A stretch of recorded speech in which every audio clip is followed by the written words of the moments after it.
Okay, so here we go. Today we're gonna finish ending A. I don't know if anybody's hanging out right now, but for those of you guys who are here right now, thank you for chilling. Thank you for lurking. Thank you for doing it is whatever it is you do. Also got this new controller, so we're gonna mess around with this today too. Like feels real fucking good in my hands, which is awesome. It barely feels like I'm even pressing the buttons, that's the weirdest part. Usually I have to like actually press down. These ones feel like I'm clicking my mouse with my thumb. But so my wife got me, and thank you, what's going on, dude? Oh my god, can you close? So my wife got me the Razer Wolverine controller. Because apparently Razer has an Elite controller.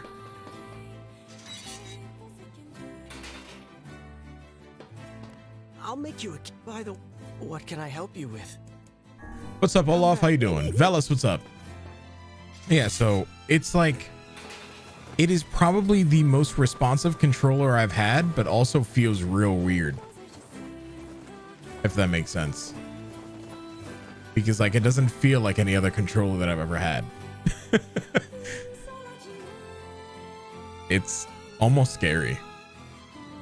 But what's up, guys? Hopefully you're all having a good day. Good morning, good afternoon, good evening, wherever it is for you guys. Vital, what's up? Oh my god. It doesn't stop me from being bad though.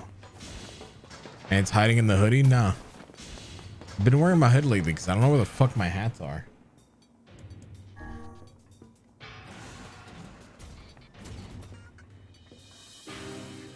Also shaved my head today, so I'm bald.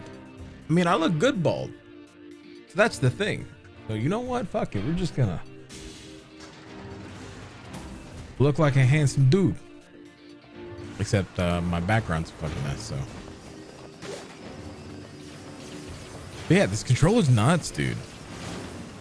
The other cool thing about this controller too is that it's reprogrammable. But I'm probably never going to download Razer Synapse to my computer.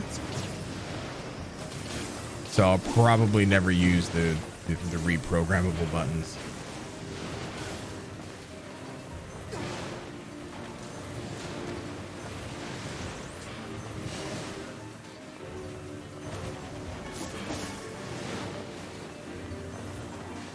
Okay. So what we need right now is we actually need 4 titanium alloy to make some to make a kitchen knife for whatever fucking reason. So we actually only have 3 or 4 side quests left to go, and then we're done with ending A. We have every weapon that's not story locked.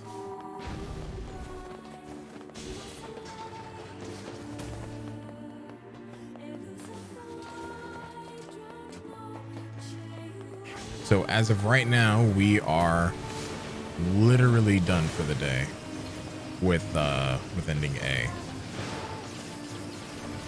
I don't remember how long ending B was. I don't remember it being long at all. So we should get done with that today as well. But yeah, how are you guys doing in chat? Velas, Olaf, Vital, Denki. Hope you guys have been having a good one.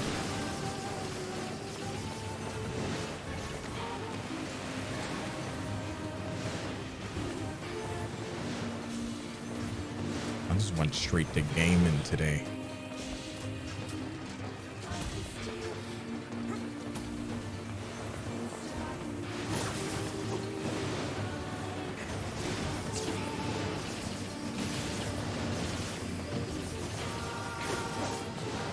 Taking a little break from all this layout work.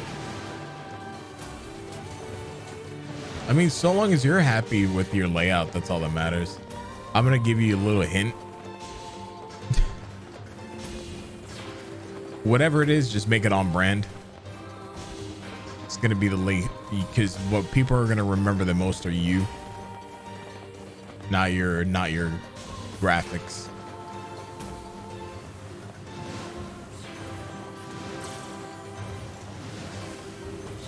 What's up, Link? How you doing? You have the new Monster Hunter update? Dude, I was looking at the fucking Monster Hunter update. That shit looks sick.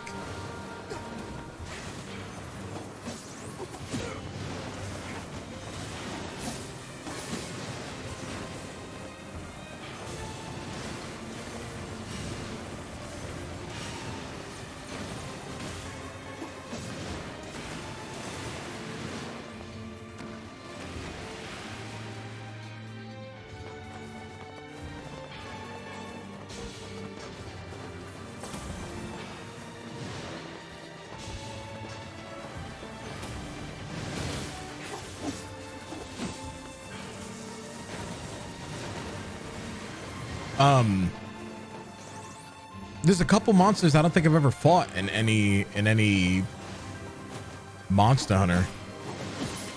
I think Chameleos, I don't think I've ever fought. That one's really cool for me. So I want to start getting like, you know, downloading and getting back into it at this point and be like, all right, well, let's fucking go. Hey Jess, how you doing? Or not downloading it, but getting back into it at this point. I mean, now I have my new controller, and like I said, this controller's scary good. I think if it wasn't for the fact that I dislike Razer Synapse, right? And I dislike Razer headsets, I probably would still be a Razer fanboy.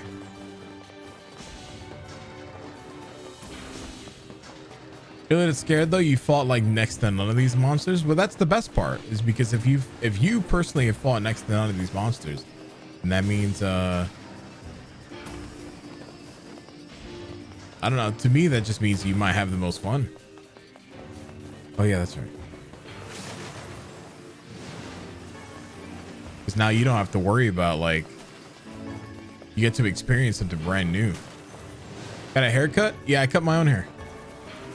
All I have to do is go bald, so it's easy. But I cut hair.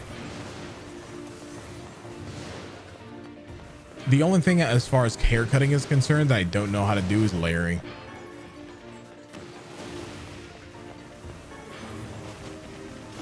I cut my wife's hair. I used to cut my mom's hair.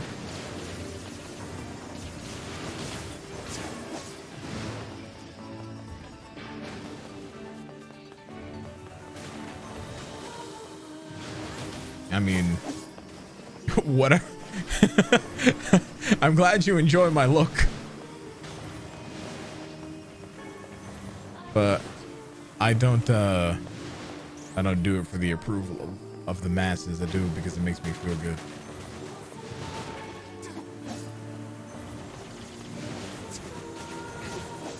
If my hair was still as good as when it was younger, I would actually let my hair grow out.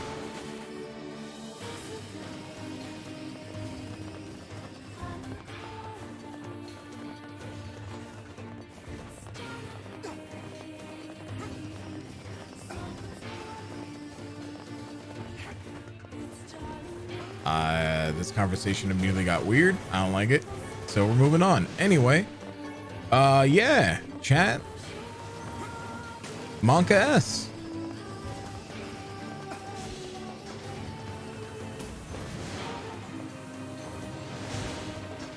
I'm actually glad that some people like the dramatic readings whenever I go to read the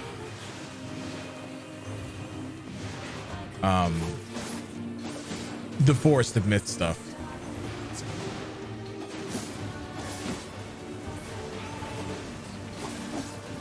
Because in the moment, like, just fucking chat just dies. But I get to hear about it afterwards, so that's good. Try not to cram in there. I'm not gonna lie to you, the last thing that I ever cared about anybody doing is commenting on my appearance. Because I think that's kind of weird. Like, tell me I look good, but then that's about it. Like, hey, that's a good look for you. I was like, "Ooh, cool, thanks." And that's the end of the conversation. I think that's literally what any person wants, because then at some point it just gets real fucking creepy. Because then, like, somebody's gonna be like, "I want to smell your what what the clippings of your hair was like. I'm like, what the fuck?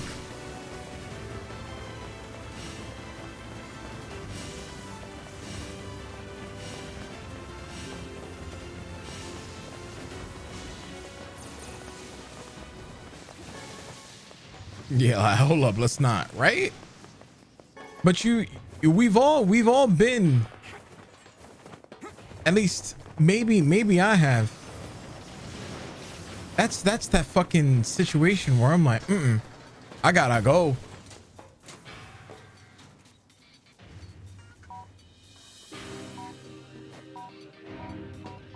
You think you've experienced it? I've seen it with my own two eyes, one too many times. Oh, maybe it's just, 'cause that's always where it goes. It's fucking weird.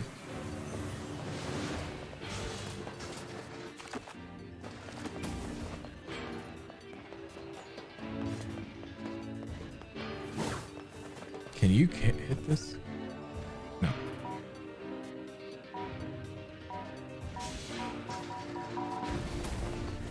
Did I have long hair at one point? When I was younger, when my hair was actually like good and before I started balding, I actually had long hair.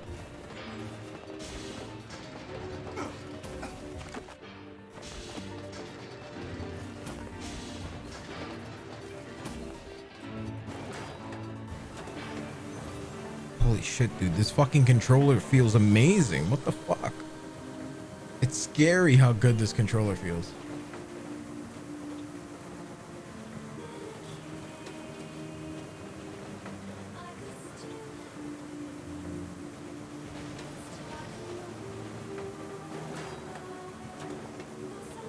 Can I see the controller? Yeah, it's the fucking Razer controller, since we're on the rails right now. The Razer Wolverine controller. I don't know if you guys can see that properly without me stopping what I'm doing. But I'll take a couple hits for you, chat.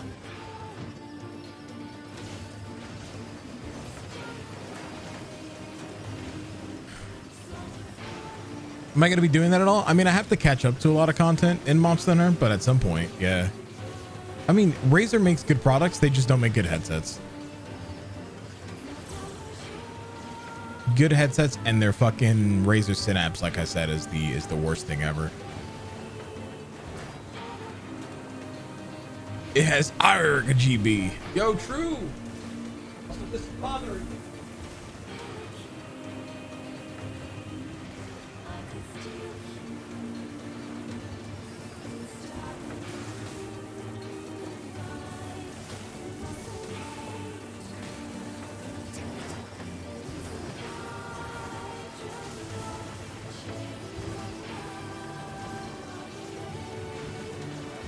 Forgot to fold my hoodie back up.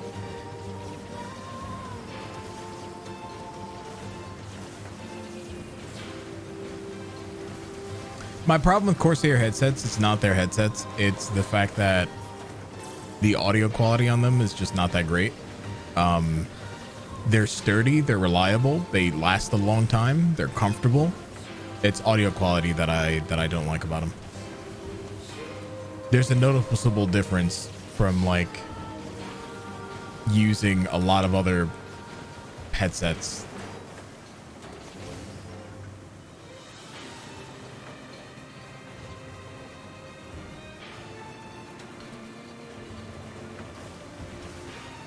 Redmont, why the not like this? Yeah, but at some point, I mean, I know Lavern's going to be doing the 2.0 update. I'm not sure if I'm going to, we'll see. Going and say trying to make your capture card work. Did you make sure that your plugs are all on the right input and outputs? Because that's what I failed to do every single time.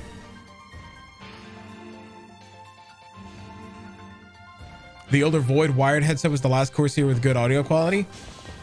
You see, that's what I hear. I never used the Void, so I don't think I've ever. So for me, having a good headset, right, has to have two things.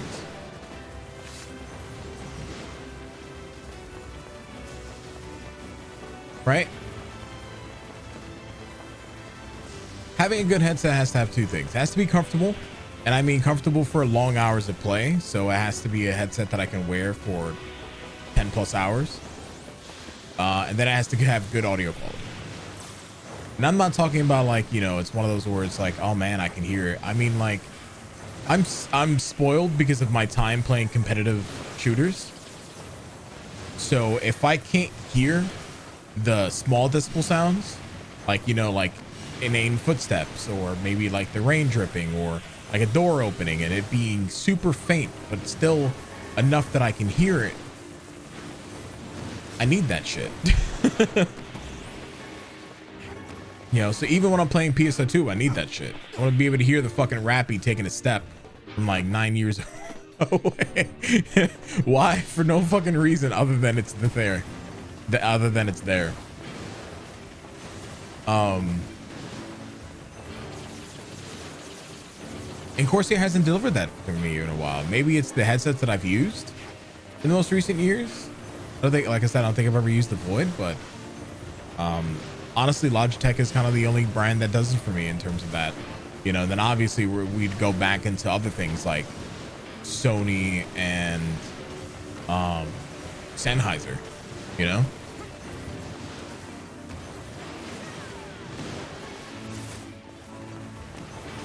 Those would obviously be some of the best headsets that I've ever like used as anything Sony and Sennheiser, besides, you know.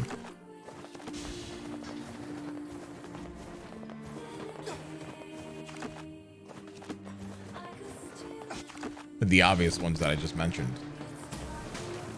like Logitech. There you go. That's the word I was looking for. AirPods Max, V-Moto Crossfade 2. Those are good. Crossfades are all right. They capture a very different sound.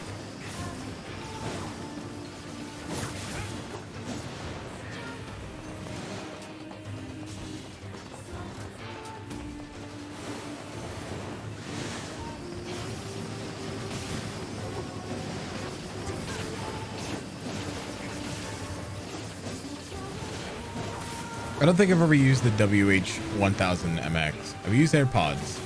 Again, AirPods is just really good for music, but fucking terrible for gaming.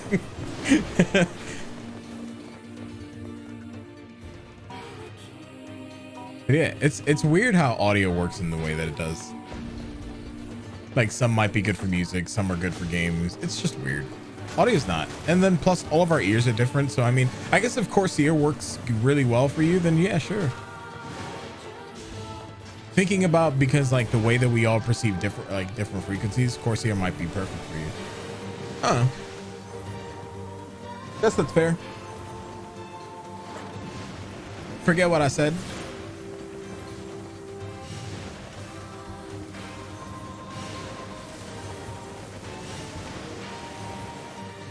Got some big ears and still can't hear shit. My right ear is the most sensitive one. So that's why you actually don't see me wear my headset on my right ear a lot. It's because my right ear is actually very incredibly sensitive to a lot of sounds.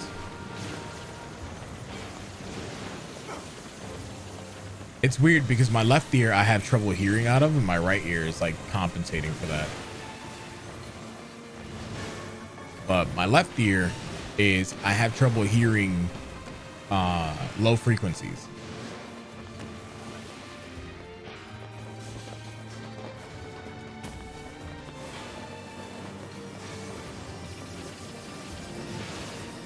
It's all weird.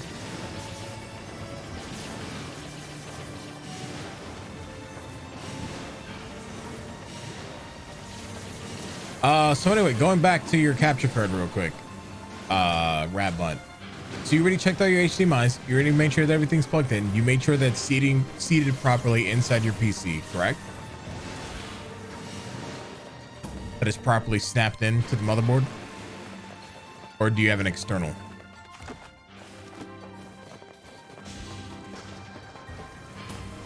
Oh, it's an external? Then depending on your so you might just need new HDMI cables. Because now it's trying to capture into the new graphics card. So you might not have HDMIs that are compatible with your graphics card. Even if you, let's say you use it for your monitor or whatever. Just the HDMI cables.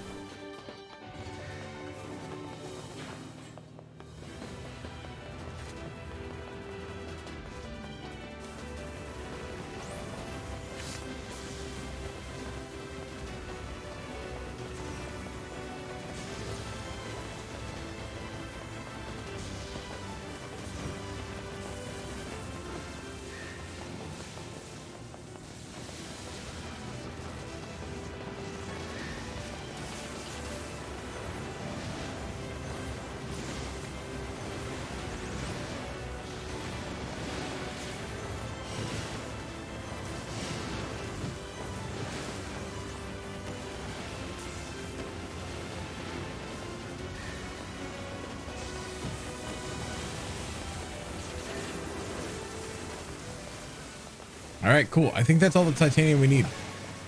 Hoggers.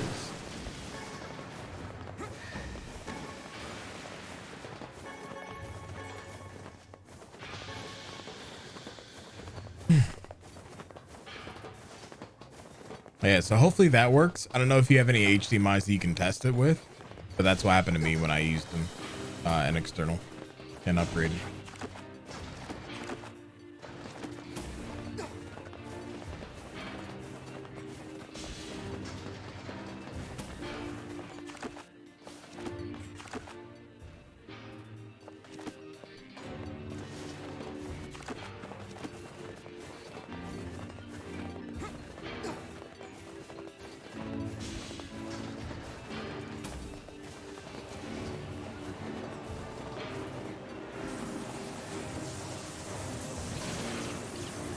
The audio is jointed.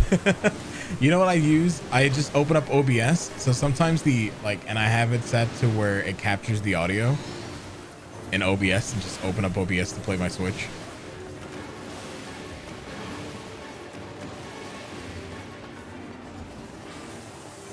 Because I use an internal.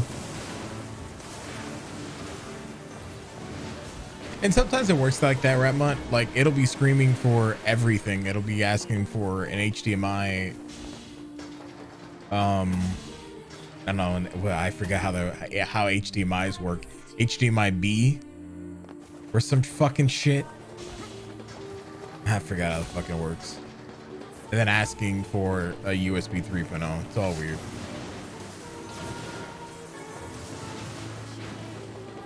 Nah, just if you're just gonna use anything, it's just fucking externals are fine. There's no need for internals ever, unless because for me it's just ease of access and streaming, so that way I don't have to worry about desynced audio at any given point when it's captured over the stream. But if you're doing it casually, it doesn't fucking matter.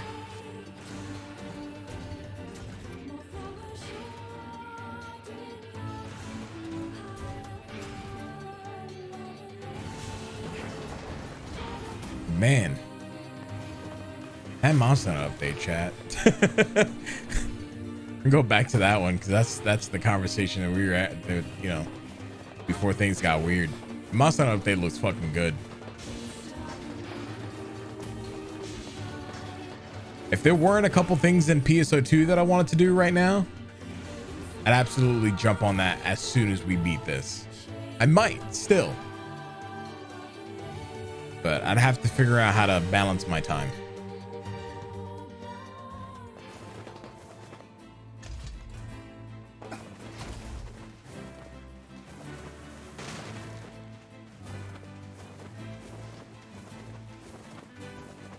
Okay. Can I get ones in chat if audio sounds good today? I got that, by the way. Great. There you go. One world famous junk heap kitchen knife. World famous, huh? Vegetable or bone, nothing cuts better. It's based off a design from my father. Your father cooked? Yeah, he did pretty much all the cooking. All Mom could do was bake bread. I sure miss those days.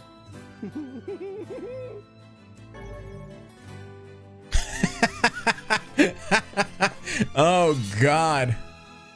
Can you just imagine? That'll be some fucking funny shit.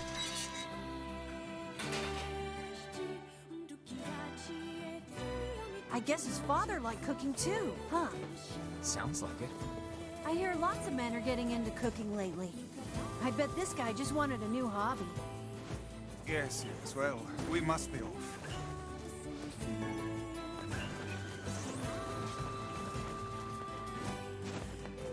I like cooking.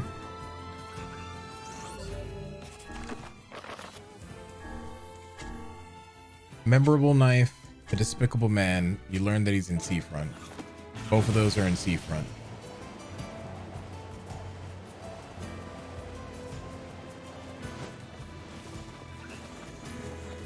You don't like cleaning? Oh, there. I don't like cleaning unless I have to. But I actively like cooking. It's funny. So Kuropi and I were talking in our podcast yesterday. And Kuropi comes from a different place. You guys are gonna hear it in the podcast, you know, when his video comes out. It's probably gonna be like a week from now, maybe 2 weeks. But it's funny because he doesn't know how to make, well, he's been trying to teach himself how to make coffee, right? And when he starts talking about that, I can't help but laugh because I'm over here and I'm like, I know how to make 8 different types of coffee. And I mean like French press, you know, on the kettle, on the stove, without a kettle, you know, air pressing, and a whole bunch of different other shit.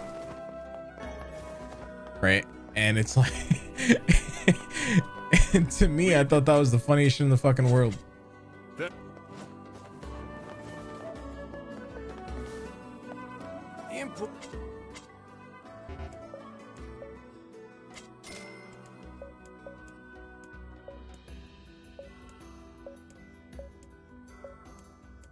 Not in a negative way at any given point, but it's just, you know, it's just one of those things you don't expect.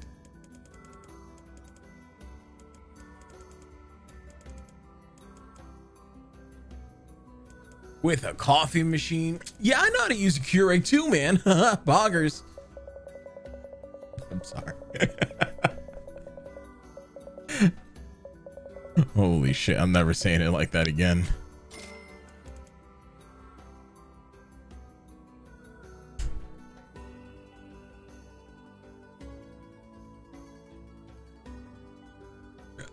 Excuse me. All right. I have to readjust myself. We're about to get in the gamer modes.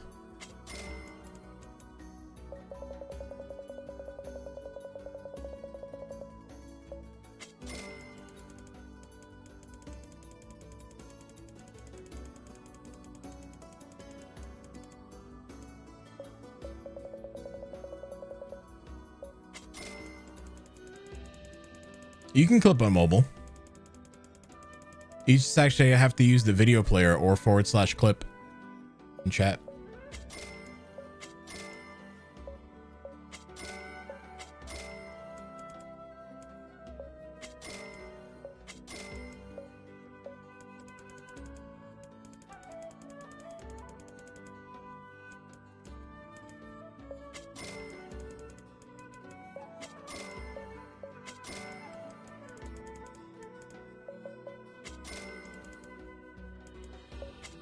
All right, I may not need any of this. I might be able to just sell everything soon, so that'd be good.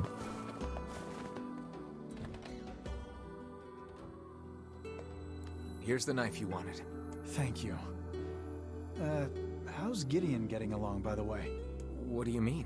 Well, you know, he doesn't have a father and all. I was just wondering if he was doing all right. The lad travels a hard and lonely road, but he seems to be making a decent life for himself. That's good to hear. Is something going on here? No. Anyway, here's your reward. 20,000 gold.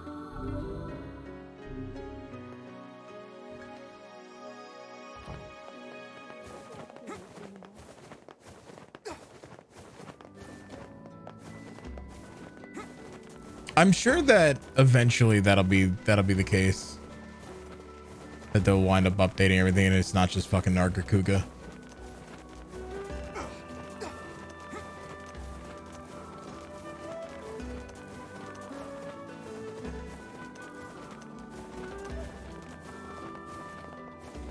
Okay, so we have to find the despicable man.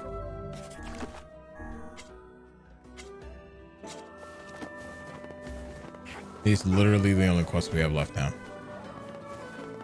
Where the fuck is... Oh, there he is. Asking you shall receive, Ed. The man with the necklace? Oh, I know him. I know him very well, if you get my meaning. Grrrr. Jesus Christ. Truth be told, I haven't seen him for almost 5 years. But I know he's coming back to me. That's a really long time. You don't think maybe... He promised he'd come back, and he will. He was honest, and he loved me. Not like that old husband of mine, let me tell you. This man seems to have quite the gift for swindle. Sure seems like it. The man with the necklace sold all kinds of neat...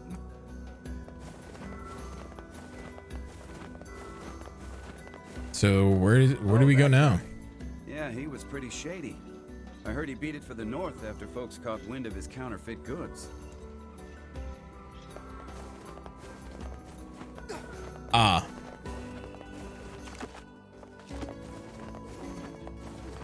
He's in Facade.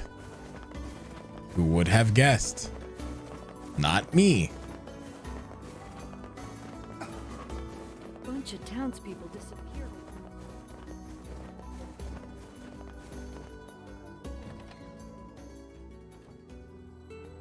Hey, remember that book you found for me? Well, there's another recipe that piqued my interest. Oh God, tell me he Would doesn't you have mind fish. helping me out again? What are you making now? Broiled catfish served over. I just need 10 giant catfish and 10 bags of rice. Think you can help me out? Sure. I need 10. Vice, are there any recipes written inside you? How dare you compare me to a common...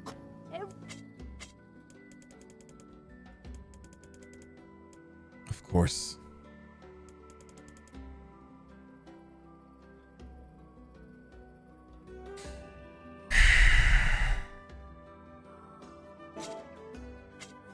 Thanks.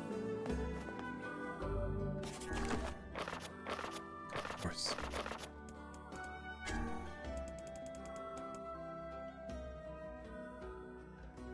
I don't remember what fucking catfish need.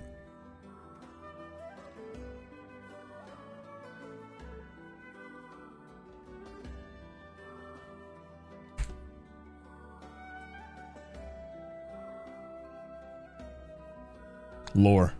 Okay.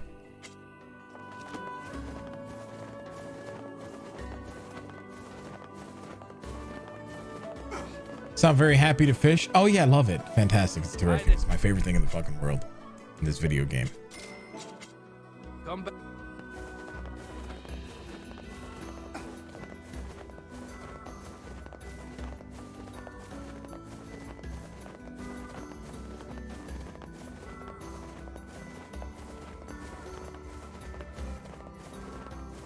Luckily enough,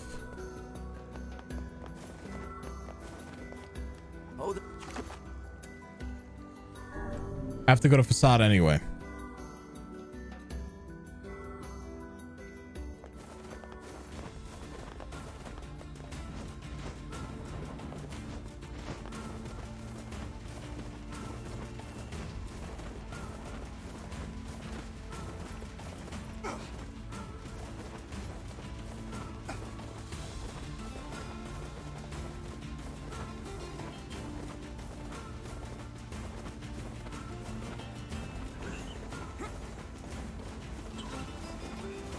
Because I'm pretty sure this is what they mean by the North.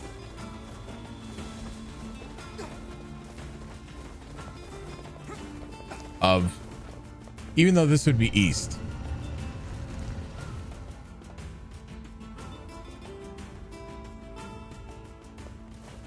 Unless they mean back in Northern Village.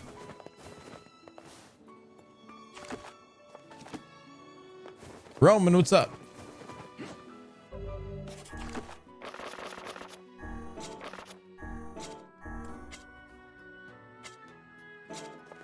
Oh, it still says that he's in Seafront. Yeah. What the fuck? I mean, I guess. All right, never mind.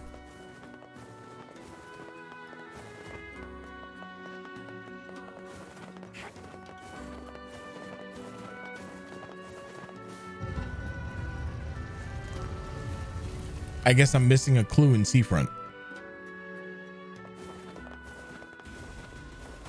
Doing good. How about me? I'm great, bud. Hopefully you are too.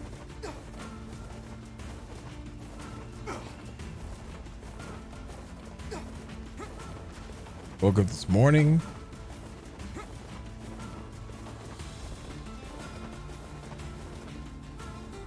Honestly felt good.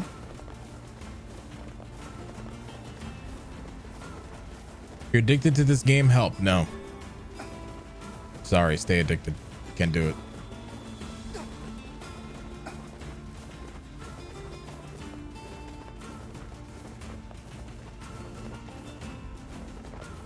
You know how many people are going to say that for a new Genesis?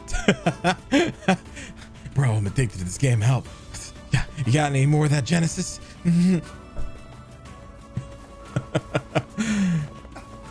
God's Falcon, what's up, bud? How you doing?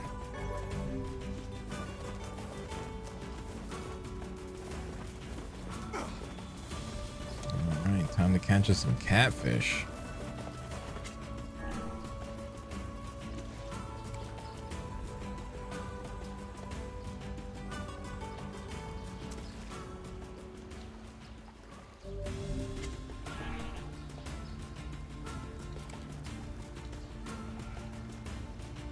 I'm glad you've been enjoying the streams, man. Appreciate that. That's not a catfish. Tifa, welcome on in, friendo. There we go. How many did they say? 10, chat? 10 catfish?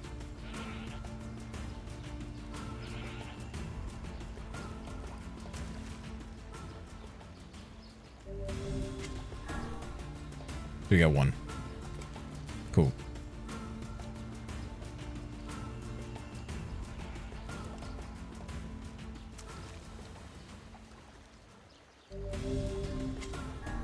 I'm a fucking expert at fishing now, chat.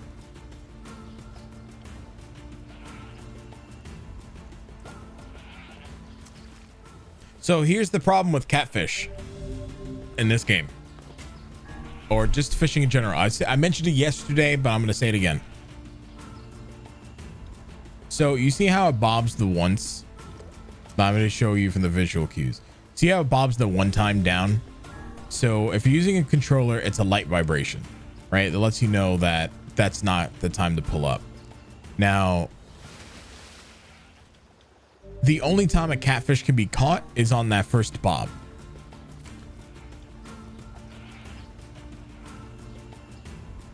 So if it doesn't hook on the first bob, everything after that is a tree branch, a black bass, a can, or a bucket.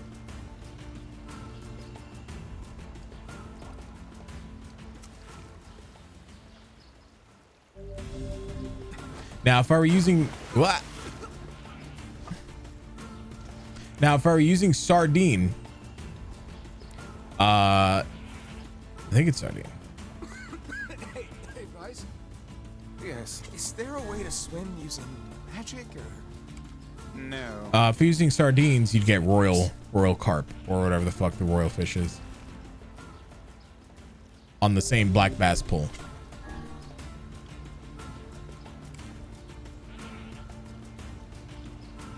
And again, that's something that the game doesn't tell you. So unfortunately, you have to figure that out because the game will automatically assume that you know to fish when the bob goes underwater. But once you start getting into the higher level fish, that's when the first bob or even a second bob that can be introduced is when fish can be caught. So the other day where I was complaining about fishing, that's what it actually was. Is I didn't know that I needed to catch on the first bob until later that night, I woke up in the middle of the night and I was like, all right, fuck it. Let me try if I can get this fishing shit out of the way. Right, because I can't go back to sleep. And I tried it on the first bob, and well, lo and behold, that's exactly what it was.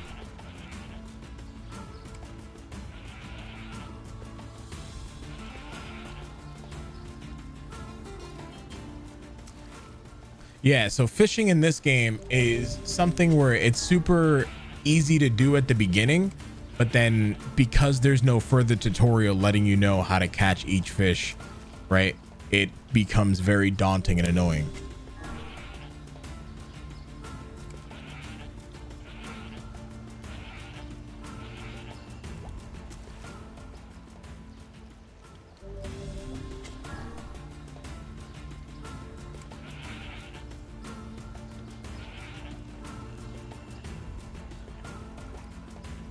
Now the cool thing is that immediately once you once you get finished with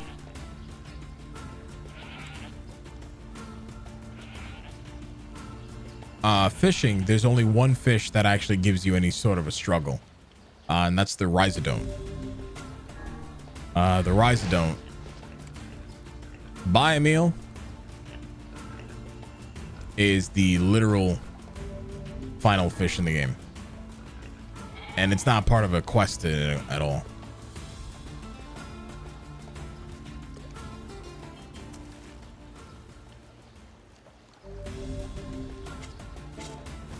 Can you not be there?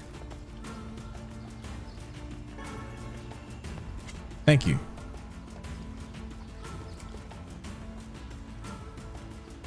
Glory to mankind.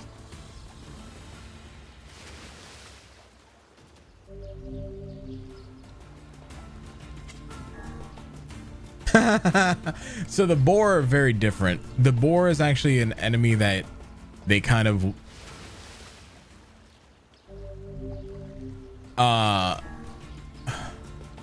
the boar is part of an optional quest. It's actually not a quest you need to do at any given point in the game, right? It does not add anything towards the ending. It doesn't add anything except for the 1% that quest gives you towards the quest log. The only reason you actually have to kill a boar is to complete the quest, which then also allows you to ride boar, which is why they're so fucking speedy. It's so it's like a bonus thing in the first place anyway. Because once you get into the second portion of the game, there's two boars that are able to spawn. This one that's right behind us, and then there's one where the normal boar spawns anyway. They don't one-shot you anymore by that point. They only one-shot you in the first half of the game.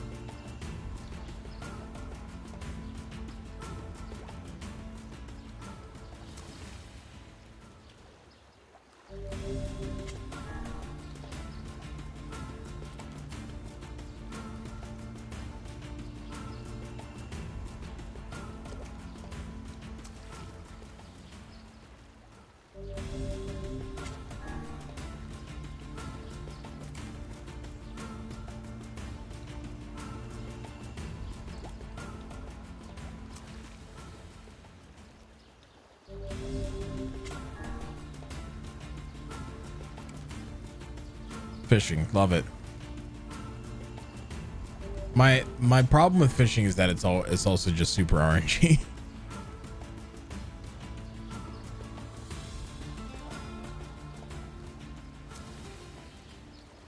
Nothing good from it comes except for money. So all these black bass that we're getting right now, it's just money.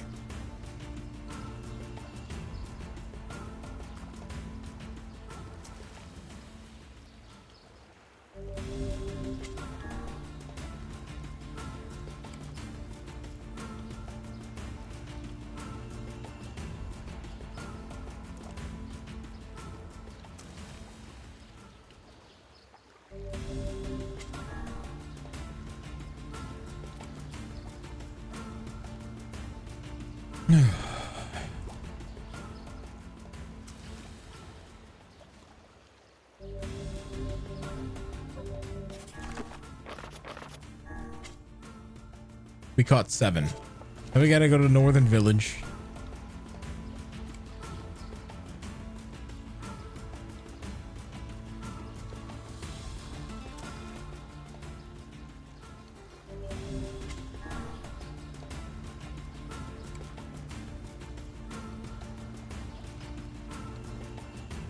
Grab the rice. Go back to Seafront, and then hopefully back to Facade, I think.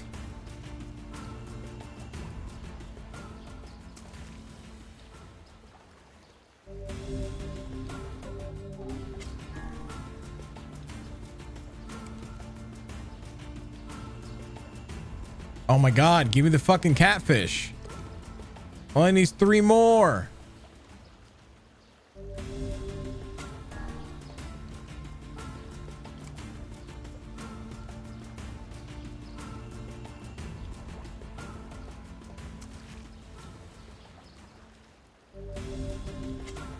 We fish.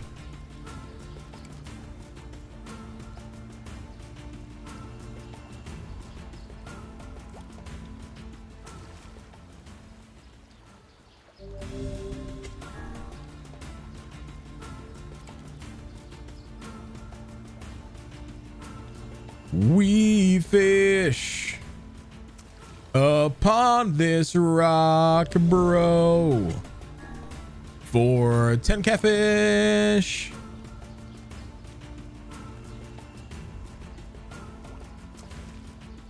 And a branch that we don't want, so we keep throwing it back. There we go. 2 more.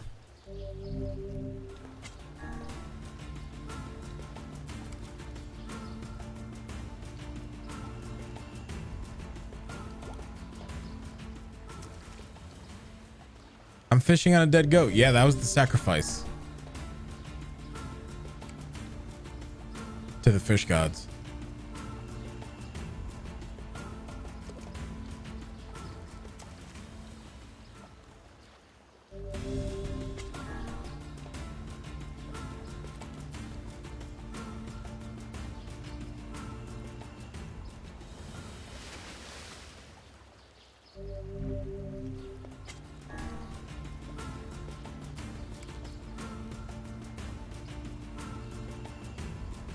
It's funny because you can actually see the fish, not see the fish.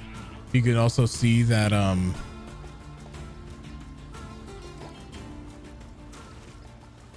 when the bob goes down, like if you're playing on like keyboard or mouse or something like that, there's a visual indicator, but it's so hard to see that it's not worth it.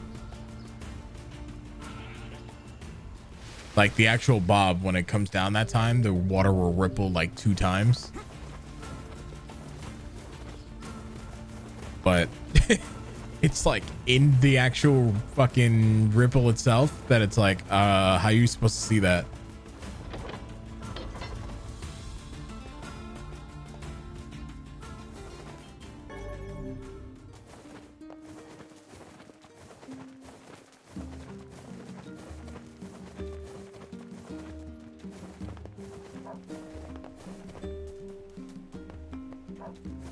Okay.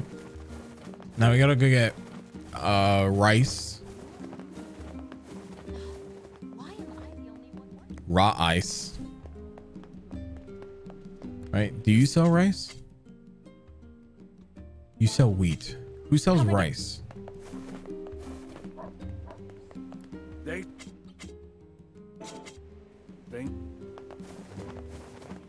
I know. Is it Facade that sells rice?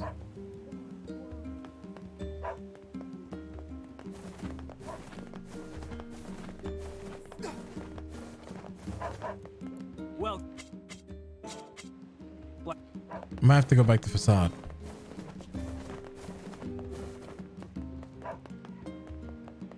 Here's what I'm gonna do. I'm actually gonna go back to Seafront and see if the NPC that's there that sells rice. If they do, awesome. If they don't, then rip. curse these tired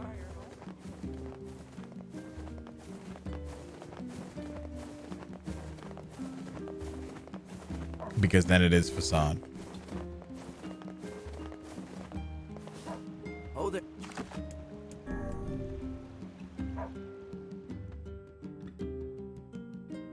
I mean, by process of elimination, this is the only places we can go. Plus, we have to. Oh, that guy. So he left for his kind of for goods. He went north.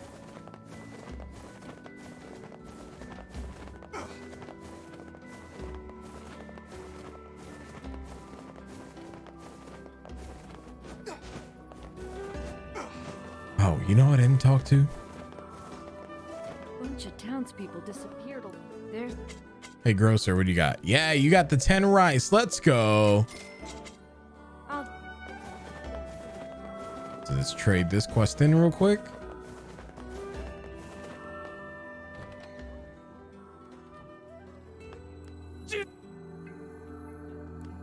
Right then, here's your payment. And now let me whip this up. La-da-dum. All right, dig in.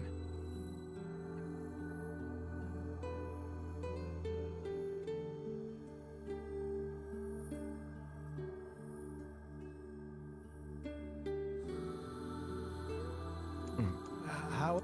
It's delicious. I just wish I could share it with Yona. Woo! We've got another item for the menu. I'll definitely try to stop by again. Good luck. 20,000 gold. Even if we can't catch fish.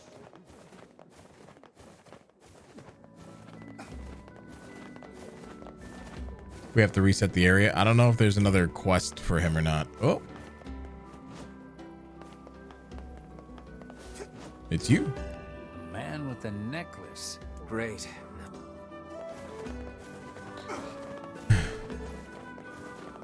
I'm hoping not. bunch of I'm towns. hoping that's the end.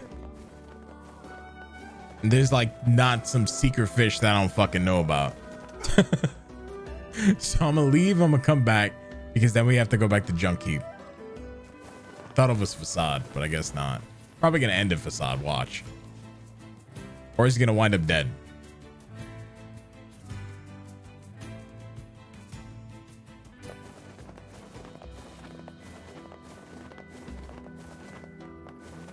Bunch of townspeople disappeared. Ah, thank God there's no quest. All right, cool.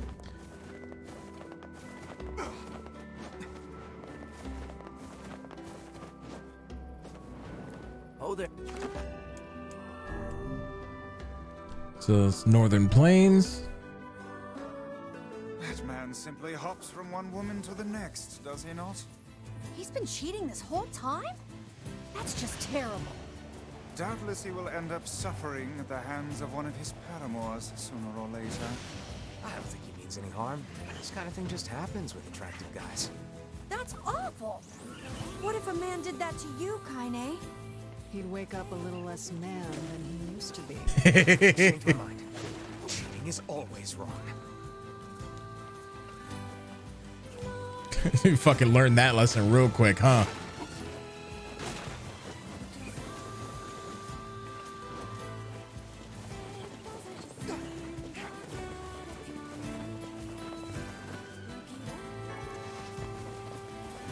Wait, if I cheat, I lose my penis. Well, cheating's wrong then. Yeah, I'm out.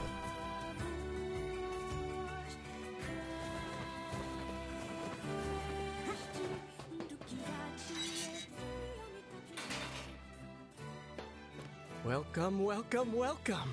Hey, got a question for you. Did a guy with a gold necklace come around here maybe 5 years ago or so? Sure did.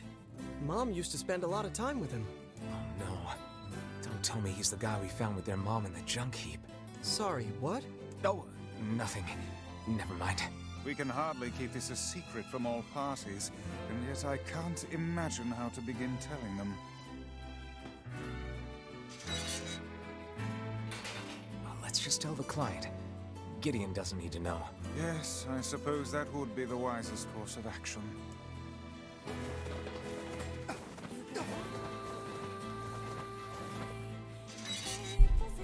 So I'm just gonna say real quick, I didn't even think, because I don't remember this quest at all. Poor guy. would say he received. That's a hell of a circle back quest. That quest happened at the beginning of the with fucking woman he game. loved at the very end. So I trust his final moments were happy ones. There's nothing happy about dying. I suppose this means the matter will always be a mystery to us. That's good game design. Make a side quest that circles back to the beginning of the game about some random NPC you found.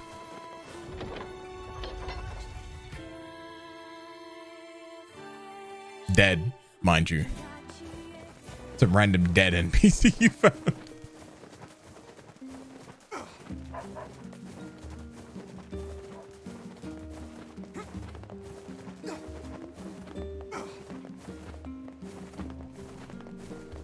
How about buying something? Hey, I tracked down your boyfriend. You did? Where is he? I'm sorry to tell you this, but he's dead. We found his body 5 years ago in the junk heap. I had a feeling that might be the case. It's the only thing that could explain him not contacting me for so long. Thanks. I think I can move on with my life now. Here's a little gift for you. I appreciate you doing all that legwork for me. 15,000 gold. All right, 6%. 6% on side quest. I think that's all in the area.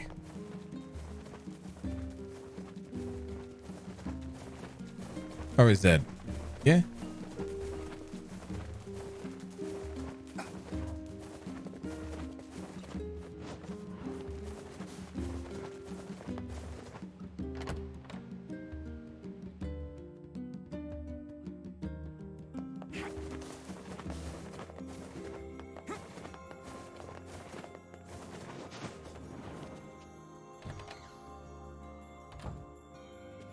Learned anything new about the Shadow Lord's key, Popola? You know, I was just going to talk to you about that. You remember the Eyrie, right? That depressing shell of a village? Not so much anymore, it sounds like. I just got this letter from the village chief. Have a look. From the village, from the office of the chief of the area to Popola. My greetings to you and your village. I hope everything is going well. Our village has shut itself away from the world for far too many years, and we have therefore decided it is time to change our ways. It is as part of this endeavor, we resolved to establish a shop within the village. It is now open for business, and I look forward to seeing many great customers visit from all over the world. With regards to the sacrifice keyword you wrote about, one of our villagers claimed to know the meaning behind the term. You're more than welcome to speak to him on the matter as part of your visit to the area. I hope to hear from you again. Sacrifice? Isn't that the name of one of the key fragments? That's right. I've been trading notes with leaders from every town in the land. You're amazing, Popola. This entire affair strikes me as a bit too convenient. I'm afraid Grimoire Weiss is correct. What do you mean? The area has been shut off from the world for years, and now they've not only opened trade routes, but they freely exchange information about the Shadow Lord. Yeah. I agree. It seems rather unnatural and dangerous. You're overthinking it. Besides, I don't care if it's dangerous. I won't get Yona back by just sitting around and waiting. If there are shades there, I'll just kill him and be done with it. Oh dear. Well, if that's the way you feel, I guess I won't stop you. Try speaking with the chief when you get there. I'm also going to ask him how much gold he's willing to part with.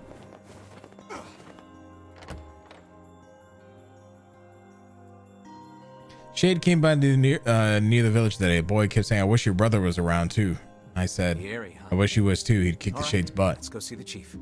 What a soul-crushing place.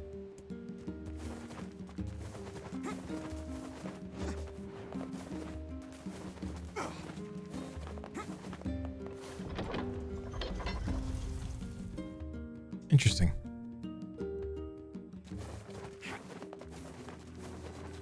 I cannot fathom that village setting up a mercantile. They must have truly opened their minds. Yeah, I have my doubts. Aren't you glad to be going back home, Kaine? Oop. Home? Place is a shithole. be so nervous, Kaine. We'll protect you. I got me taken care of. Worry about protecting yourself.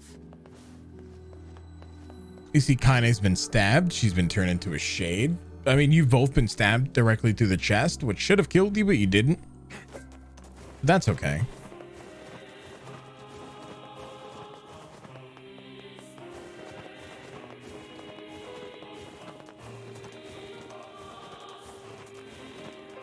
Itten. Iron ore. Didn't you know you don't die when you're killed? Oh, shit, dude. It's crazy. It's come full circle.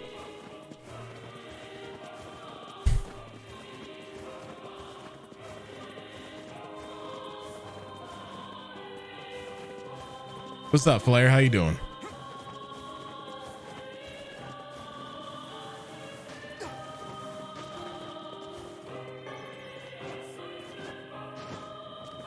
Everyone will pass. It's chilling. Hell yeah, dude. You.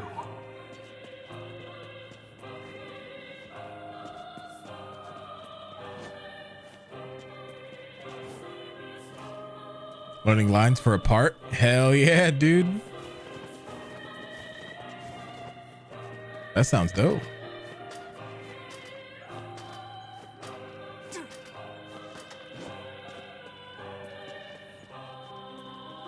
What kind of part is it going to be? A video game or like you're actually acting?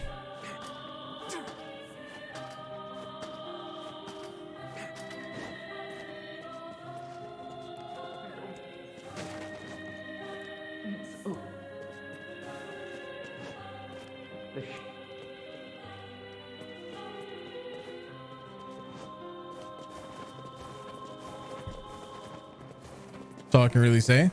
Oh yeah, dude.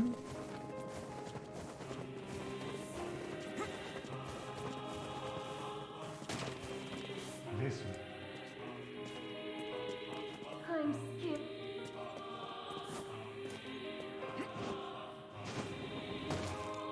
All right, let's go grab this eagle egg because this eagle egg will actually let us upgrade our weapon. It's not an eagle egg. I've been bamboozled, betrayed, swindled, hoodwinked.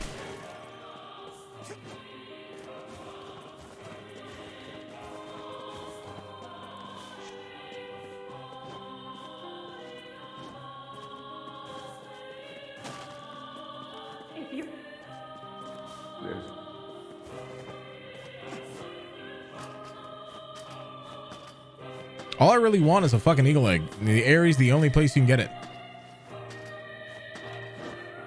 Because I think I need it for the sword that I'm actually using right now.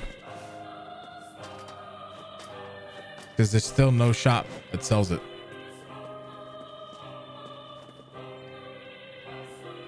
Hello, Chief. Hello? We're here from Popola's village. It's all over. We came to ask about the letter you sent. Our days are numbered. Our village is doomed. As cheerful as ever, it seems. You're the one who wrote the letter, right? I don't know about any letter. What the hell is going on here? It may be faster for us to take our inquiries elsewhere. Let us ask around. Someone must know something.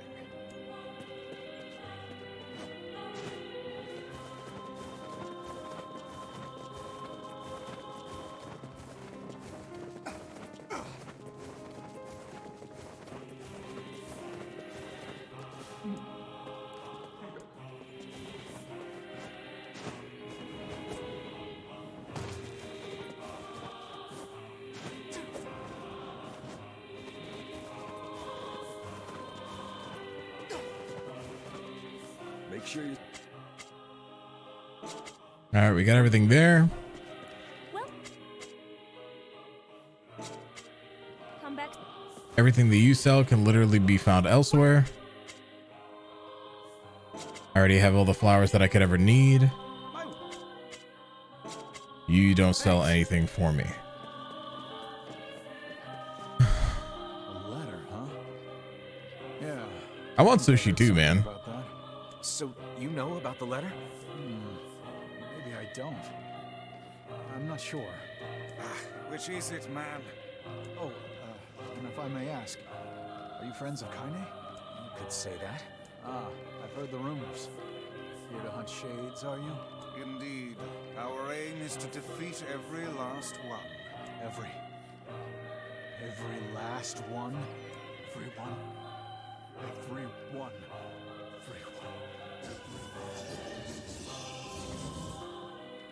Vice! Beware, this man is a shade.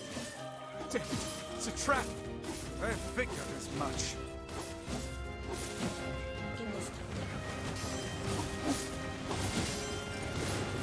You guys sure are taking your goddamn time. 1,000 apologies. We were distracted by the local welcoming party. Want some help? Kaine! The villagers are possessed! But not all of them. Some are still human, so be careful.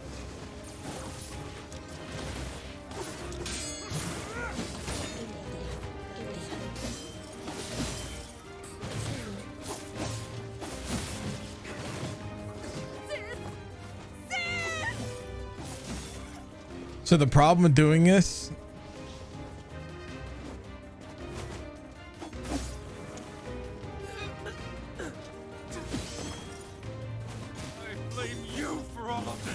is I actually think there's a reward you can get for not attacking any of the townsfolk, but that shit's impossible. Plus, I don't think it's meaningful for anything anyway, so.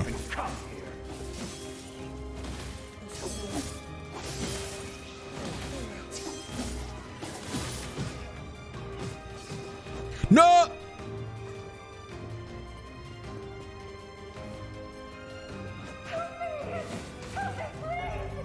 This part kills you? Yeah, dude. It's fucking nuts.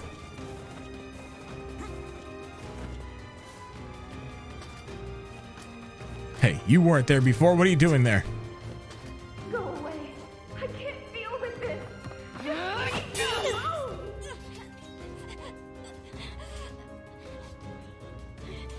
Get out of here!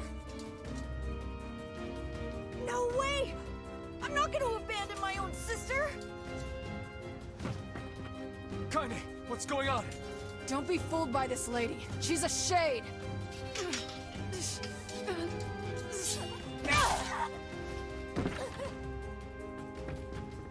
No! No!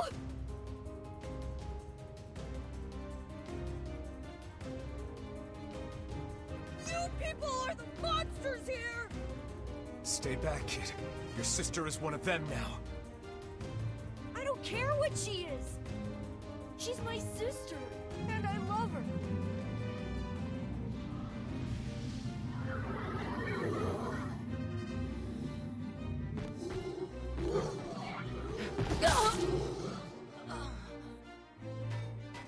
Kaine!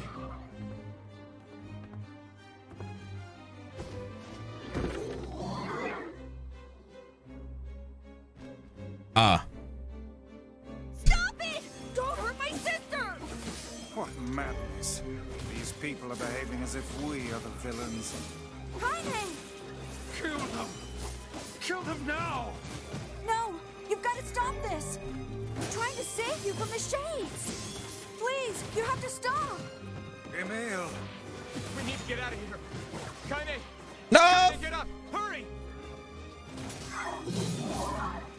Stop this at once! Leave us in peace! My husband's a shade!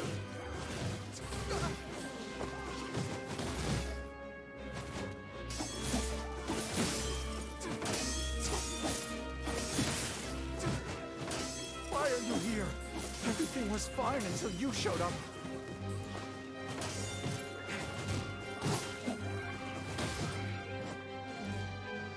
I hate this part because of how often you get fucking knocked off the map. Put down that weapon, please! I beg of you!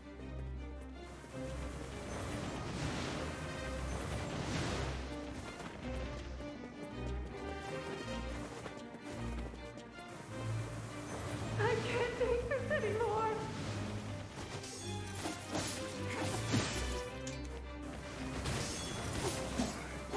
You're so confused. It'll all make sense. Don't worry. I can't help being human anymore.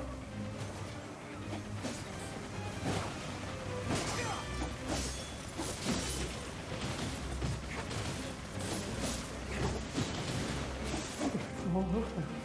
This village is destroyed.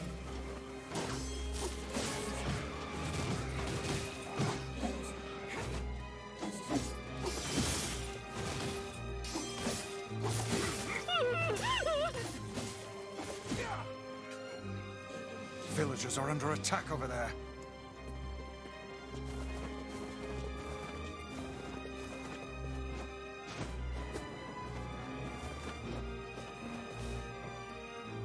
What could those black swirls be? Down! Oh, that hurts! What are you doing?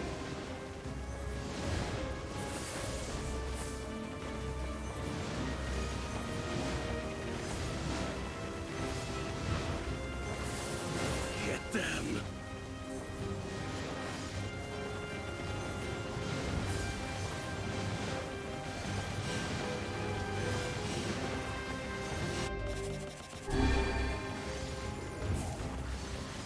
Oh God, help us! Help us, please! We are shades!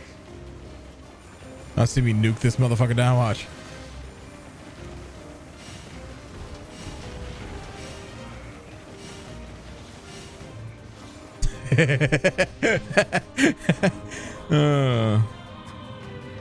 Magic's so fucking broken in this game.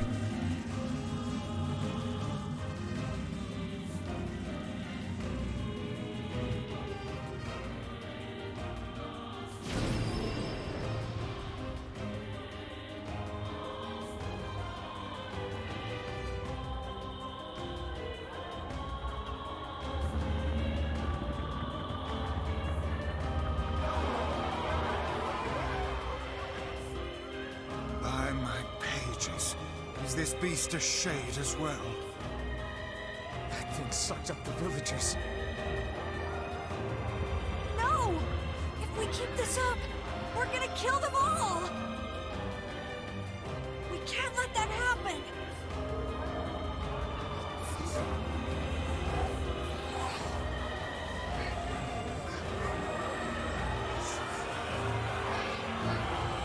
Electrocuted, what's up, friendo? How you doing? I feel something from within the creature.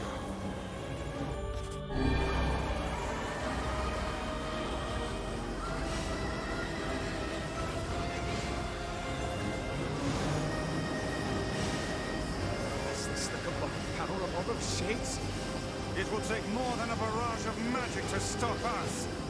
The first to waver is the first to die.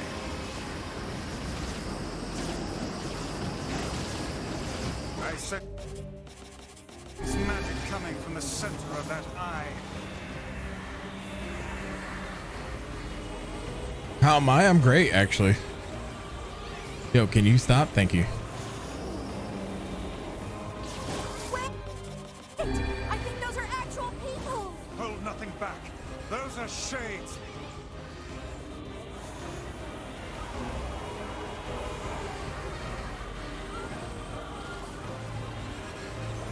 The surrounding tentacles appear to deflect magic. Such speed!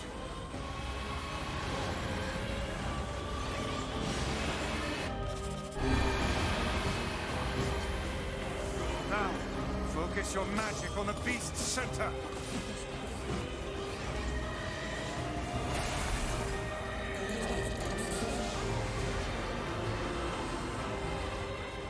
Fucking gone.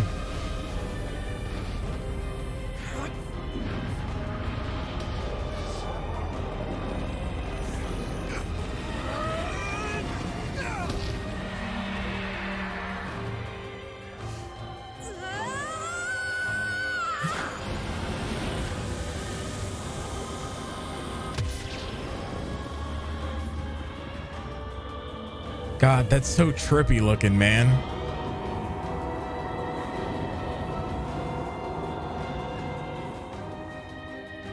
Look out! Yeah, me. Its weak point is located around the back. Try attacking it from above. I'll try to pin it down. Emil! Emil! I'll keep it busy. You should be able to attack from behind. Go around and get it. Please, hurry. Emil can handle this. I fucking botched that. The creature at once.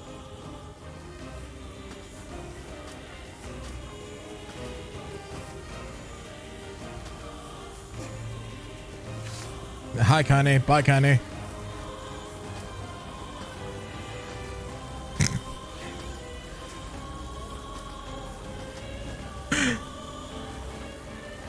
Is she having a good nap?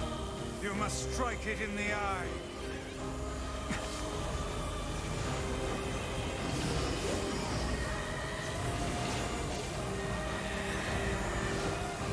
You know, I always knew she had a very laid back personality, you know what I'm saying? Are you there yet?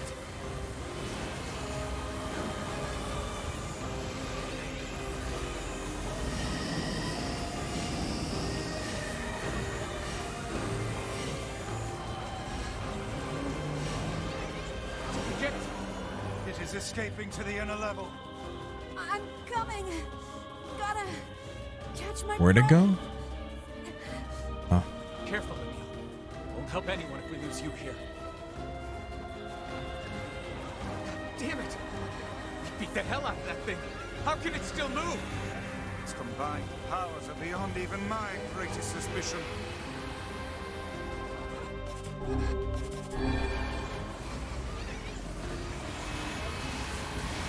Come on! Help me take it out! I'm on it.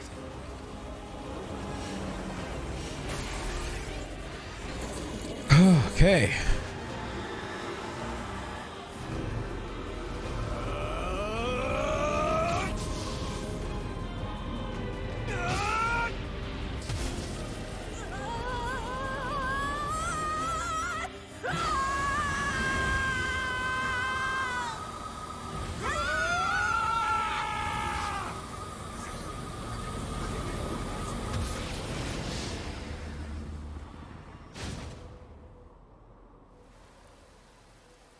I can't believe Emil just fucking Kamehameha.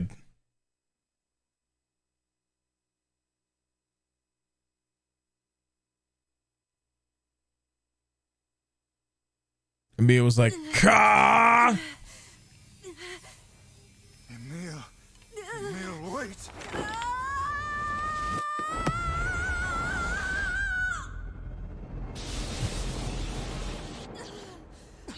Emil! He's gone. His instincts have taken hold. The ultimate weapon is being deployed.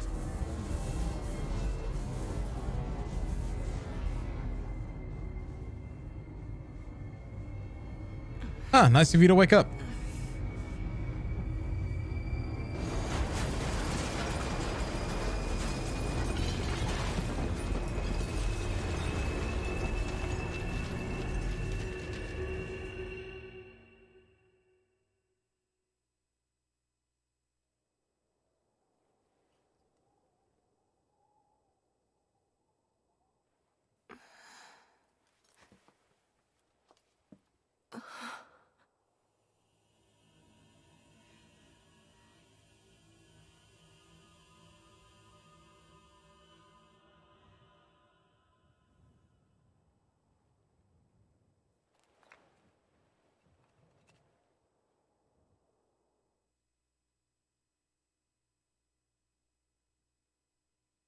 Fucking Emil, dude.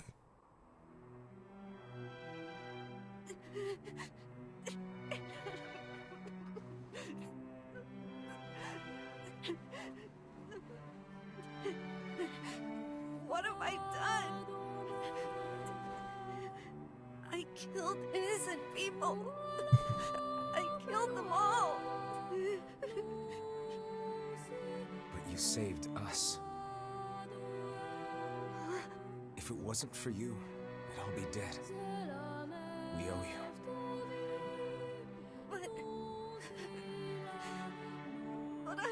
It's all right.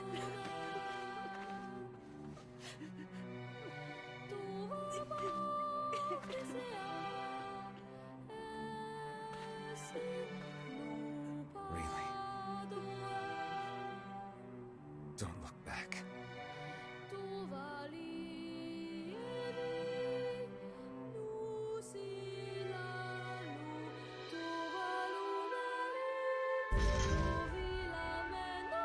Obtain fragment.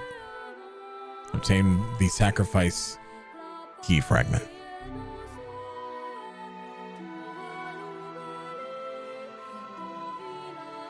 We had best be off. Yeah.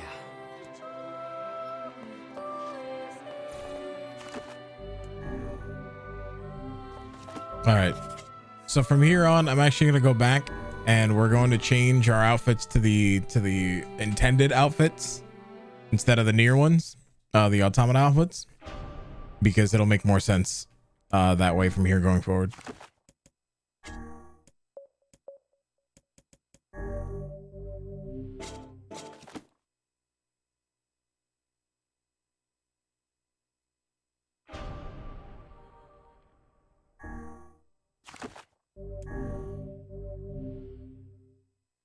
Because I think this is the final stretch. Actually, this is we did the Airy. Now we have a couple side quests that we're gonna get, and then that's literally it.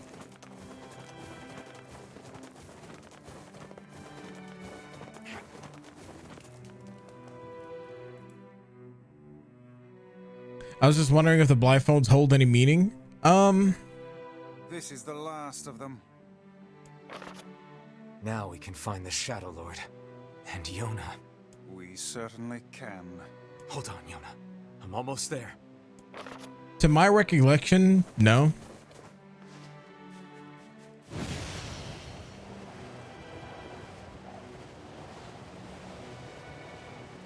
I don't remember the last side quests are, so I'm gonna double check this place real quick.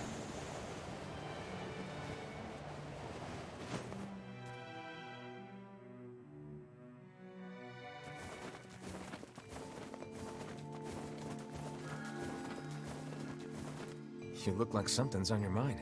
Well, a week ago, I had a sudden brainstorm that the real money is in the fortune-telling business. So I'm trying to set up shop. Fortune-telling? You know it. And once I get my special gazing stone, people will be flocking in from miles around. But what? The stone was supposed to be delivered, but it hasn't come. No stone means no customers.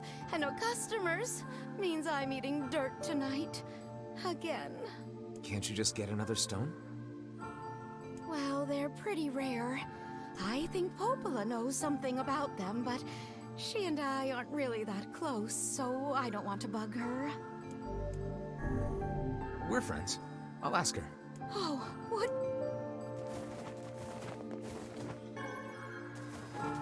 There are reasons why. I mean, there are reasons why, but they're not like that detailed. Like see no evil type shit. It's nothing that significant by any means.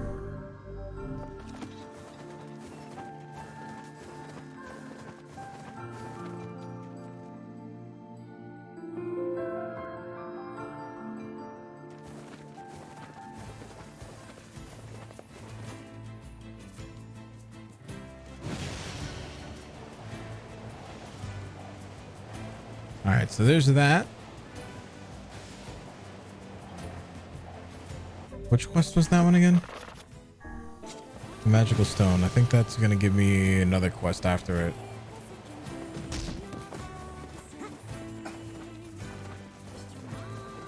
And then I don't remember where the other ones are.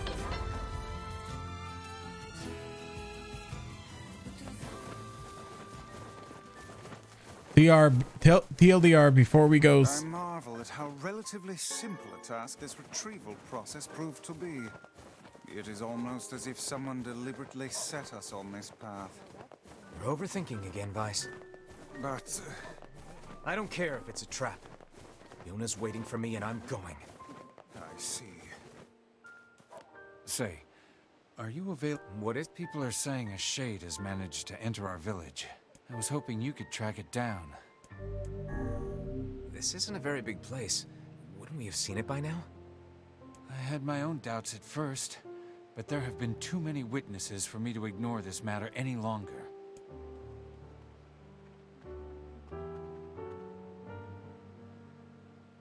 I saw a really scary monster. She saw it too? Apparently. I can't say for sure who's seen it or not. I saw the monster right around here. You did, huh?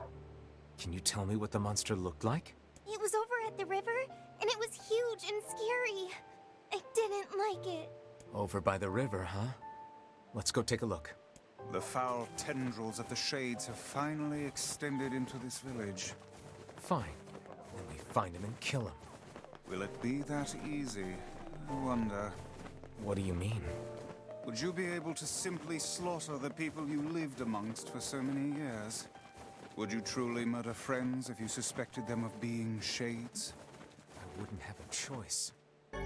Jonas not coming back to a village full of those things. When the time comes, I pray you can follow through. Okay.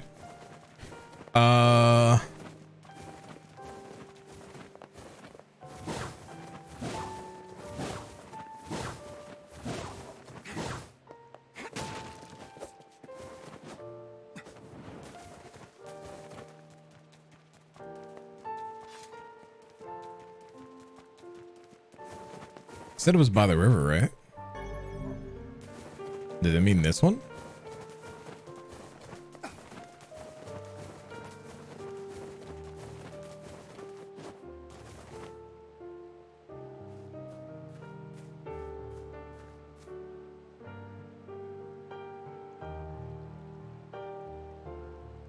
I guess they did. Yeah, I don't know. Doesn't look like a shade was ever here. Perhaps the young lass misremembered the location. Yeah, maybe. Kids are... You come back with Yona, okay?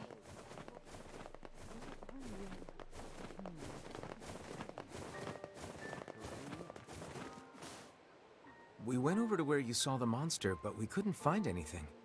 Are you sure you saw it by the river? Oh, I remember now. I saw it in the square in front of the library. Okay. Let's go check it out. Been on a wild goose chase for this one.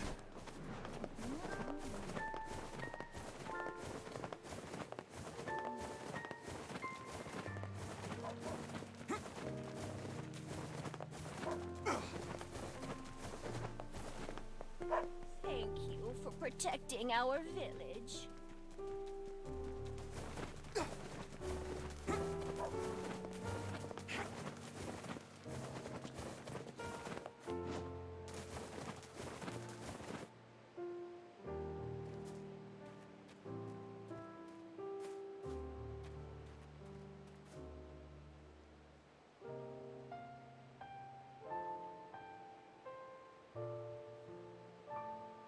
There's nothing here. This is a fool's errand. Even a young girl could hardly confuse a library gate with a river. Perhaps we should ask some of the other villagers. Yeah, I guess.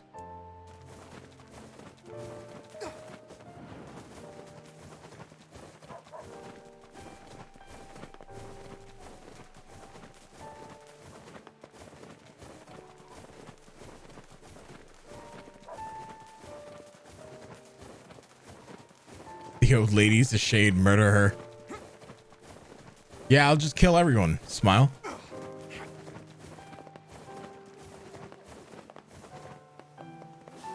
In dangerous times. I think I saw a shade a few days ago, but I can't be sure. Whatever I saw, it wasn't much bigger than a kid.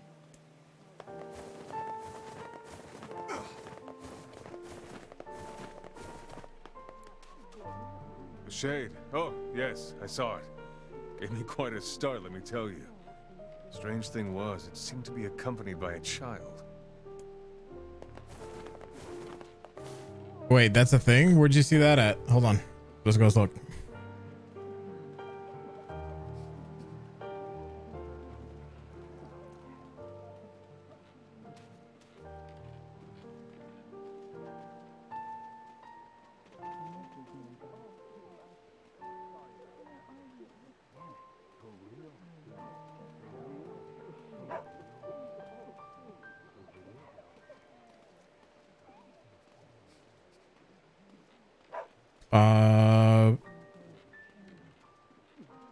Where did you see that, Rat Mutt?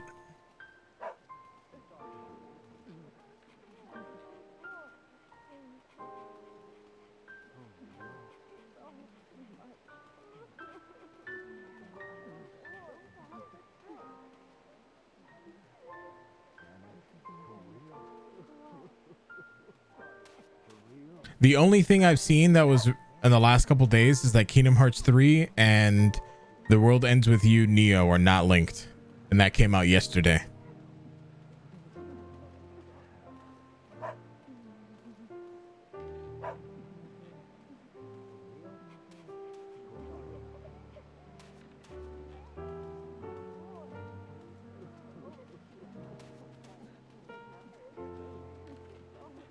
Hold on, chat.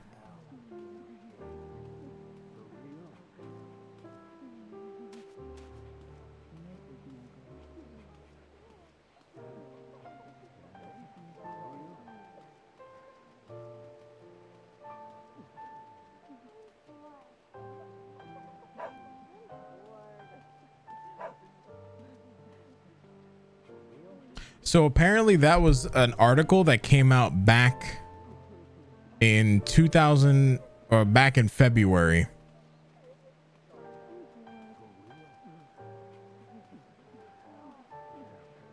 I remember this, and I also remember this being taken out of context.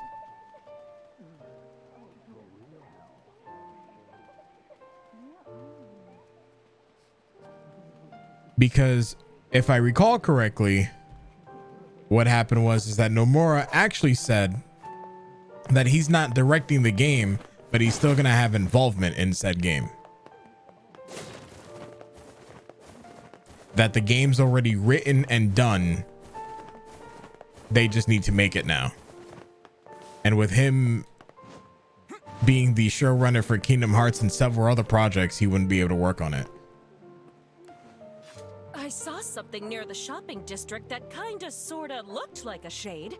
You know, if you squinted. The girl's story is not agreeing very well with the... Something is amiss. How do you mean?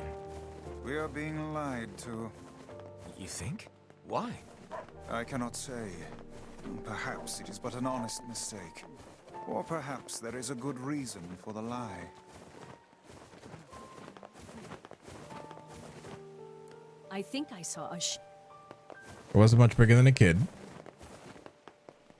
The shade. Oh, yeah. Is accompanied by a child.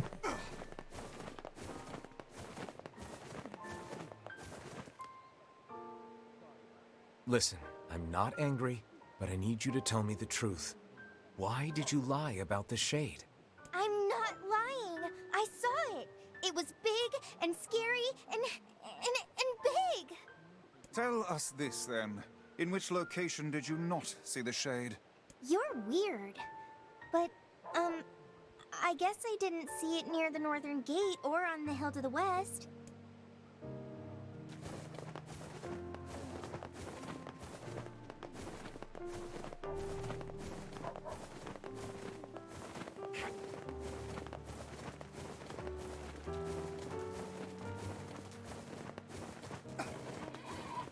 Yeah.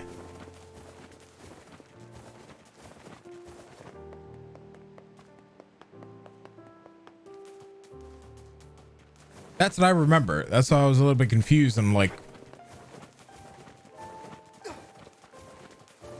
because that was like, I was like, huh? What? Northern Gate. Isn't this the Northern Gate?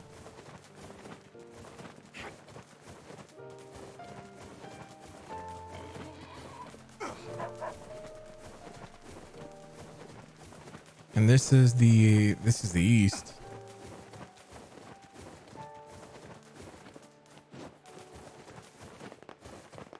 Don't give up, all right? Hill the west. Oh, that fucking hill up there that I keep rolling up to grab items from.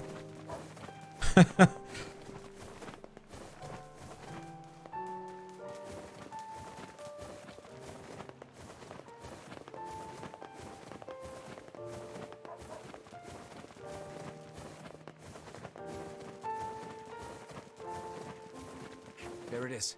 That kid must have been trying to protect it. A touching story, but humans and shades cannot coexist. We'd best defeat this monster while we can. Agreed.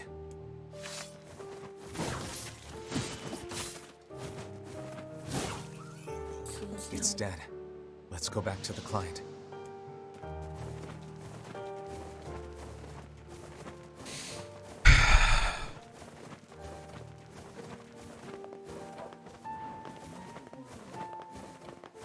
This game fucking... But in your second playthrough of this game, at the very least, it sucks so much. Thanks so much. I was having You're trouble about to see, sleeping chat. knowing there were shades in our very town. 5,000 cold.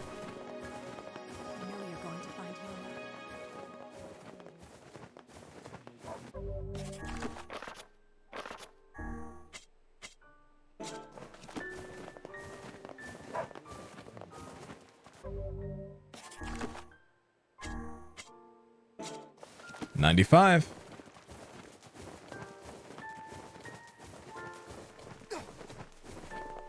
Thank you for protecting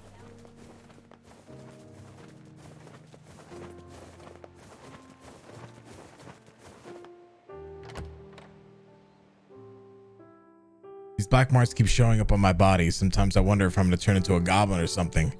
Makes my stomach hurt.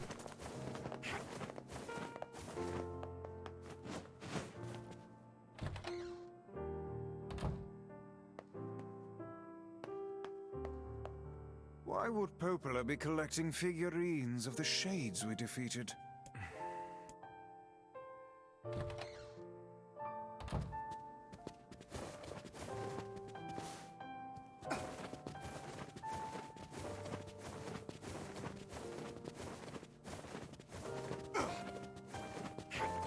Okay.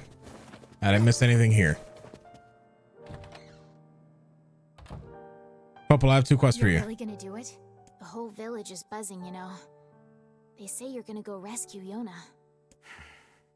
I guess it's really happening, huh? I'll bring her back. I promise. About that. Yeah? Nothing. Never mind. Popola just loves to worry. Anyway, you be careful. Yes, do be careful. Thanks. Hey, Popola, you know anything about some kind of magic fortune-telling stone? Oh, you mean the Eye of Power? And yes, I know it's a funny name, but that's what they're called. Why do you ask? Helping someone out? You have any idea where I can get one? Well, there used to be some on the roof of the Lost Shrine. I'm willing to bet they're still there. All right. I'll give the Lost Shrine a shot. So the problem with this quest is we have to make sure that we don't go too far.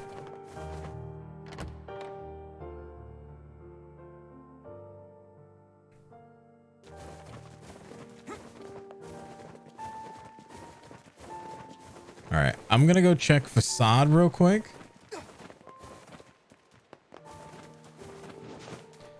Make sure I have everything. In the book, the big tree kept on waiting and waiting. I have to wait a lot too. I wish I could do something.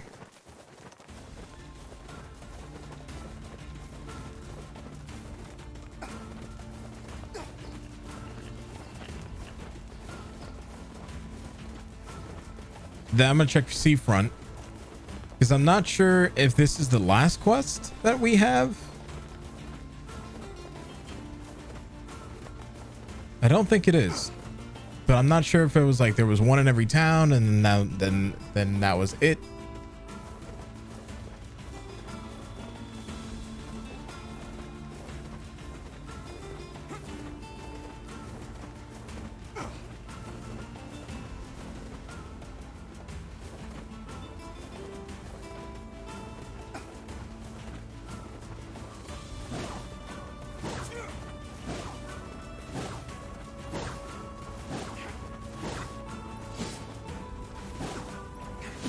Fuck.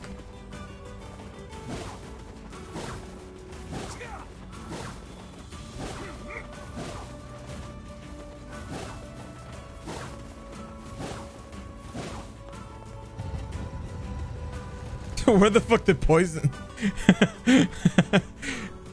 Fucking Kanye just got poisoned out of nowhere.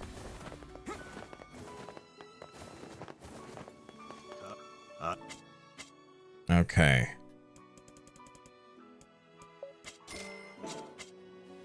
81,000. Make sure I bought all the weapons here.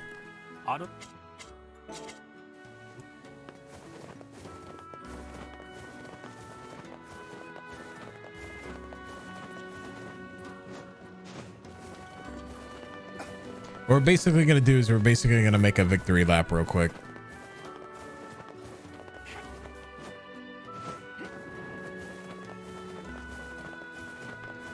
Just to make sure I didn't miss anything.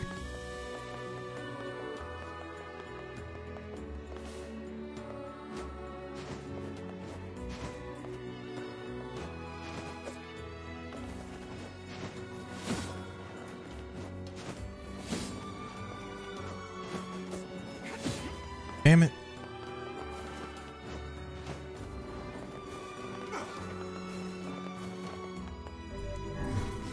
All right, let's go talk to the king real quick. We'll use the boat to go to Seafront, and then we will go to Law Shrine.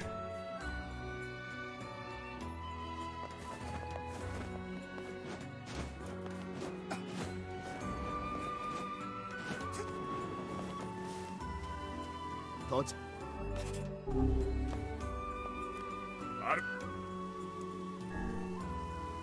All right, that's literally everything in this town. We are not missing anything.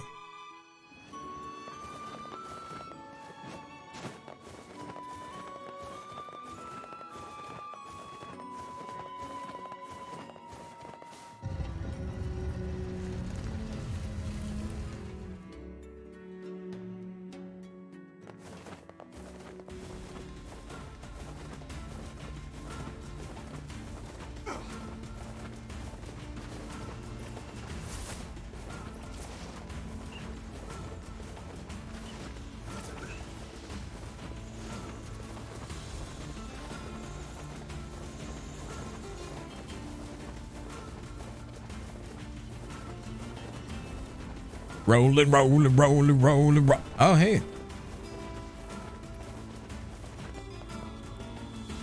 What are you doing in the middle of the desert? Yeah. It's tracking rules. They've been on the moon lately, so I was curious. Well, be careful. Is that? Yeah. It's the girl who was almost killed by her lover. There can be no reason for her to be wandering alone in the desert. Oh, I'm sure there's a reason. Grown-ups always have reasons for stuff like that. A bit of a simplistic analysis, but perhaps true nonetheless. And seeing how our little group is often a half step from madness, I suppose we've little room to give advice on such matters.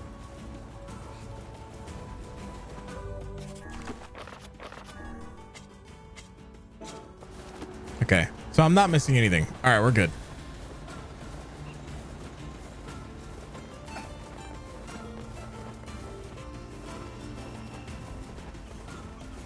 Unless talking to her was a trigger for something.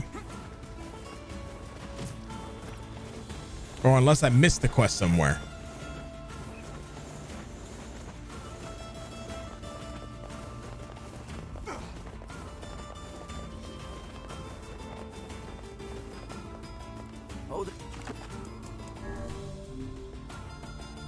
But I don't think I missed the quest because I think we've been really fucking thorough this playthrough. I remember the first time I played this game, there was a quest that gave me one of the labyrinth weapons that I actively missed because back then I didn't believe in like looking shit up. I was like, I'm gonna figure this out my damn self. There's no way I'm gonna look anything up. I'm too proud. I am too good to look things up. Hey, it's been a while. How are you? Great, thanks. Good to hear. But hey, who's that? That's my wife and son. Wait, you got married? Yeah, I decided it was time to move on. By the way, are you looking for work? Yes. Always. I have a customer in Facade who needs a Frisia. My customer runs the material shop over there. It's no big deal. Thanks. I can roll.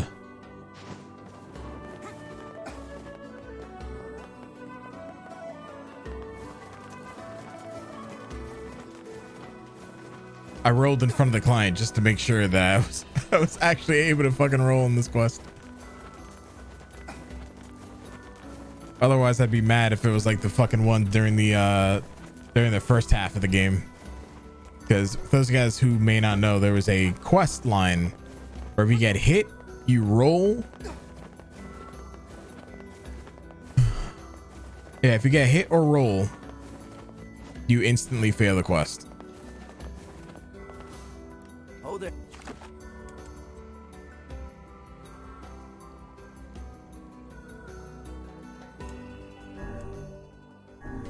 Okay, so I'm gonna go do the Lost Shrine real quick. I'm gonna go to the roof. I'm gonna go grab the eye.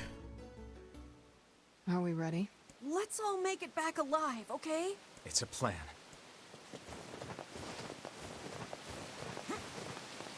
I'm gonna come back,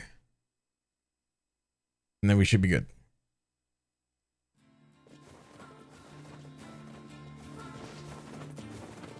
Yeah. Leave me alone. I have a side quest to do. I'll deal with you guys on my way back.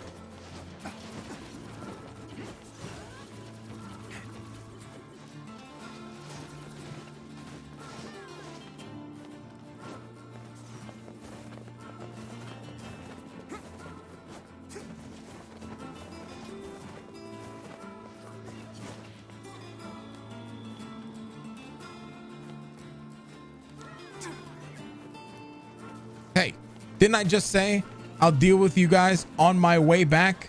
Stop trying to hit me.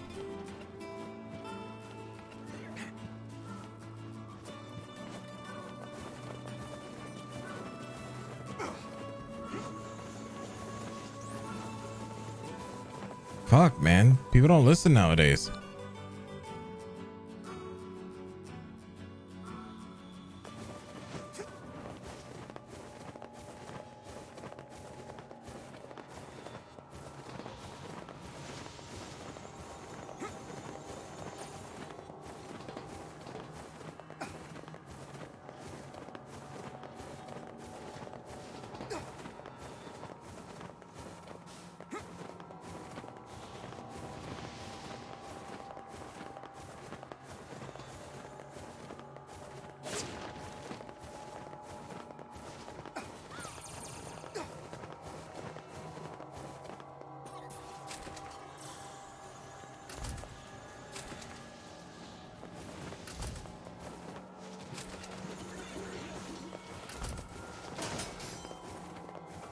Dear Maria, count me in.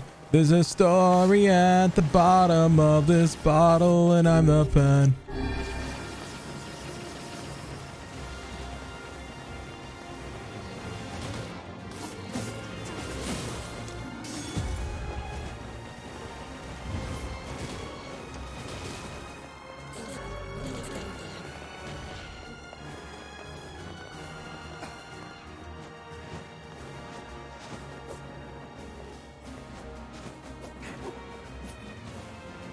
Fuck.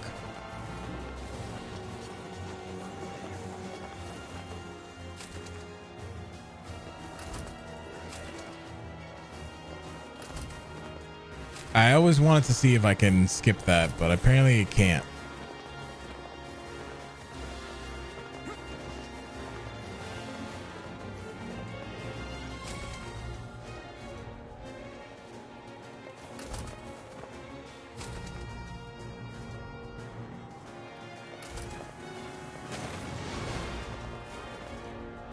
God, this music's so fucking epic. Hey, guys, I'm trying to open the door. Jesus. I feel like I'm trying to walk through Times Square and go to the fucking Lego store again.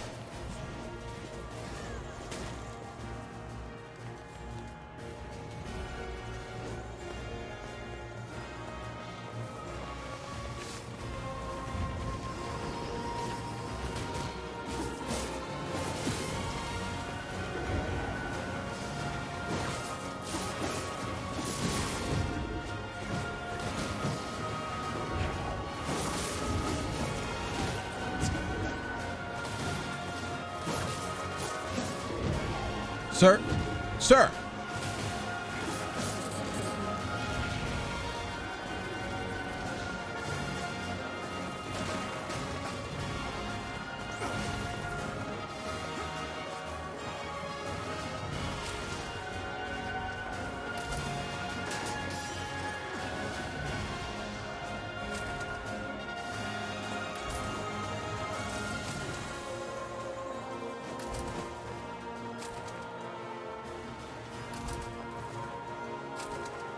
They did say that it was on the roof of the Lost Shrine, right?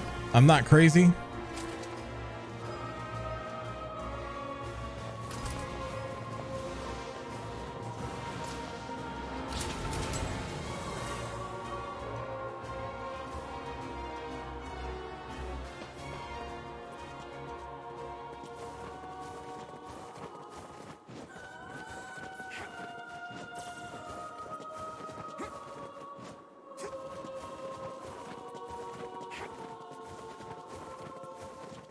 This would be the roof.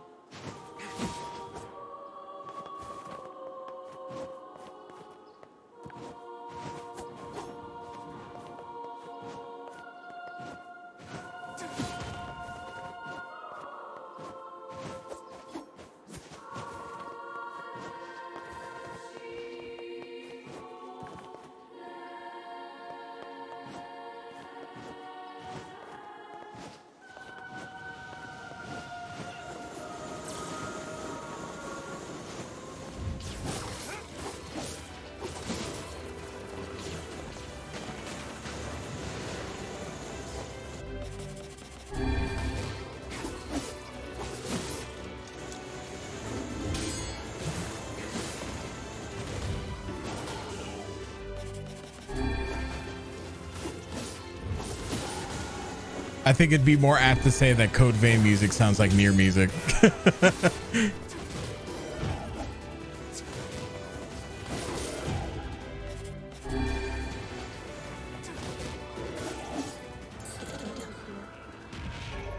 I have power. Oh my gosh. I can feel magic just gushing out of it. I must say, I'm impressed. Telling one's fortune with such a powerful I have stone buttons on the could back produce of this rather fucking accurate controller? results. What the fuck?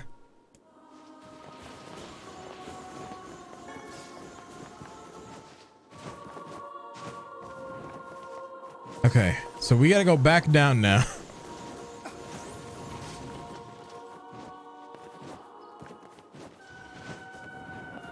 Tachyon, what's up, dude? How you doing?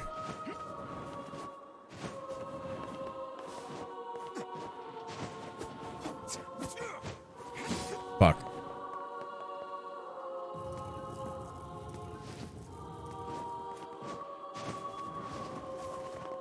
Can I skip? Nope. How am I? I'm great. Man. Lot of good shit's about to happen these next couple months, man. I can't.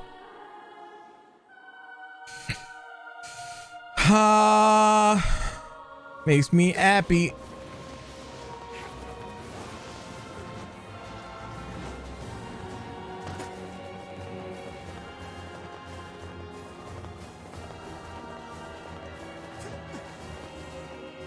But we are at the end of this ending here. What happened with hair? I cut it. That's usually what happens with hair.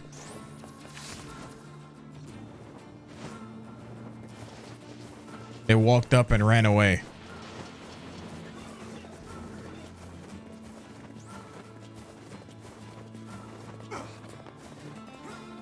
It disappeared.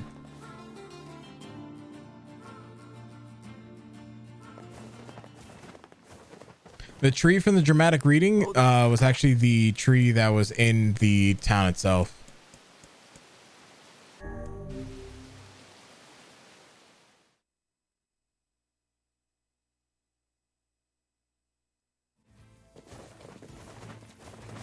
Yeah, I didn't realize we were more intrigued by my appearance than I am.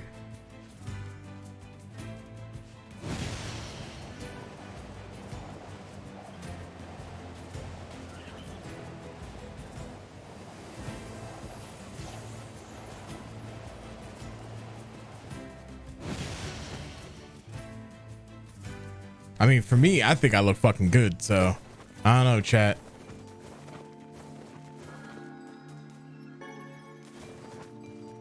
Well, did you find my stone? I got you a different one. That's it. Oh, and while you're here, how about a free reading? Come on, it's the least I can do.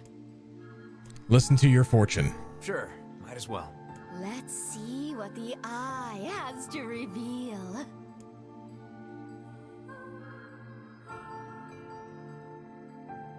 All right, chat. Here we go. Where are we? I don't know. I've never seen this place before. Shit! In our dreams? What cheek. Dreams? I refuse to believe that we were simply whisked off to some alien land. Yeah, I suppose.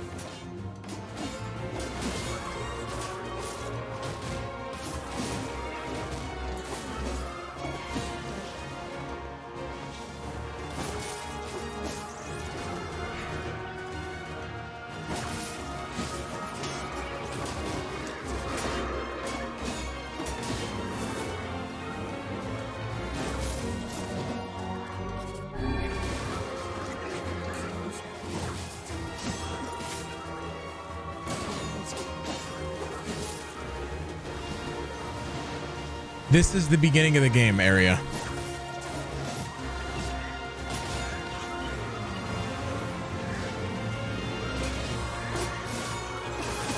So technically, as of right now, we are where we started the game. There's a reason for this quest as well.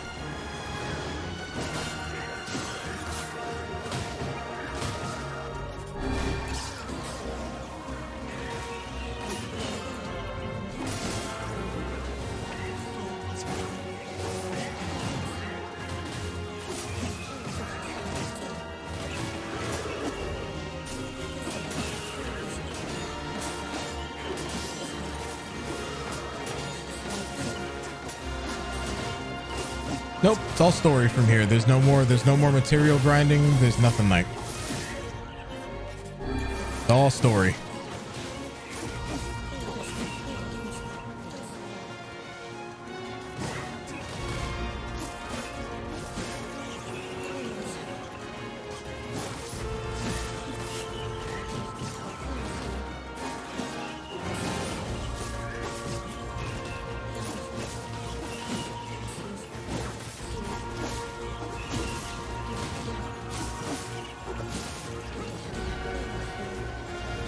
Played the Nier that much except for Automata. I watched some Nier. So where's this stands up? What do you mean? Where does this stand up? Like, how does it rate? This is the prequel to Automata.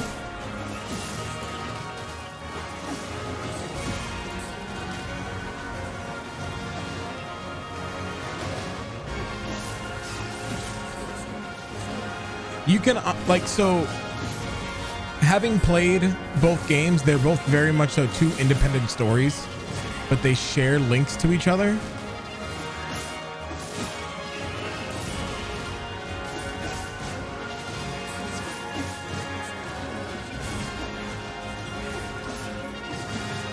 Oh my God.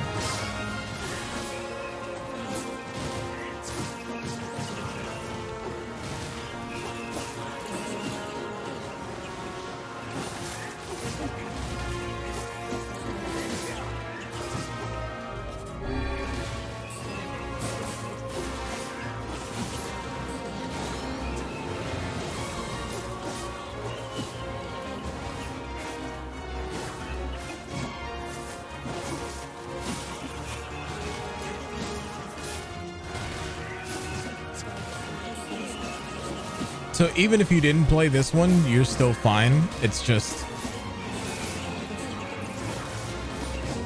there would be some things that you'd be missing out on. Like there was a plot twist that actually didn't dawn on me. Like it didn't hit me as hard.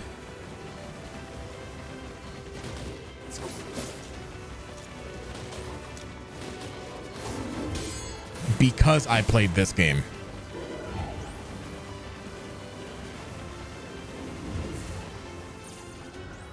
Holy shit, Junko, what the fuck? I hope that you take care of yourself.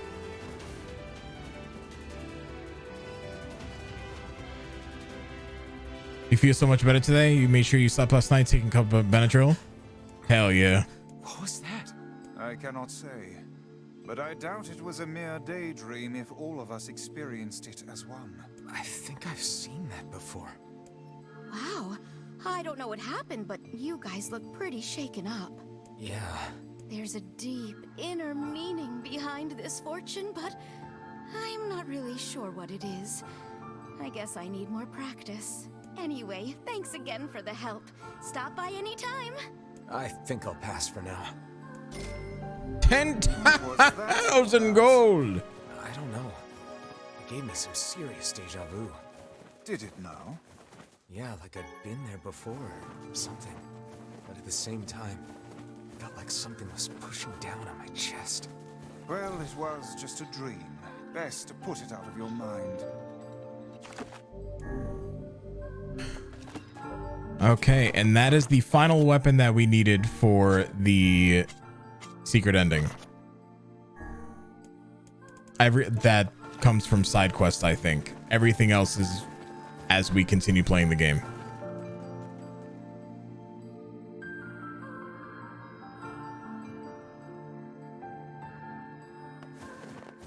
So now we gotta go turn in this Frisia quest. Frisia.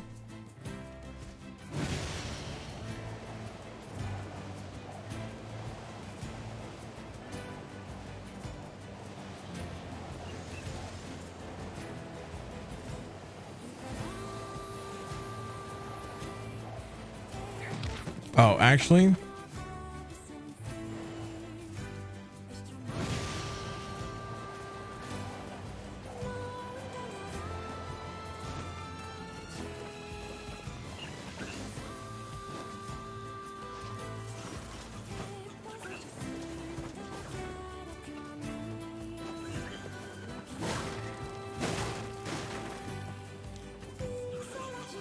well, just take care of yourself, honestly. Like, really, honestly, take care of yourself. Hopefully that you know, everybody in your family and all that takes, good care of themselves as well.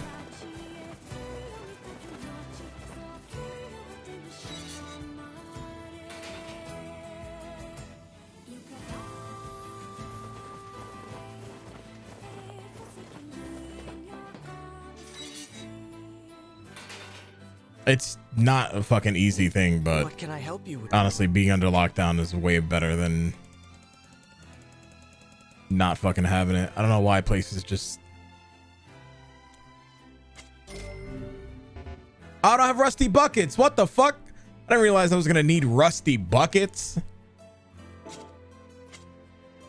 Yo, Gideon, do you have rusty buckets by chance?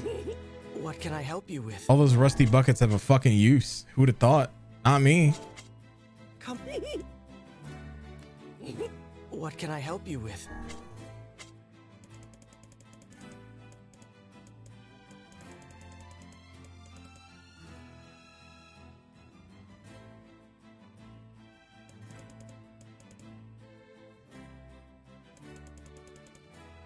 Is that lady laughing? That's not a lady.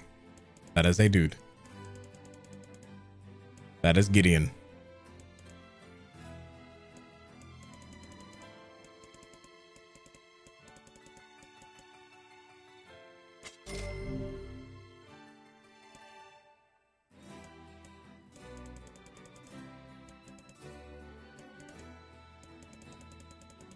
I don't really use spears.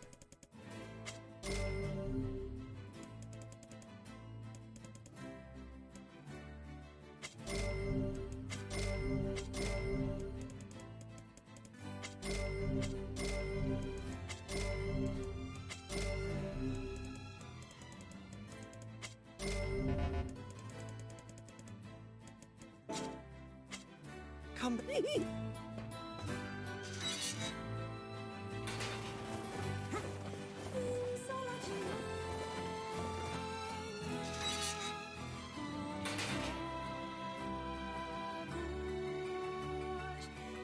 The meter prices? Yeah, the meter prices are honestly always going to be high now because they only come from two places, which is Final Armada, Armada Final Lament, and Divide Quest. So unless you're going to farm Divide Quest through to the end, that's literally the only places you're going to get them. I just fucking overshot where I was supposed to be.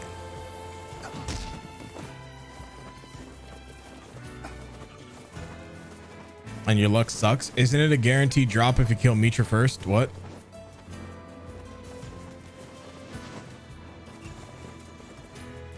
Oh, there. No? Oh, well, rip.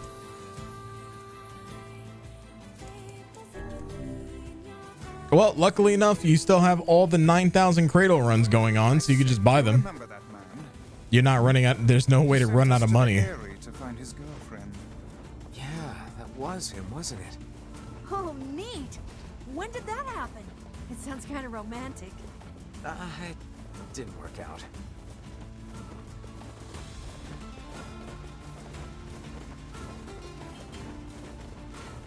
I remember this. I think the person he bought the freezer, that's buying the freezer from him, is actually his old lover. If I remember correctly.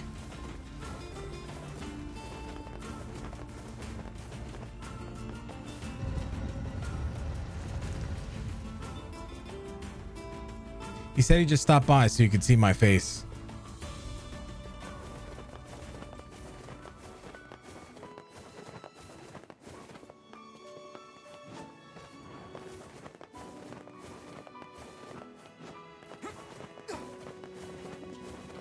Oh, wait.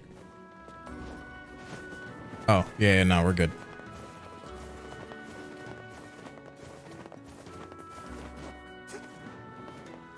Hey, you expecting a Frisia? This certainly brings back memories. Memories of what? Of many things, both pleasant and sad. I used to live in the area, you see. Ah, yeah, I was right. Oh, then I suppose I should tell you. That's been destroyed? Yes, yes, I know. The girl who lived next door to me really loved her Frisias. We used to put them in our hair, and one day she was attacked by a shade. Before I could do anything, she turned into a monster. I think the adults believed me, but I knew what happened. I know it. Anyway, that's enough of that. Thank you for the flower. I can't believe she's become a shade. How terrifyingly cruel. Should we tell the man that his girlfriend is a shade now? I honestly don't know. I mean, he has a wife and kids now. Does it really matter? It's not really his girlfriend anymore.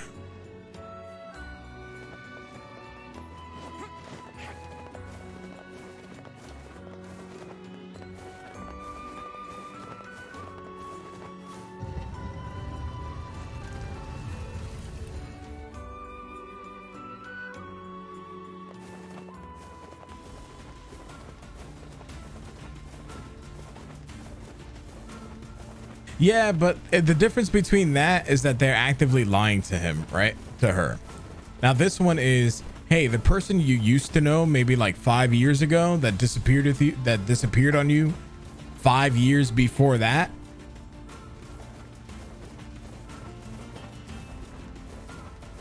So you didn't even think about this person for like 10 years? You've already moved on from it. You didn't even know that they exist anymore.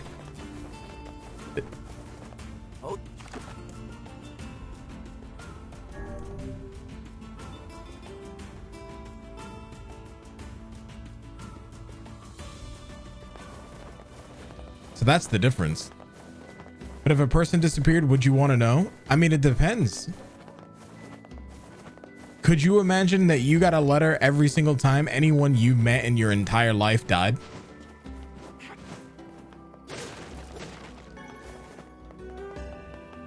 You know how many letters you'd get? How destructive that mentality would become eventually? I delivered that Frisia for you. Hey, thanks. Here's your fee. 10,000 gold. But we're gonna mention it anyway. Listen, this isn't gonna be easy, but I think you have a right to know. What? No. Oh no. I am sorry. If I would have just called her over here sooner. Probably best to leave the poor man be for now. Yeah.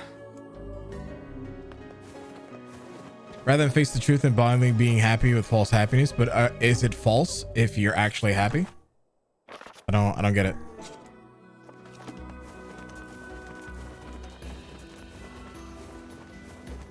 If you're in a place in your life and somebody you haven't thought about in like fucking 10 years, right? They're like, yeah, you know that person you haven't thought about in 10 years? Yeah, what about them? Oh, well, I mean, I guess that sucks. I haven't thought about them in 10 years, so it's not like I actively have any stake in that conversation or situation.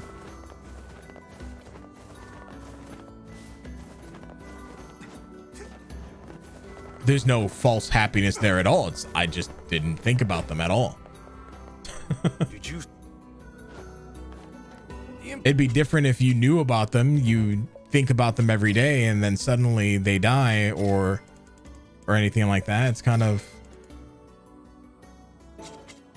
You tell it. There's.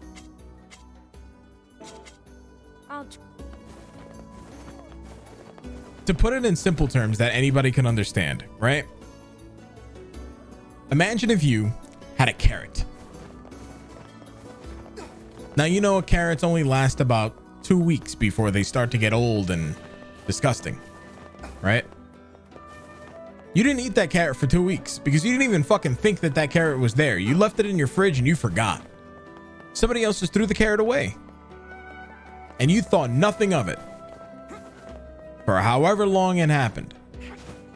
A month later, they come and tell you, you know that carrot you had in the fridge for 2 weeks? A month later? Yeah, I threw that away. Oh, did you now? Oh, okay. That isn't food. But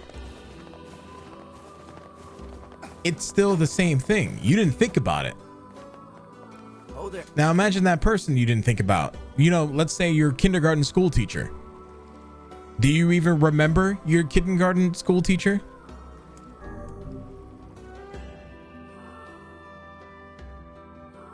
Have you thought about them? Have you called them? Do you have any stake in their relationship with that person?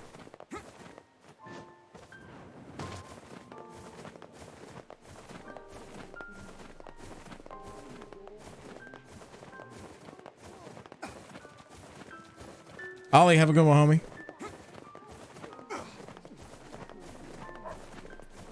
Not my carrot. Kuropi, what's up, homie? All I remember is that I met a teacher and that she saw me as an adult and tried flirting with me now that I'm an adult. Yeah, but you see what I mean? I got separated. How's stream? I think stream's going good. Right, chat? Stream's going good? Do you see how that goes? Right? You don't remember. You met that teacher, but up until that moment, you didn't even know that who they were. You didn't even think about it. But they never thought of it because it wasn't important enough to influence your life. And that's the point. When they're no longer important enough to influence your life, if someone tells you that they're gone, you kind of move on.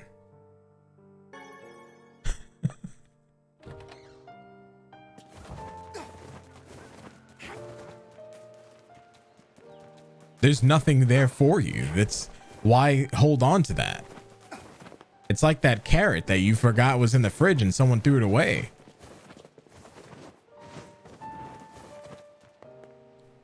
It's like if you had an ex-girlfriend, not that many of you in chat do. I'm kidding. First of all, that's a joke. Except for like you. But you know, I get it. You know, I'm talking to you. But okay. But that was dick. That was dick. It's like if like you had an ex-girlfriend, right?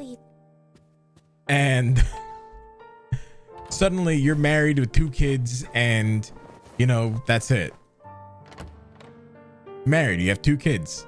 Why do you care about your ex-girlfriend anymore? You don't talk to you. You haven't spoken to that ex-girlfriend in fucking 5 years. They have affected your life, yes.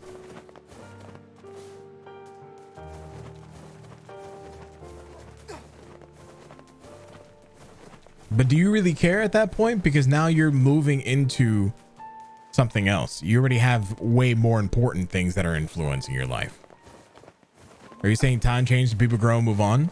I mean, that's just a given. That's not what I'm saying. But if that's what you want to understand and how this goes, sure, why not?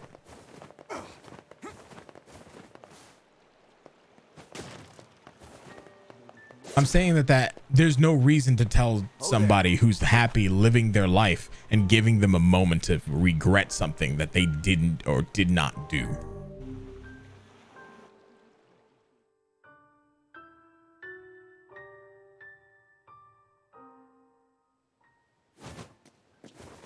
It's not being dishonest. It's just not sharing that information. Because it would be like if they asked you about it, hey, and then you told them, I don't know anything about it.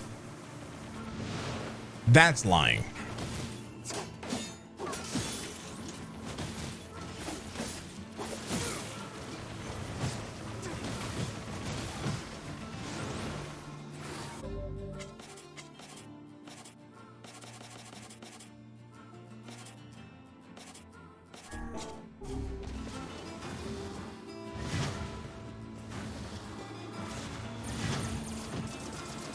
Ignorance is bliss type of scenario. I mean, sure.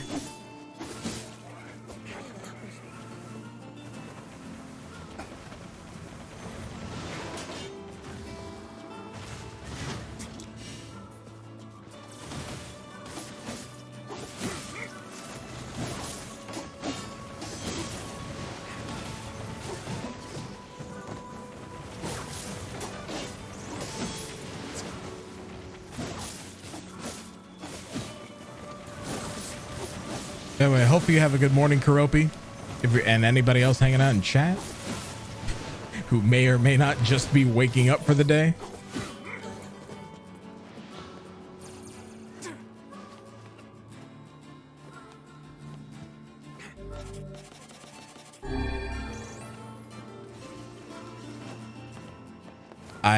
We're at 2%, and I'm pretty sure this 2% that we have here is later on.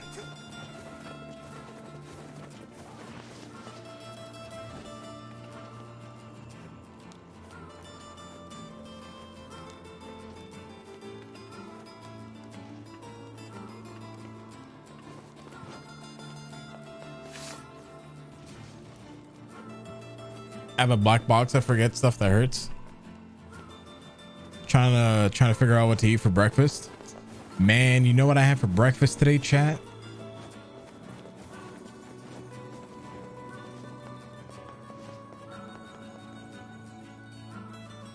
I'm starting to understand why you're saying why ruin someone else with the truth when they would never thought of that person to make an important impact in your life. It's like, oh, I just don't.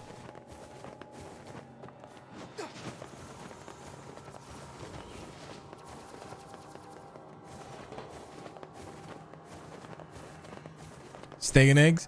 Nah. So what I did is I had 2 enchiladas. You know, I don't know if you have them in China, but and French press coffee. Well, I did have coffee, but it's aerated.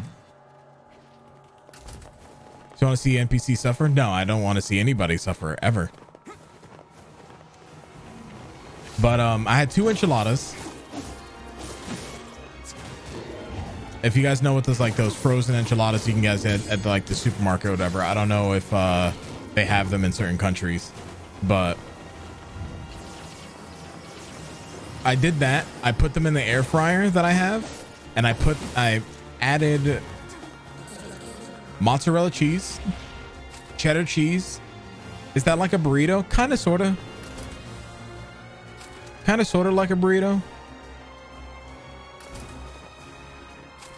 But yeah, so I put 2 of them on top of each other. I put them in the air fryer in like this little metal container with mozzarella cheese, cheddar cheese, and then I topped all that after they were done cooking with sour cream. That's what I have for breakfast.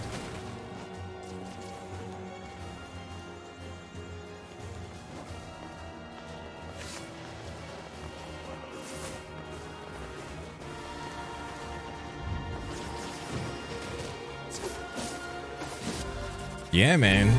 Gotta start the day out right.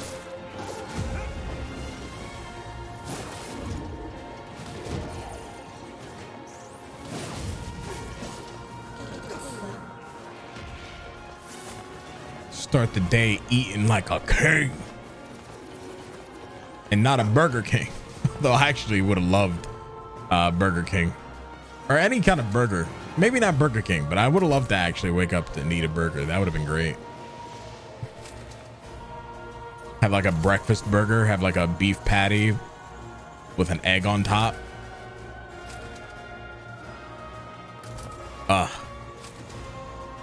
Delicious.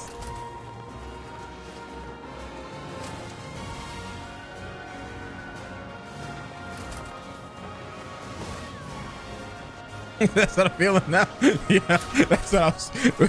It was funny because during our fucking podcast last night, Kuropi, I went to bed almost immediately after. I was tired. Like I didn't even know that I was tired.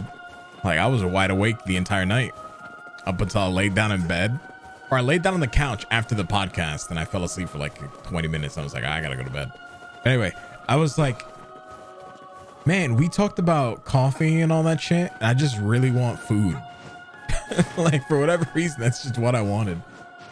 I wanted a burger and French fries.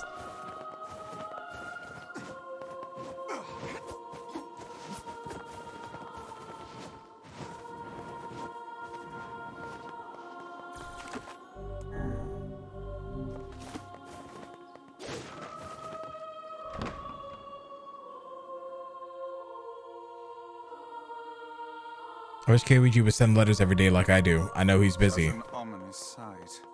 And yet All I right, chat. find it strangely Camera's turning off. nostalgic. Time to pay attention. This is where Vice and I first met. And first fought together.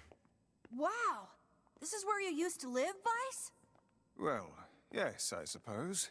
In a technical sense. Pretty nice digs for a floating magazine. At least it was free from annoying hussies like yourself. Special episode where we just talk about food. That's gonna be the next thing. Watch. All right, chat. One's in chat if you're ready to experience feels. Haha, no one ever is. All right, we continue. This is the point of no return.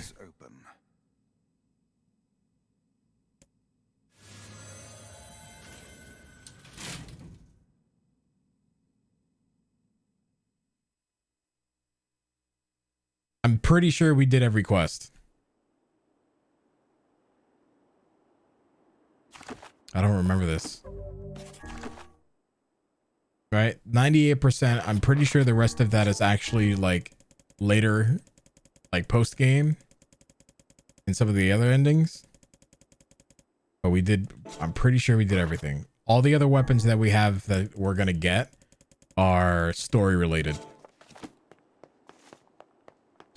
So, let's go.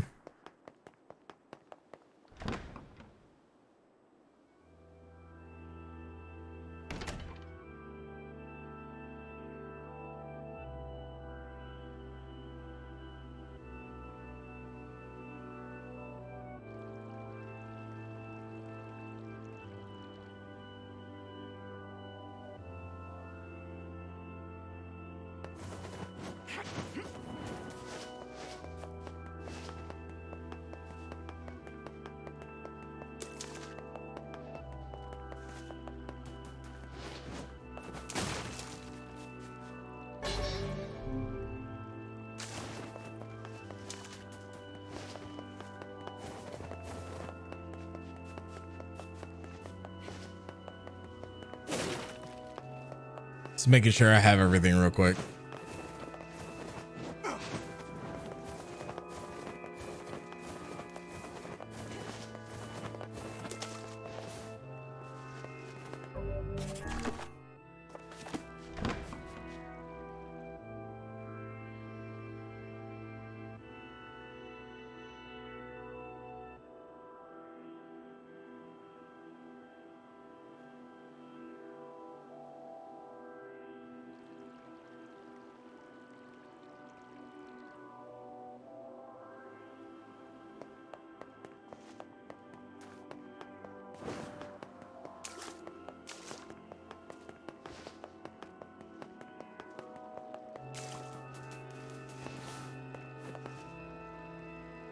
To whom does the true voice speak? To whom does the true form show itself? You must answer. It can talk! I ask, why did humans disappear from the world? The hell is this? I believe this is some manner of password. Password? Yes. The correct answer should grant us access to the castle. I feel confident I've heard this somewhere before.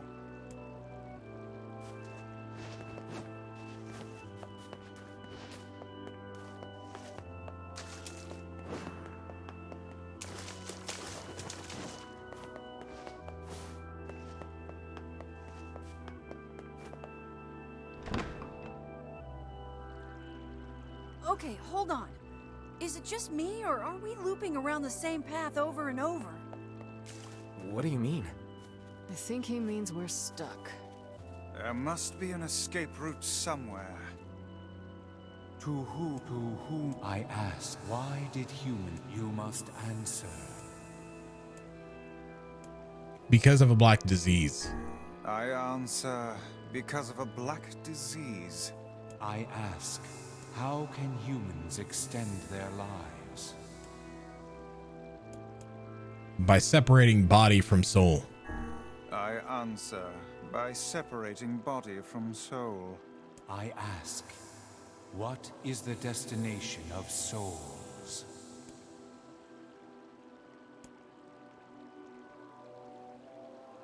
They are placed in their corresponding shells. I answer, they are placed in their corresponding shells. Very well. You are acknowledged as master. You may enter. Well then, it seems the way is open.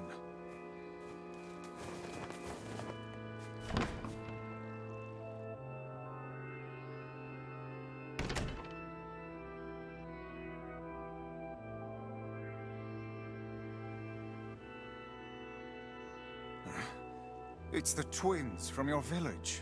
Popola? Devila? What are you doing here? Hey, any chance you'll just go back to the village? This is a very dangerous place. Even if you can find Yona here, you probably can't get her out. How did you get here? Shh. We're asking the questions right now.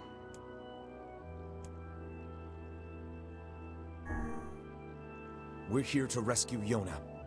No dice, huh? Well, I guess we don't have a choice then. The other two answers don't matter. No, I suppose not. How sad.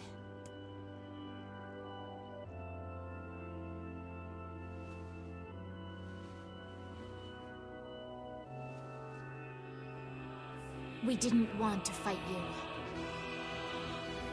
We really didn't want to.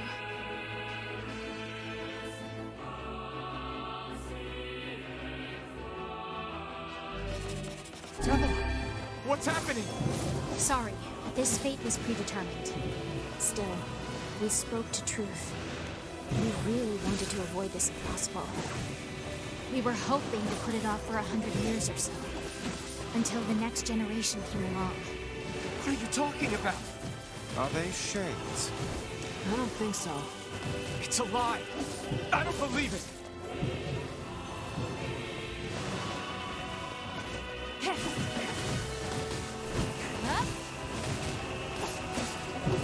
We never thought we'd grow to be this powerful. This is madness. Why do you block our path? You have no cause to speak so with us, Grimoire Weiss. You are a traitor.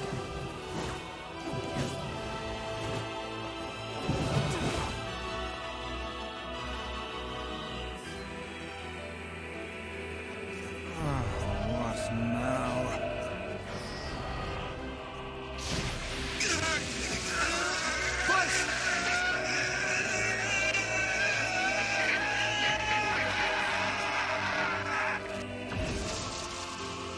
They copied my powers. Ah, shit on a shingle. They can use the sealed verses. Of course we can. The power came from us in the first place. You were simply loaned a small portion of it. Vice! Are guys doing this? Why are you siding with the Shades?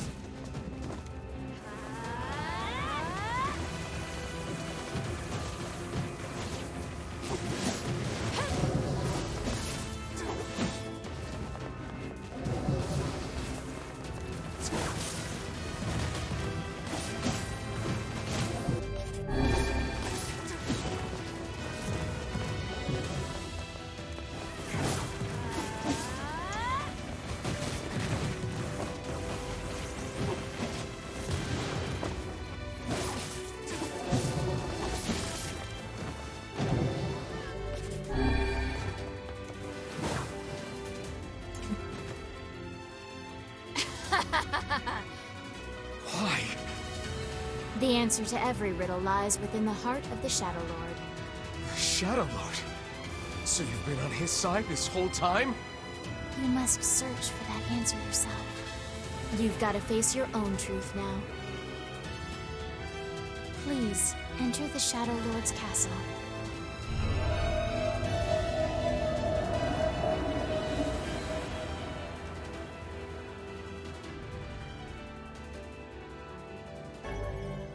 Obtain the Shadow Lord's castle map.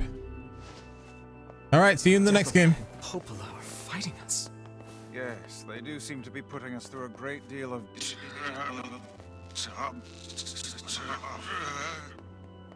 You okay, Vice? How odd. For long years, my mind and tongue have been my greatest assets. But now the latter seems to be... Well... Vice? Do not look at me like that. I am Grimoire Weiss. I am perfectly... Oh.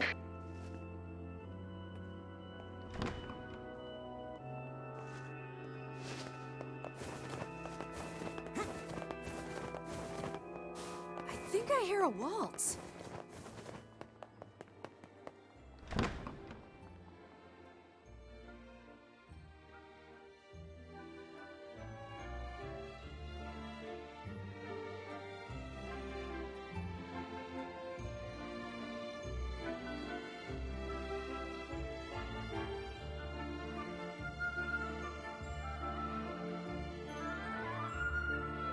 It certainly is a grand affair.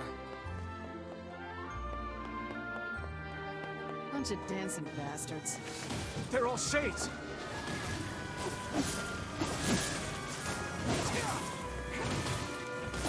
I think we're locked in! It's not like I was planning to leave. Yeah, it's a bit late for that.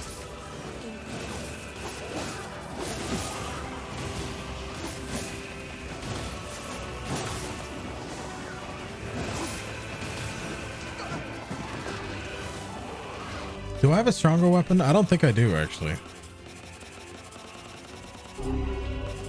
Oh, wait, hold on. No, I don't.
Wait, have I been using the Phoenix dagger this entire time without words on it? What the fuck? Oops.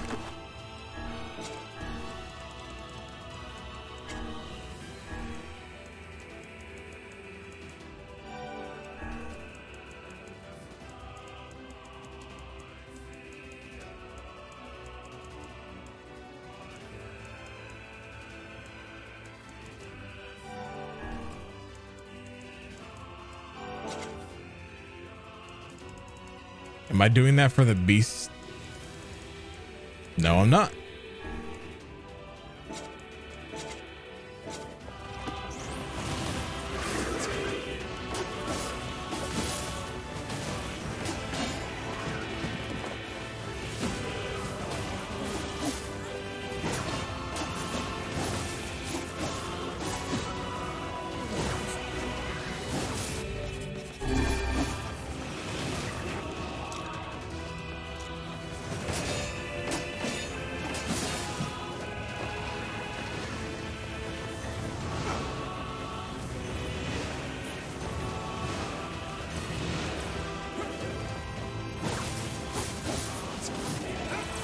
Can you stop fucking throwing your body at me?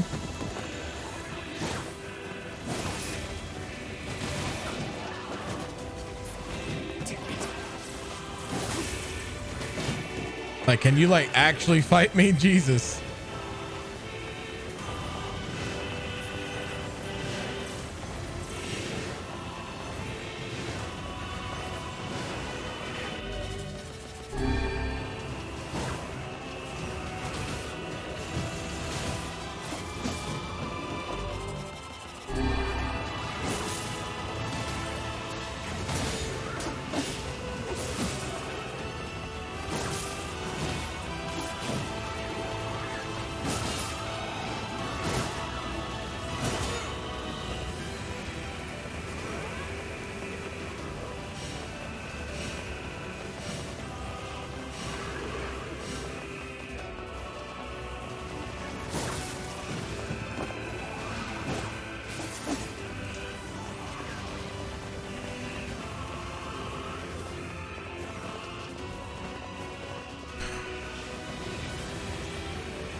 Damn it! It won't stop coming! I'll open the next door. Cover me. Oh, how I...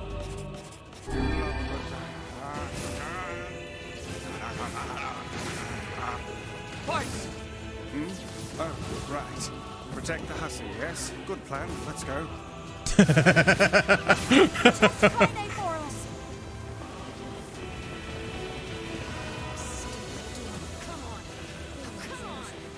Kaine! Hurry! It's not open yet? Do I look like a goddamn locksmith to you? Yes. No, you idiot. What are you doing? Well, it doesn't want to open? Fine. I'll just break it down. Stop, you impatient fool.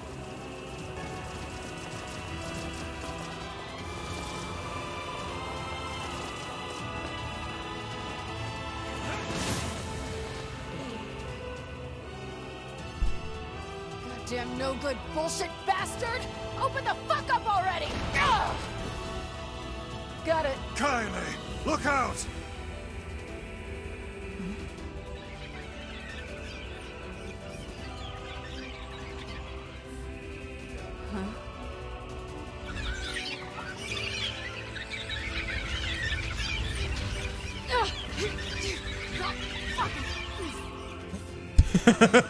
God fucking Freaking me out!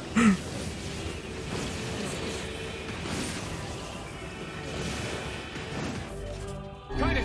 What's wrong? We need to help Kaine!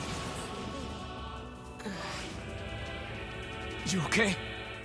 Yeah. Well, we got problems.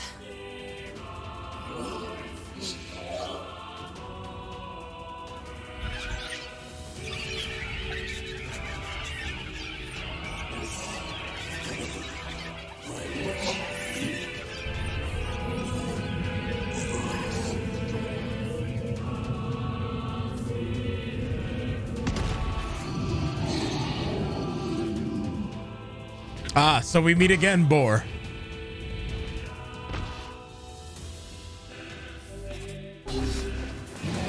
We don't need forgiveness, asshole. Oh. Kaine?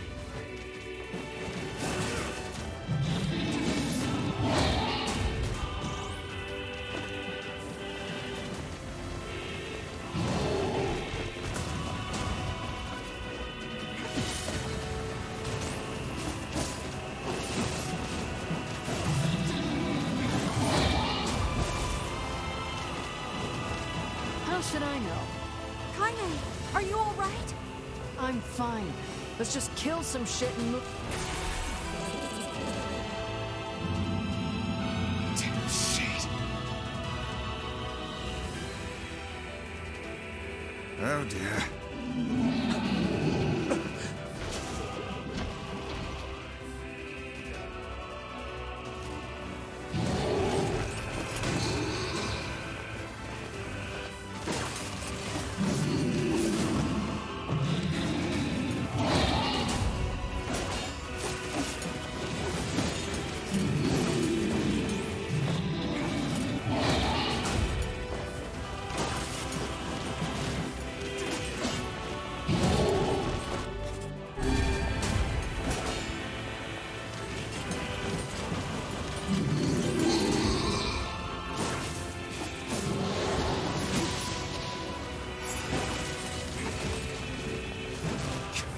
This thing? Bob! Oh no! I can't stop now. Damn it. Stay focused, Kaine. Don't fall victim to such distractions. Come on! We have to keep going! Let's go!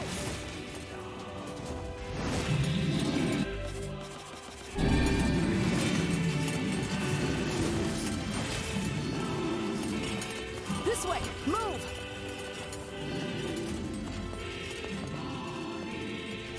Rising weapon batch 5s for TPD triggers? No fucking way. Really?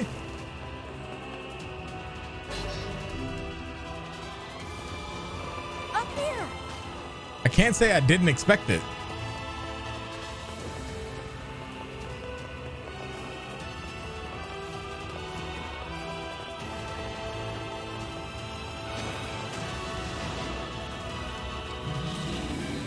How can we deal with this thing?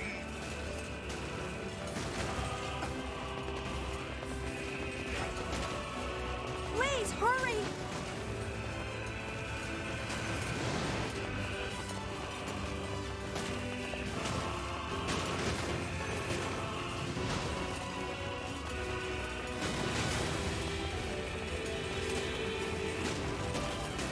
You guys are gonna get sick here. Sorry, chat. There's a weapon. If I'm not mistaken, if it's not the weapon that I already picked up, it might be another one that's coming up soon. But I remember there being weapons around here. Damn it, I can't get it open.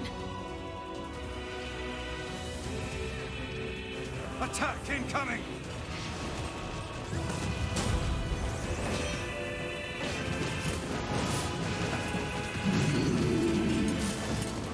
It might have been. The entrance is locked too! It seems we are in a bit of a predicament. Strike the beast while it's down.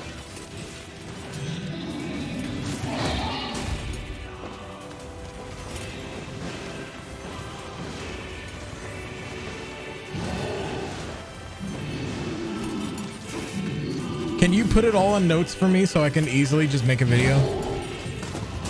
Hit the thing while it's Like you down. usually do?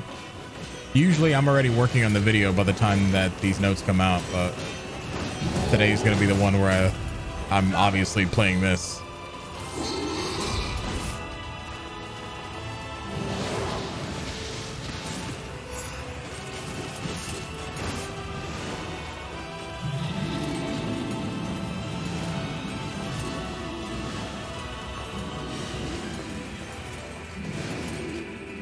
You can just put them in Discord, so that way everybody can read them, and then I'll just pull it from there.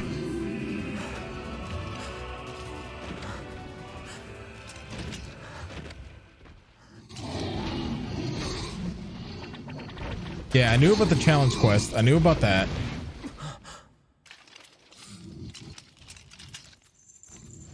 This girl lobby's nice.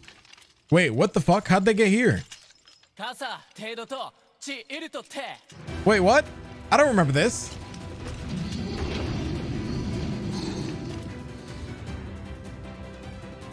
I mean, I kind of do, but I don't. What are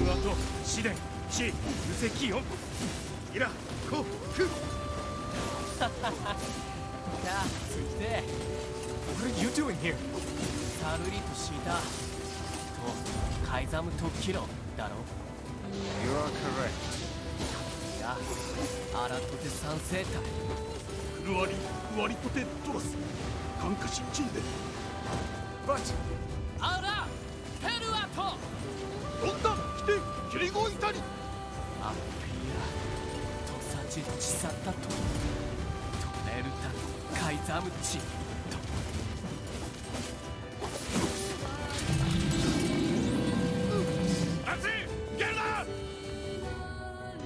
hey, stop! Let me go! Stop it! Damn it! King, no! ギ後でアリクラーサアコ No! Open the door! You can't fight that thing on your own! ユククオタオキアルタウィートクルトコチイル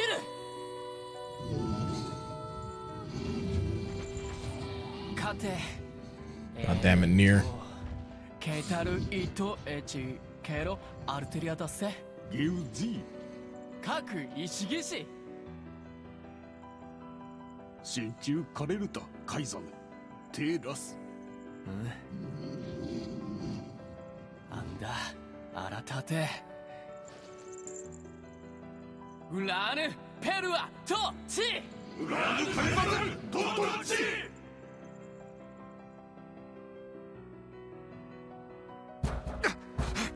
Open the damn door!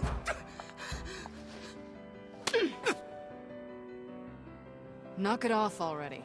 Let's go. Kaine. He's fighting for you. And for Fira. Don't let him die for nothing. My friend.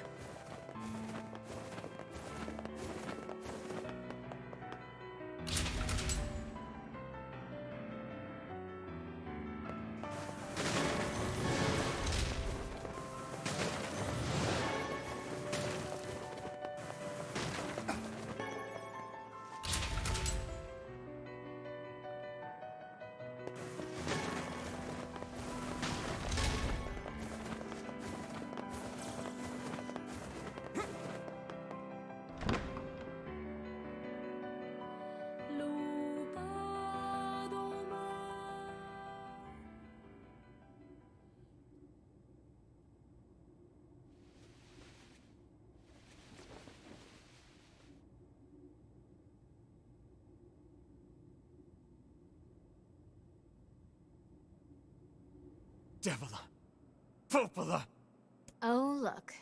You made it. We've been waiting for so long. Why are you doing this? It began 1,300 years ago. Humanity, finding itself on the brink of extinction, undertook a last-ditch rescue plan called Project Gestalt. Gestalt? Do you still not remember, Grimoire Weiss? Then let's give you a refresher.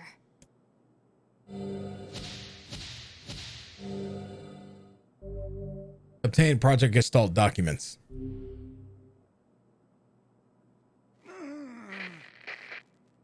Weiss! My mind.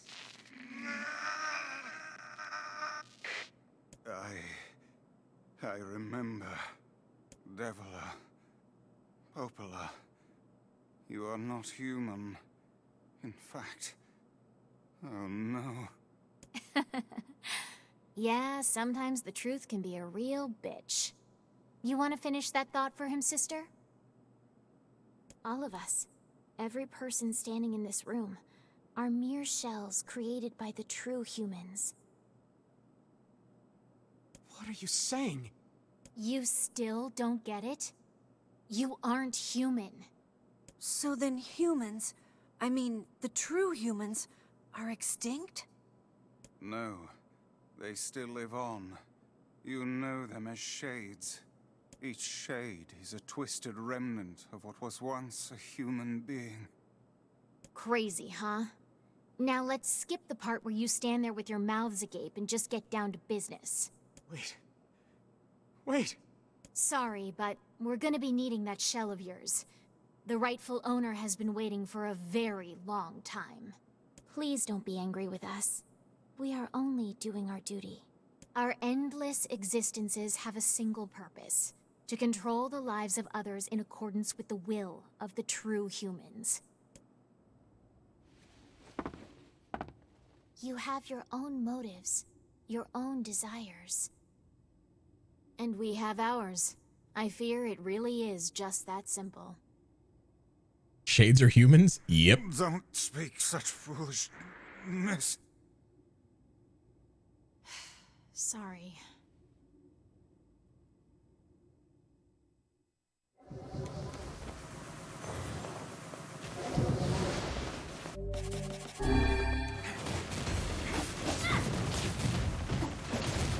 You and us, we're the same.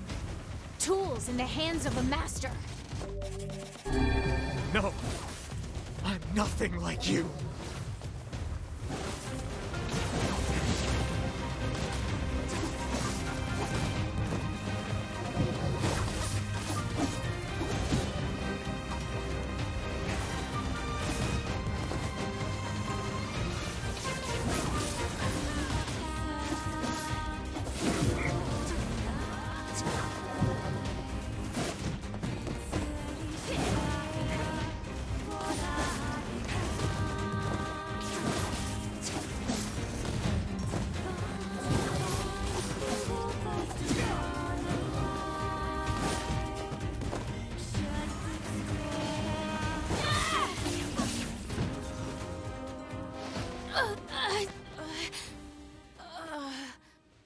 Devila?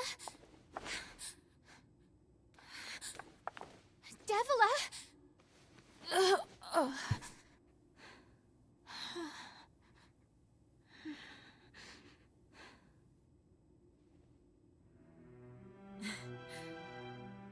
Popola, are you crying? No! Don't die! You know, Popola, I understand now why we're twins. It's because we were born without souls. Devila, I can't stop the bleeding. Oh god, I can't stop it. This world is too lonely for one without a soul. There's too much emptiness.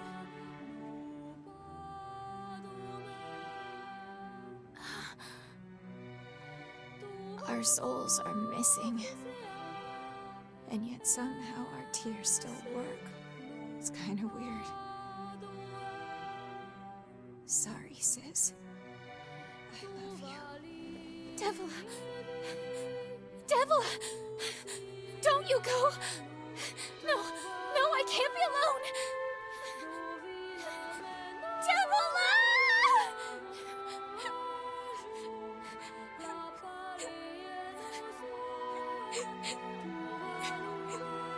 Popola.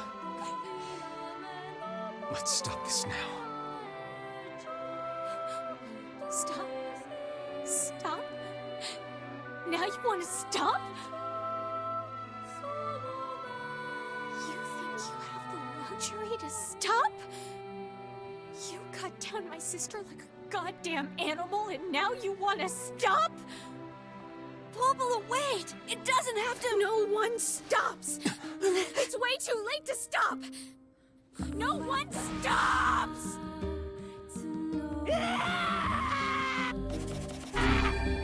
Please, don't do this, Popola! You and Devila were like parents to me! Those two have watched the world wither for time immemorial. The cruelness of such a fate is difficult to imagine. I don't want to do this! I don't want to fight her! Stop bitching and start fighting! It's the only way!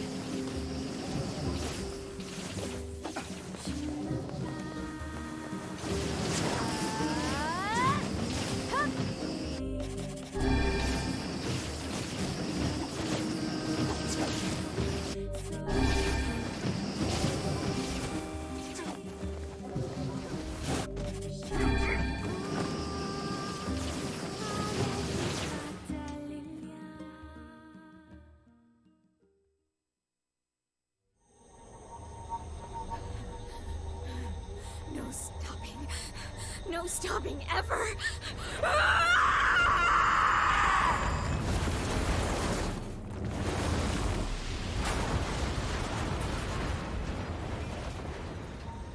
The bridge! Blast! We're trapped. I've got an idea.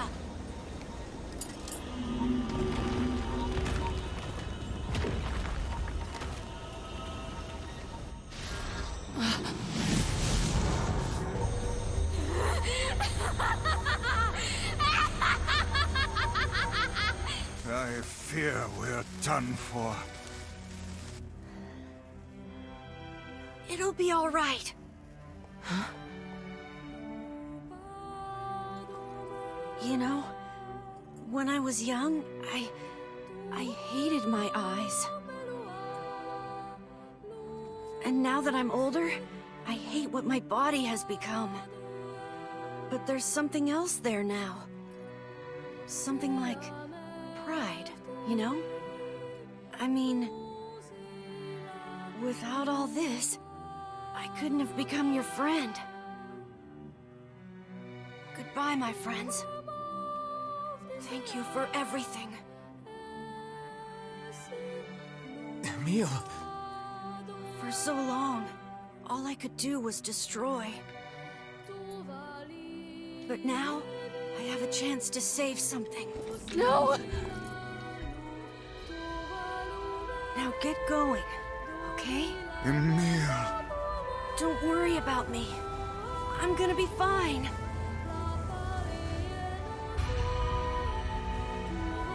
Emil! Emil!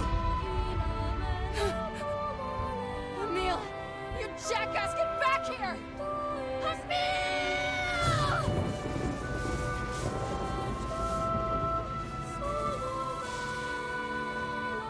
Oh dear. Kaine's so unstable, and Vice can't stop arguing with people. I hope they can hold it together once I'm gone. Well, I guess they'll just have to learn.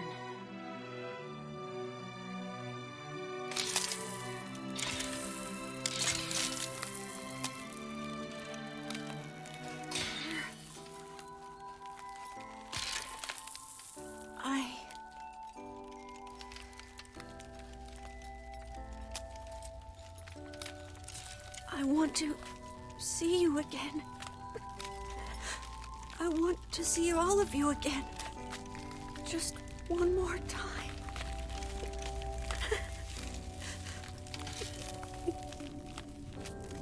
I'm scared. I don't want to die.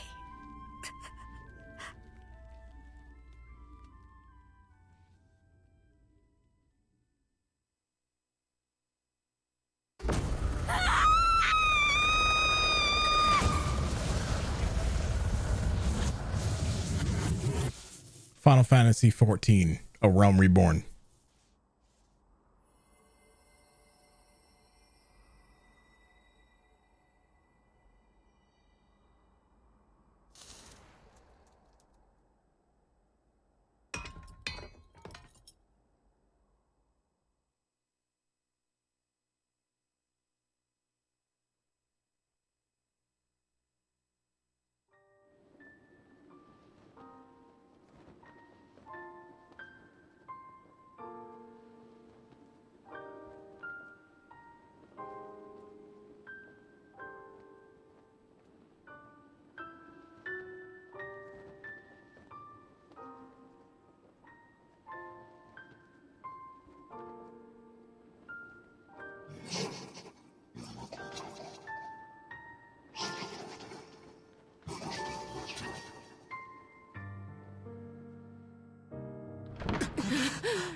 Let's go.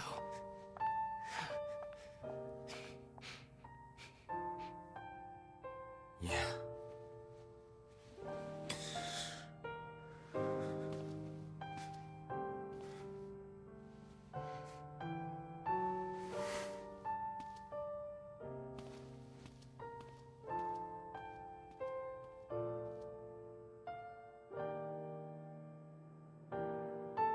She could kick me.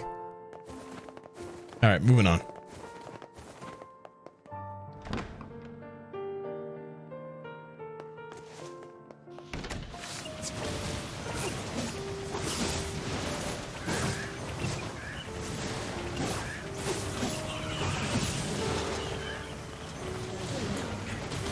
It's actually really sad, right? Knowing that Emil's not dead, but knowing that this was what sparked like everything for Emil. Like his entire life has been tragic. Every single bit has been nothing but sacrifice.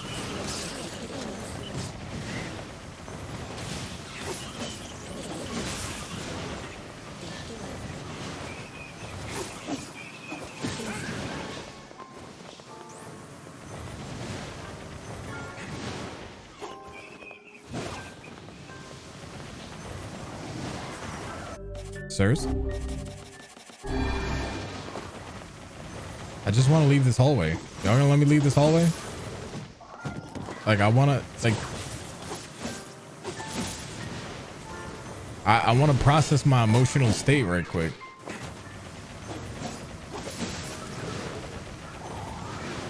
Like, I know you guys are just trying to give me a hug, trying to treat me like Kaine just did, but goddamn. Monkey see does not mean monkey do.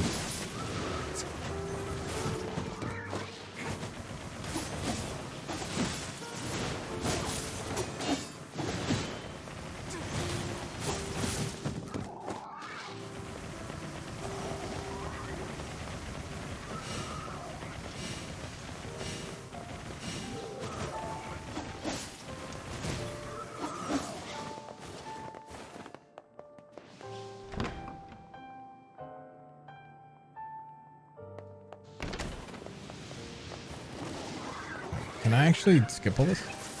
I wonder. Let's see. Nope. Gotta kill it all. I guess they really do give you the moment to like actively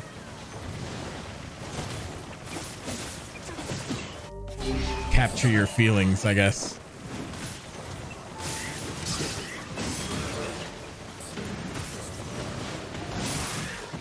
And what's the best way to capture your feelings, chat? Combat.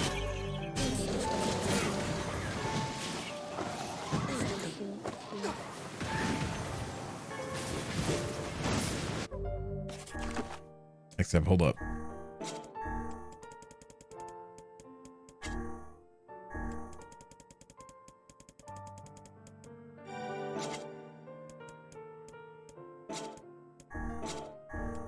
What did I just change that for? Just change that for Phoenix Dagger. Gotta change it again for Beast Lord.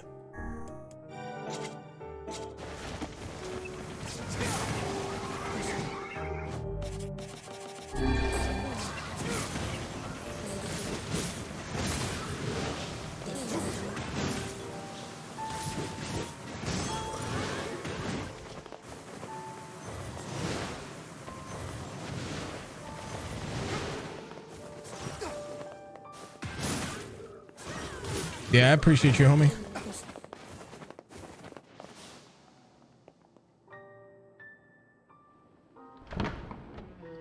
Oh, JP has some announcements too. What the fuck?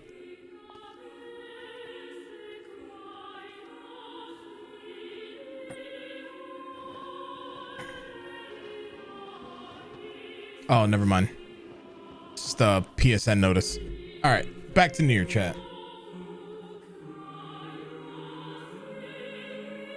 Real important notes coming up right now.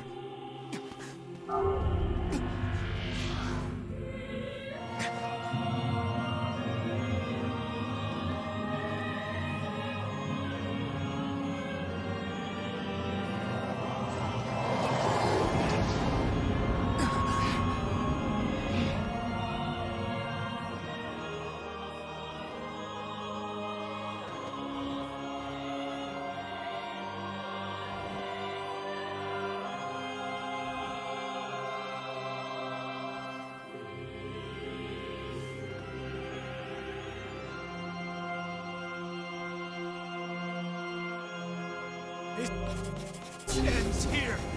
Strike hard. Hold nothing back.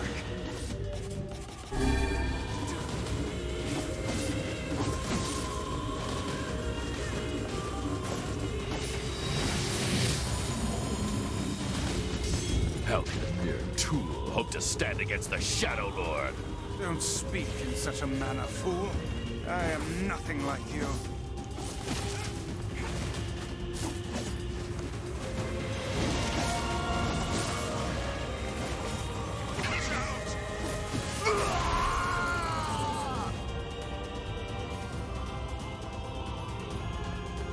Be careful! I know!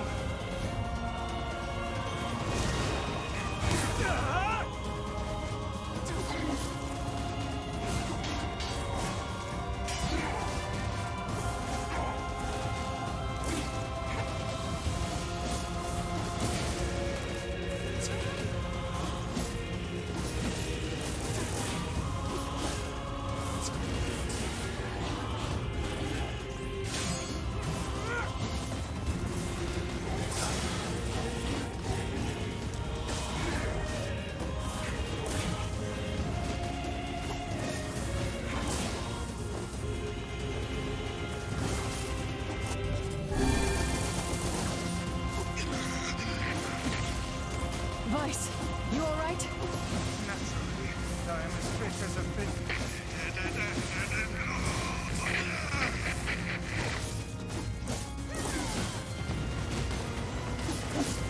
No, Kane is Kane.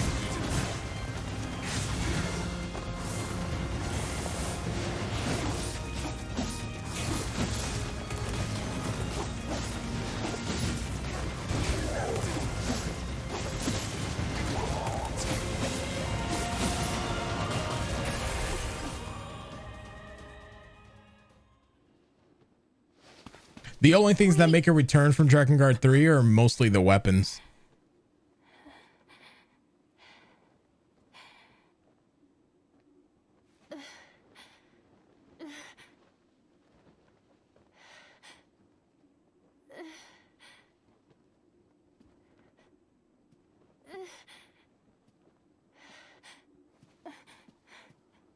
Brother?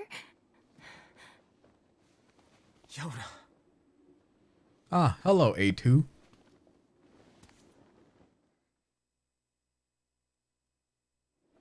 Huh? She has A2's hairstyle. Please, just stop. I don't want to do this anymore. I don't need someone else's body. I don't want it.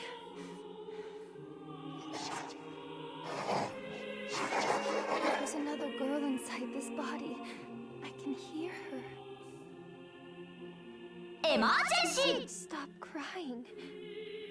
She says she wants to see her brother. Yona's been possessed? This girl loves her brother too, just as much as I do. It's not right, you know?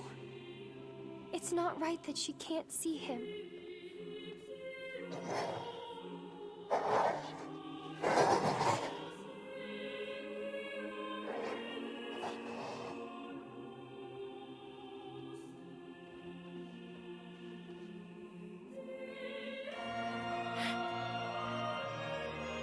It's you, isn't it?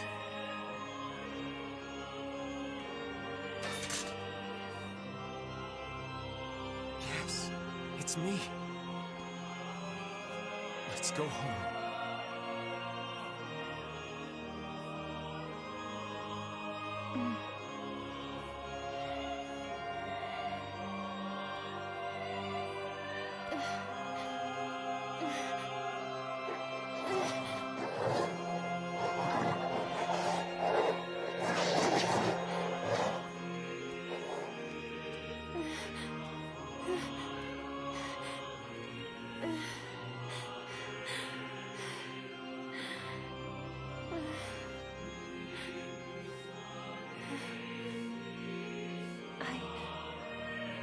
I'm really sorry.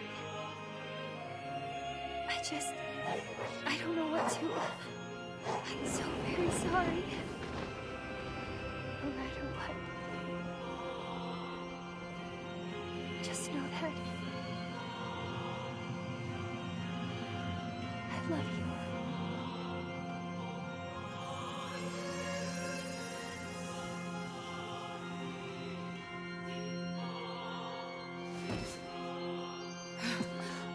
Hurry. The shade that possessed her is gone.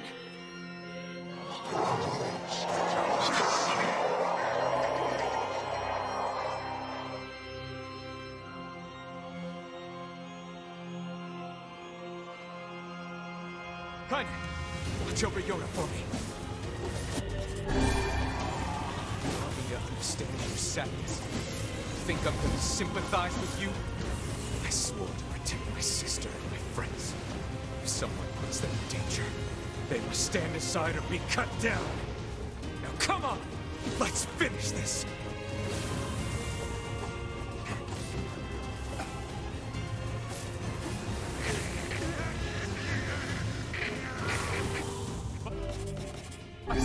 What's wrong?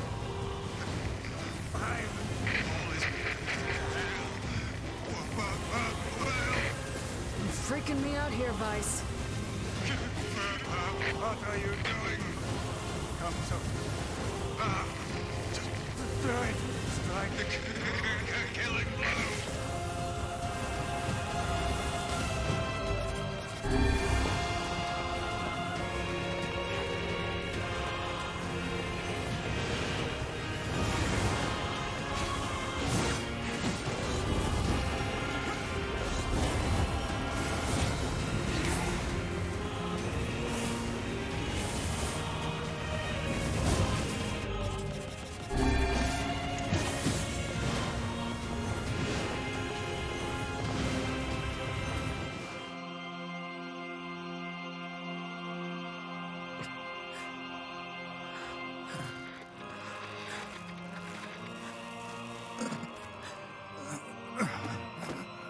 No bother. One moment, please. You okay? Fine, just fine. All right, no, I'm not. Vice. It seems some headstrong idiot has decided to push me beyond my limits. I should have taken that job as a cookbook when I had the chance. Vice. I'm sorry. I'm sorry. Only joking. I hate cookbooks. But... let's go. Out of the way. I have one final task to fulfill. Where are you going? Why, to stop him, of course. But after that, it's up to you. Only you can see this battle to its conclusion. I wish you luck, my friend. You can't. I swore I'd always fight by your side. You are an exceedingly stubborn lad. You know that, yes? Perhaps that's why I've so enjoyed our time together. But I fear this is where our journey ends. Vice! Oh, and remember what I told you about using my full name? Well, forget it. I've grown rather fond of Vice. Vice. I knew you'd come around. Don't let it go to your head now.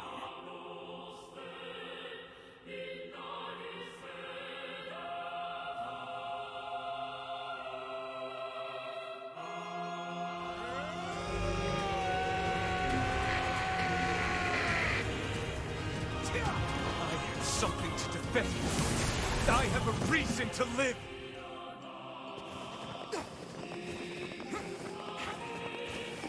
Shadow.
Is Yona all right?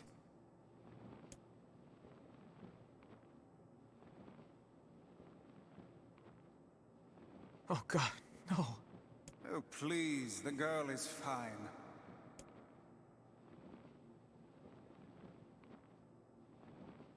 Weiss? Where are you? Are you okay? I am as well as can be, considering I have lost my physical form. Doubtless my voice will be the next to go, so listen closely. Your sister is safe. Do not mourn her, and do not give up hope. Instead, you must call her back to you. How? Use your memories. Recall the times you spent with her. Present her with proof that the two of you live still, and that your lives have meaning. I don't know. Typical. But take heart.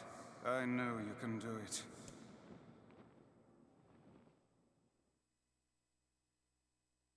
What's my favorite food? Cookies. What's my favorite book? That's my magic storybook. What's my favorite place? Home with you. What's my favorite flower? The lunar tear, of course. Okay, one more question. Who do I love more than anyone?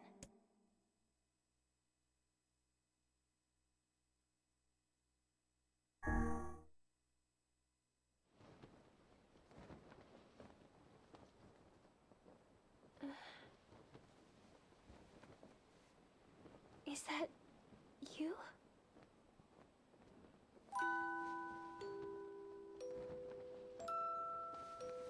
Yona.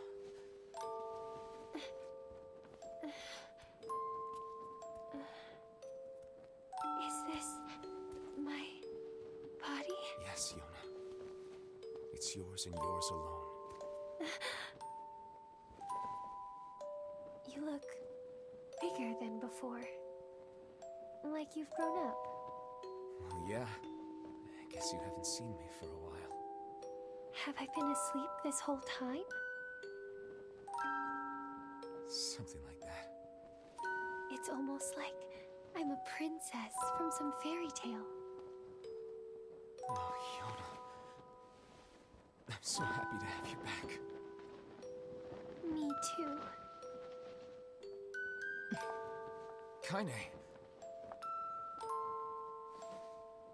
You and your sister, you have a good life, Kay? Where are you gonna go? Guess I'll... You could stay with us, you know. Thanks, but I'll pass. You know how it is. I got my own shit to take care of. What do you mean? Personal shit, alright? Anyway, take it easy, yeah? Kaine. Hey, look! It's beautiful.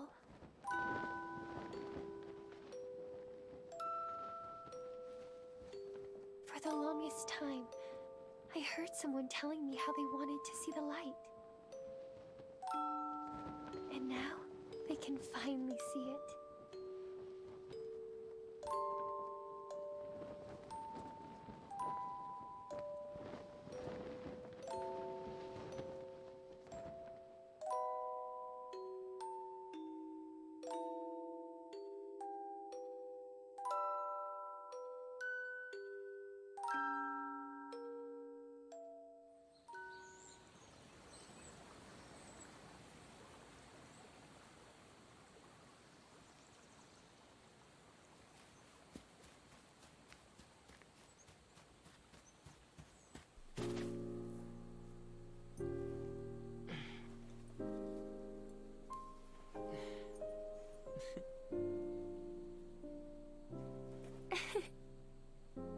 Thank you.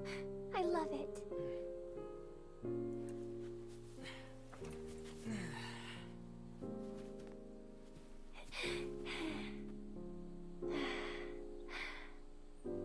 It's so sunny today. Yeah, it sure is.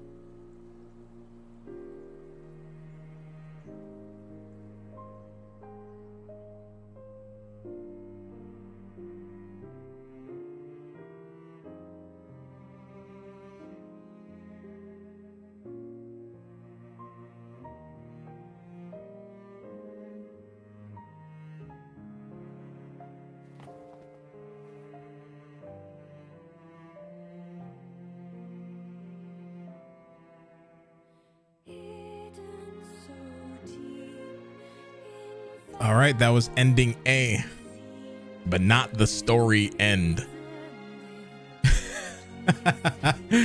If you guys are not familiar with the Nier series, the story's not over.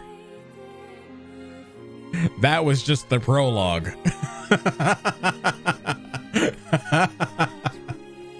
Oh, fuck.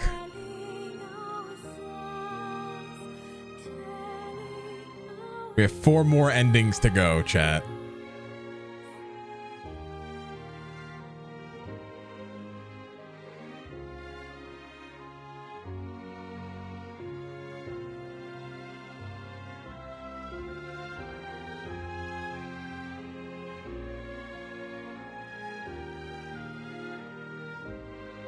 You thought this was it?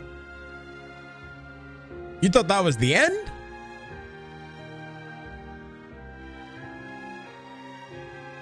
Oh, my sweet summer child.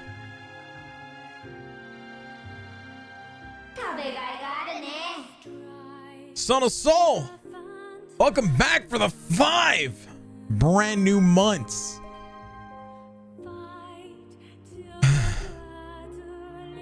I appreciate that. Thank you, Son of Soul.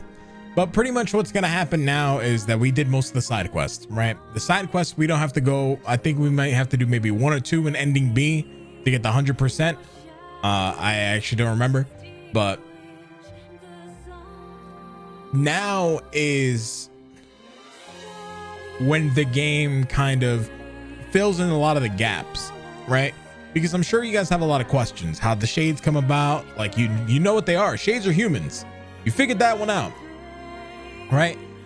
But there's more to that story. That there's more to Emil's story. How did it happen? That's because the Black Plague that was going on. Oh, Jess, it's because it got hit by automod. If it ever sends twice, don't worry about it. The Shade Wolf was also a human? Yep, the Shade Wolf was also a human.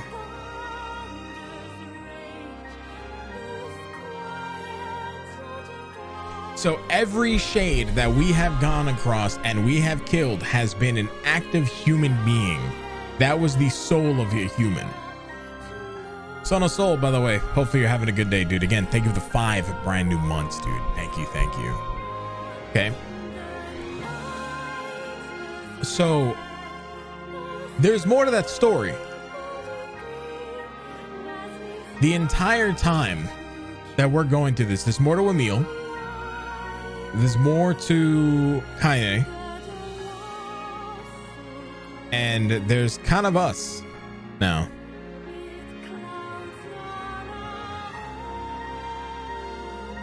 Kira Buckland and Kyle McCartney in the credits just now, they had question marks next to them. Yeah, because they voiced Kaine and all that, but that's also, they were voice actors.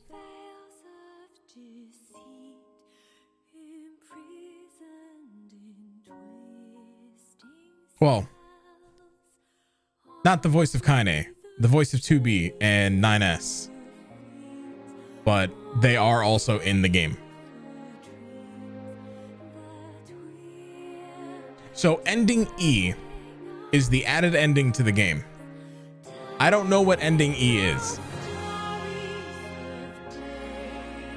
I don't think I've ever seen it. There's some things that I don't even think I saw during our fucking playthrough here that they must have added or expanded on. But ending E is supposed to link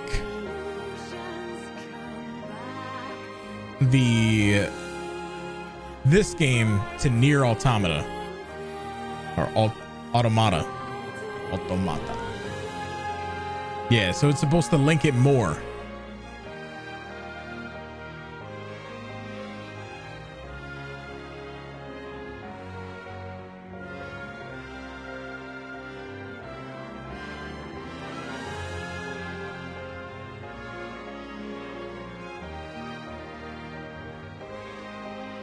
Saving it for last. We have to get, so we can't continue. The story's not over. There is no I can get ending A or B or C or D. It's, if you've never played Nier Automata, basically once you get ending A, you go to the next ending, where it's kind of like you replay the game, but in a different way. So there you go. We got the A stamp, and now we're gonna go to ending B. Ending B. Load your clear data after completing the game to experience Kane's story. You can now read a departed mother's diary in your house. Wardrobe has been added to the options menu. New outfits can be obtained by progressing through a departed mother's diary. Change music can be added into the game settings in the section of the options menu. So Departed Mother's Diary was the DLC from the original game.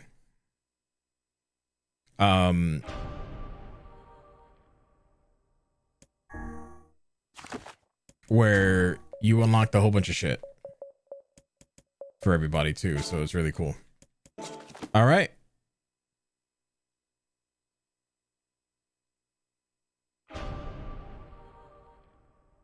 Now we have Kaine.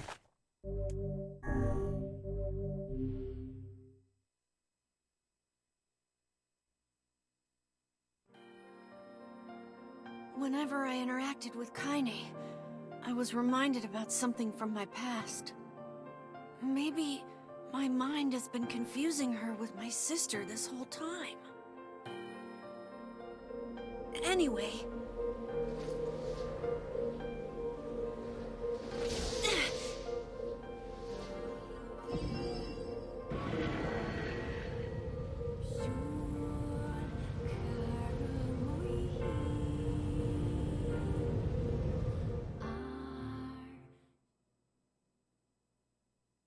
Kaine's dreams. Discrimination.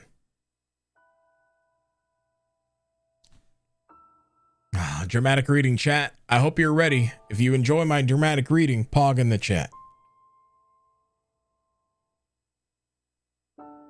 Sound of rain filled the village. The steep cliffs that surrounded the area magnified sound, causing even the slightest drizzle to rattle like a thunderstorm. Thin wisps of smoke streamed from the huts as villagers huddled in their homes and waited out the rain. A single child, however, had braved the downpour and was wandering slowly toward the wooden, hawk-shaped weather vane at the center of town. The wanderer reached the vane, which had existed for as long as any could remember, and stared. The child's face was simultaneously delicate and fierce, like a teacup that survived the shipwreck. Those traits combined with the pale white skin to give the face an almost sexless quality. If the beak turns east, I go home. If it stays west, then I... The child blinked. Rain slowly dripped down the young one's short hair and began its long descent to the ground. Come on. Come on. The child felt a slight breeze and watched as the vein slowly creaked to life, spinning this way, this way, and that for a moment. It finally settled with the beak pointing firmly towards the east. East? Really? Before the vein could move again, the jagged rock came spinning and tumbling through the air and striking home against the child's head. The force of the blow dropped the child to the ground as a hail of stones began to fall all around. Oh no, they found me. A heartbreaking smile crept across the child's face as the stones continued their assault. Through the rain, the sound of multiple footsteps grew louder before a voice rang out. You, Kaine! The voice belonged to Demo, the worst of all the bullies in the area. As Kaine struggled to stand, a final stone came skittering through the mud and bounced against her foot. Blood oozed from a cut above her eye and blurred her vision, but she could make out the shapes of Demo and his usual gang of idiots. The boy seemed taken aback for a moment by Kaine seemingly indifferent to the blood dripping from her face, but quickly regained his bravado. What's up, freak? You like the rain? You like getting all wet? Oh, did you finally decide to run away from home? Though she knew it was futile, Kaine turned to leave. Before she can get more than a few steps, the other children scrambled to surround her, cruelty burning in their eyes. Kaine knew those were not the only eyes on her. The tormentor's parents watched from the safety of their homes. She was attuned to the sensation. It was the one she had experienced many times before. While some villagers simply turned a blind eye to the actions of the children, many encouraged it openly. In a society ruled by superstition and fear, Kaine was something to be hated, and if possible, destroyed. Didn't say you could leave, freak. Demo's words chewed at her like a worm through an apple. He can't hurt me. She lied to herself. Be strong. Be brave. He can't hurt me. He can't hurt me. He can't. Oh, look. The little freak's gonna cry. What's wrong? Are you sad that everyone hates you and wants you dead? Kaine prayed for the rain to flood down and carry her away from the world that seemed to have no place for her. But if there were gods, they chose to ignore her. As Demo crept ever closer, the clouds began to thin and rain slowed. Even the weather hates me, I'm useless, I'm a failure. I wish Demo's rock had taken my head off. Kaine could meet Demo's lingering gaze. She lowered her eyes and stared at the muddy ground below.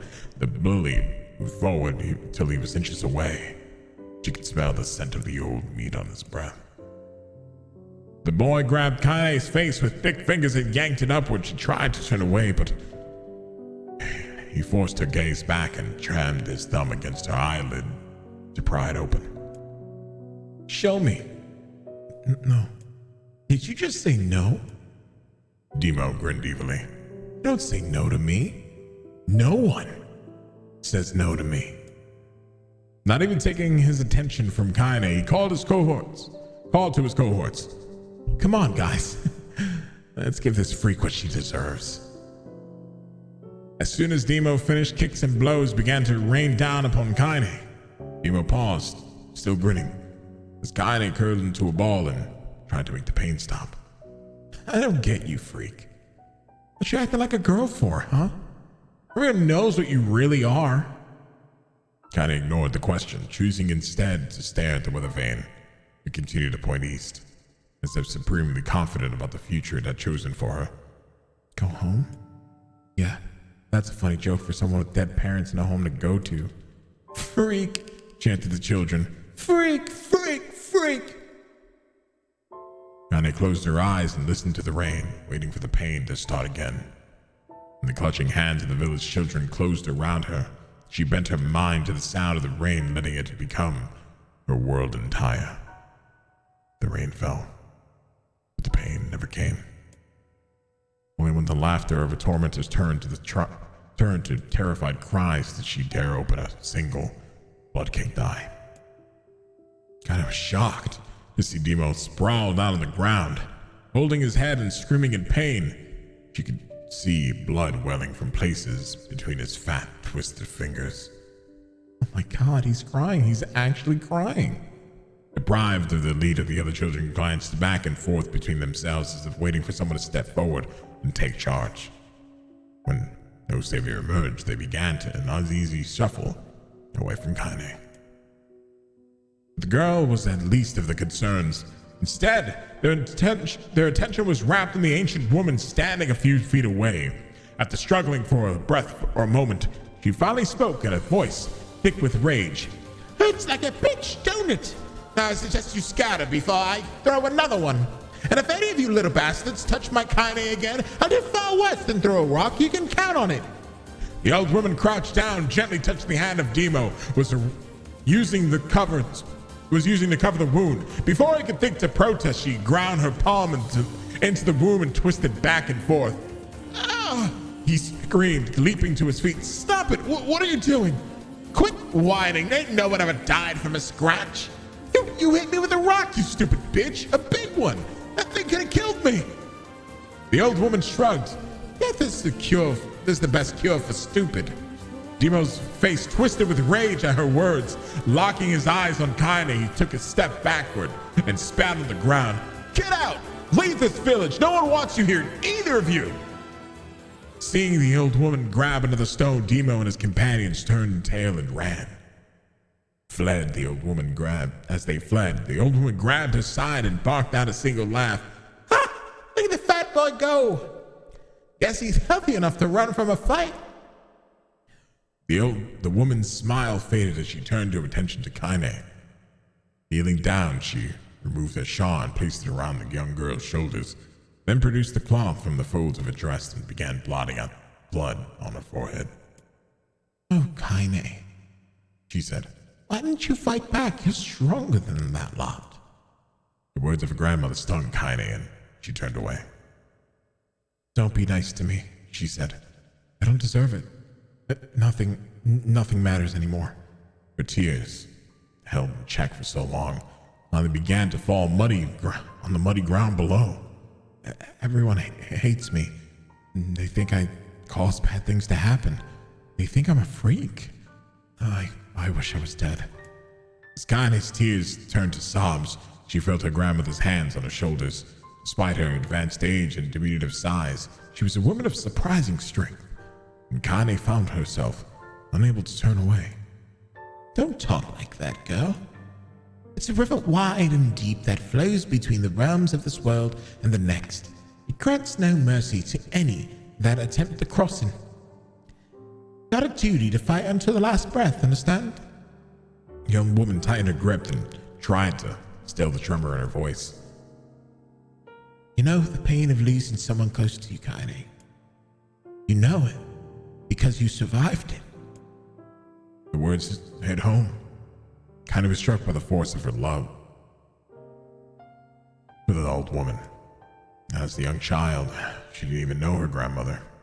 But when her parents died, the woman quickly accepted her as her own. Grandma, as Kaine called her, was cunning, vulgar, and quick to violence. And her first few years together had not been easy. But with each year that passed, Kaine and her grandmother had grown closer. However, it was only now, sitting in the mud with tears and blood kicking on her face, that Kaine truly understood the depths of her affection. Here was a woman who had seen the hard times, who had seen death, who had fought through all these things and somehow emerged on the other side. If anyone could understand Kaine's pain and loneliness, it was her. "Do I make you sick, Grandma?" "Of course not. Don't be an ass." Kaine drew her grandmother's moth-eaten shawl around her body and shuddered. "But my body, it's not normal.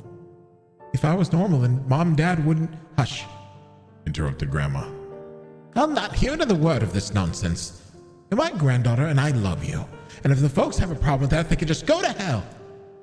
And with that, the old woman reached out and placed a wreath of dried flowers in Kaine's hair. The skill it took to bend the flowers without breaking the stems or a single petal was remarkable, and the beauty of it made Kaine want to cry all over again. "Oh my gosh, these are lunar tears.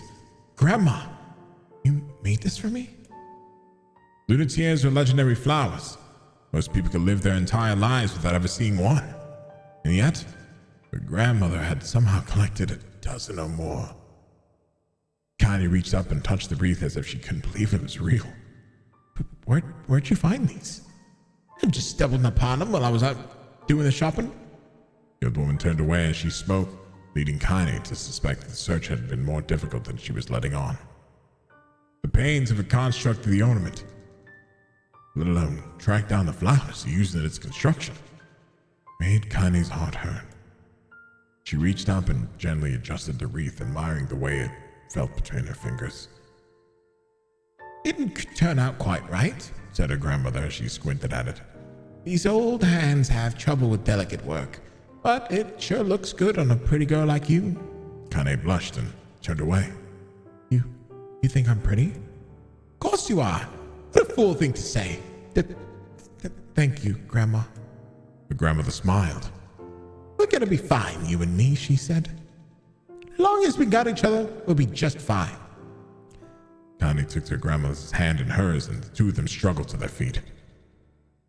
As they began the long walk home, Kaine gripped the hand with all her might as if trying to stop smoke from drifting away in the wind. The rain had stopped. Kaine stood beneath the weather vane, watching it spin in lazy circles, no longer caring about the direction it faced when it stopped. "I don't need to escape. I have a home now. Grandma loves me, and that's enough. Even if it's us against the world." Kaine let her gaze drift drift up past the vein and into the cloudy sky. The last faint hints of a rainbow were slowly fading. As she turned and headed for home, and light scattered in a million particles and vanished, seemingly taken away on the breeze. Kane's dreams, daily life. In the distance, Kane heard the steady sounds of the axe striking wood. The noise had purposeful quality to it, as if she was hearing a master woodman go about his work. The firewood being produced, however, was far from the work of art as it could be. Pieces of every shape and size were being flung around a barren yard with wild abandon. Anyone trying to stack such wood would probably die of frustration before the job was through. Stupid piece of shit axe. Kane's grandmother flared the way with the axe, flinging the air with both splinters of wood and the words that would make the most hardened sailor blush. Grandma, Kane called. That you, Kane, yelled the old woman, taking her eyes off the wood for a moment. Don't get too close or I might take your goddamn foot off by accident. She brought the axe down on a piece of wood, sending chips flying in every direction. One passed Kane close enough for her to hear the whistle, at which point she decided to step back. Once she'd scuttled to a safe distance, she cupped her hands around her mouth and shouted, Grandma! Do you need help? I can get you water, lunch, or a new axe or something. The axe poised to strike. Another wobbly blow paused in midair. The old woman considered her granddaughter's offer for a moment and then smiled. Tell you what, since I'm doing such a piss-poor job of chopping, why don't you come here and take over while I go get the water? Shades have been restless lately, and I don't want you running into one of them bastards. Relinquishing the axe, her grandmother picked up the long pole of wooden buckets on either end. Gathering water was by far the more difficult of the two jobs, but Kane knew better than to complain. Once Grandma's mind was set, there was no changing it. Kane did her best to help with chores, but Grandma took every task that required to travel to the village. Though she had a long list of plausible excuses, Kane knew the real reason. She didn't want her granddaughter to be taunted and harassed by the villagers. Once Kane moved in, Grandma decided to take up residence in the old and good distance from the area. Out of sight, out of mind. Seemed to be the best policy when it came to the villagers and her granddaughter. And rare were the days when any but the two of them could be found on the rocky acre of land they call home. Kane enjoyed the solitude, but harbored the secret resentment that her grandmother was forced to spend her golden years in such a place. After watching her grandmother leave, Kane turned her attention to the task at hand. She had never chopped wood before in her life, and soon discovered why the old woman hated the chore. Swing after swing of the axe produced only a tiny crack in the wood, and when she finally managed to connect with a solid stroke, the tool embedded itself in the log and refused to budge. Frustrated, Kane swung the axe around her head and threw it, log and all, across the yard. Damn it! Oh, crap! She suddenly understood the joy of her grandmother felt and a good curse. Happier now, she picked up the axe and forced it from the wood, resumed chopping. She had a natural skill with the blade, but the task was challenging, and the blisters soon began to form on her small, pink hands. This is tough, and my logs are all weird sizes. Spitting on her palms and ignoring the pain, Kane redoubled her efforts. Just as she was developing a rhythm, Grandma returned from the village. Setting down her buckets with a small sigh, she took one look at the logs and coughed a wheezy laugh. Pretty clumsy girl, if you practice better. If you... Her grandmother suddenly collapsed to her knees, causing one of the buckets to wobble precariously. Eyes wide, Kane dropped the axe and ran to her grandmother's side. Grandma! The old woman shook her head and pointed a trembling finger at the bucket. Get the bucket. Don't let it fill. What? Hold on, you just scared the shit out of me. What? I was like, you don't have hair. Yes, I do. Anyway, love you, baby. Can you bring me water when you don't have Harry? Thanks, babe. All right. Welcome home. Okay. All right, back to reading, chat. Sorry about that. Heather just got home. Get the bucket. Can't let it spill.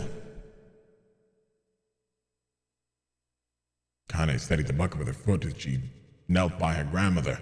A small bit of water sloshed over the side and she made a new home in the hem of a dress. But Kane didn't notice. Grandma? Grandma, what's happening? Crazed with panic, she grabbed her grandmother by the shoulder and shook. After a moment, the woman lifted her arms and batted Kane away. Stop that. Just stop that, she cried, breathing heavily. It ain't like I'm dying. Just tired from the trip is all. Kane desperately wanted to believe her, but one look at the old woman's shaking hands and worn face told her more than words ever could. Her grandmother had lived a long, hard life. It seemed the bill was finally coming due. The time when her grandmother watched over Kane was ending sooner than either of them had feared. The positions would be reversed. The next morning, Kane came to the side of her grandmother's bed and took her wrinkled hand. Grandma, you're sick, and you need medicine. I'm going to the village. The old woman shook her head and tried to rise, but Kane gently pushed her down. It's all right, she said. I'll be fine. The grandmother fixed her with a gaze that could melt steel, and after what seemed an eternity, she finally lowered her eyes and sighed. Well, I don't like it, goddammit. I guess I should quit being so stubborn and let you grow up. The old woman watched as Kane strapped on her boots and made her way down the road to the village. Hours later, as an unseen sun made its way across the dark and rainy sky, she was still watching. Kane moved at a brisk pace, checking her pockets every few minutes to make sure the money her grandmother gave her was still there. Every noise caused her to spin on her heels, making sure that she wasn't stalked by a shade or, worse, Demo and his gang. But she encountered neither tormentors nor shades. Kane finally found herself at the entrance to the village. The few adults she could see glanced sideways at her, then muttered to each other behind her raised hands before slinking away into the shadows. Her heart racing, Kane took a series of rapid, shallow breaths and tried to calm herself. I have to prove myself. I have to help Grandma. I have to be strong. She chanted those words to herself over and over and over as she slowly made her way. Finally, her eyes settled on the rotund older woman who was angrily waving her arms in the air and telling everyone who would listen exactly what she thought of Kane's presence. Hey, lady, Kane said with a bravado she did not feel. Where's the apothecary? The woman's flabby cheeks shook in bewildered anger. How dare this thing speak to me? They seemed to say, but Kane saw that her eyes held a different emotion. Fear. Yeah, we're both scared, lady. Trust me on this one. Which way? Kane repeated. The woman pointed at a small building in her right before hitching up her dress and stumbling off in the other direction. Kane cringed, expecting a stone to come flying from the assembled crowd, but none came. Her mind was filled with a strange sense of pride as she made her way to the apothecary, but the new emotion had little time to take root, for as soon as she opened the door, she had noticed a familiar customer at the counter. It was Demo. He clearly had been sent here on some kind of family errand because his gang and followers had nowhere to be found. Oh my God, he sputtered. What are you doing here, freak? The insult was delivered without force, and Kane happily ignored it, stretching on tiptoe to see over the counter. She asked the shopkeep for the medication. Barked Demo. That old bitch finally keel over? Go to hell, Demo. The boy's eyes grew so wide they seemed ready to fall out of his head. But before he could let it fly and come back, or worse, a punch, the apothecary told him to knock it off before he kicked them out of the store. Demo slunk out of the shop, cursing Kane under its breath. Once he was gone, she allowed herself to breathe once more, taking a brief tour of the shop while the owner prepared her medicine. Countless tiny bottles filled the cramped store, each with the labels written in some indecipherable language. An ocean of aromas assaulted her nose, creating a scent that was exotic, but not altogether unpleasant. Seeing such a variety of supplies gave Kane a sense of peace. Surely in a world so vast, there would be a place that she could call home. On the far wall behind the counter rested a portrait of a stunning young girl. The picture had once contained bright, vibrant colors, but time had worked its cruel magic and they were beginning to fade. The beauty of work, however, remained undiminished. You like that picture? Kaine turned to find the apothecary with a small vial of medicine in his hand. His eyes were gentle but sad. He seemed to stare through her and into nothing as he spoke. That's my daughter. I sketched her when she was just a little girl. She's been dead a long time now. Kaine didn't know how to respond. She just stared at the portrait and tried to come up with the right words. Pictures are wonderful things, continued the shopkeeper. They let the closest ones live to you. They let the ones closest to you live on forever. He shook his head slightly and then looked down at Kaine and smiled. Handing her the medicine, he reached into his sizable green apron and produced a handful of old wax crayons. You should have these. There's no one left I wish to draw. Kaine took an instinctive step back, causing the shopkeeper's face to darken. Yeah, I heard the rumors about you, he said. It's a small village and words travel quickly. Between you and me, I'm not sure which ones to believe. And also, I don't think they matter much. I know your grandmother, Kali, and another way she was driven out of the town is just deplorable. Grandma's name is Kali, Kaine thought suddenly. She was still mulling this new fact over her mind as she reached out and gently took the crayons from the apothecary's hands. Your grandmother's an old friend of mine, he said to Kaine as Kaine scooted away yet again. And I owe her much. I would wager she would like it if you drew a picture of her. Yeah, I think she would like that very much. Kaine muttered in quiet agreement, but inside her heart was bursting. Never before had the villager treated her with anything but complete contempt. It was a teeny, almost imperceptible step, but it was a step nevertheless. Nonetheless, and with enough teeny steps, she might one day discover the rest of the world. When Kaine returned home, she found her grandmother asleep in her bed. Her feet were blackened and raw, even bleeding a bit in places, leading Kaine to think that she had been pacing around the room until exhaustion finally caught up with her. She placed the medicine by her grandmother's pillow and turned to leave, and found the old woman's hands clasped around her arm. Back already, are you? She asked her grandmother with a yawn. Come here and let me have a look at you. Grandmother sat up and examined Kaine from head to toe. Finally satisfied that nothing terrible had befallen her grandchild, she leaned back and allowed herself to relax. Well, how was it?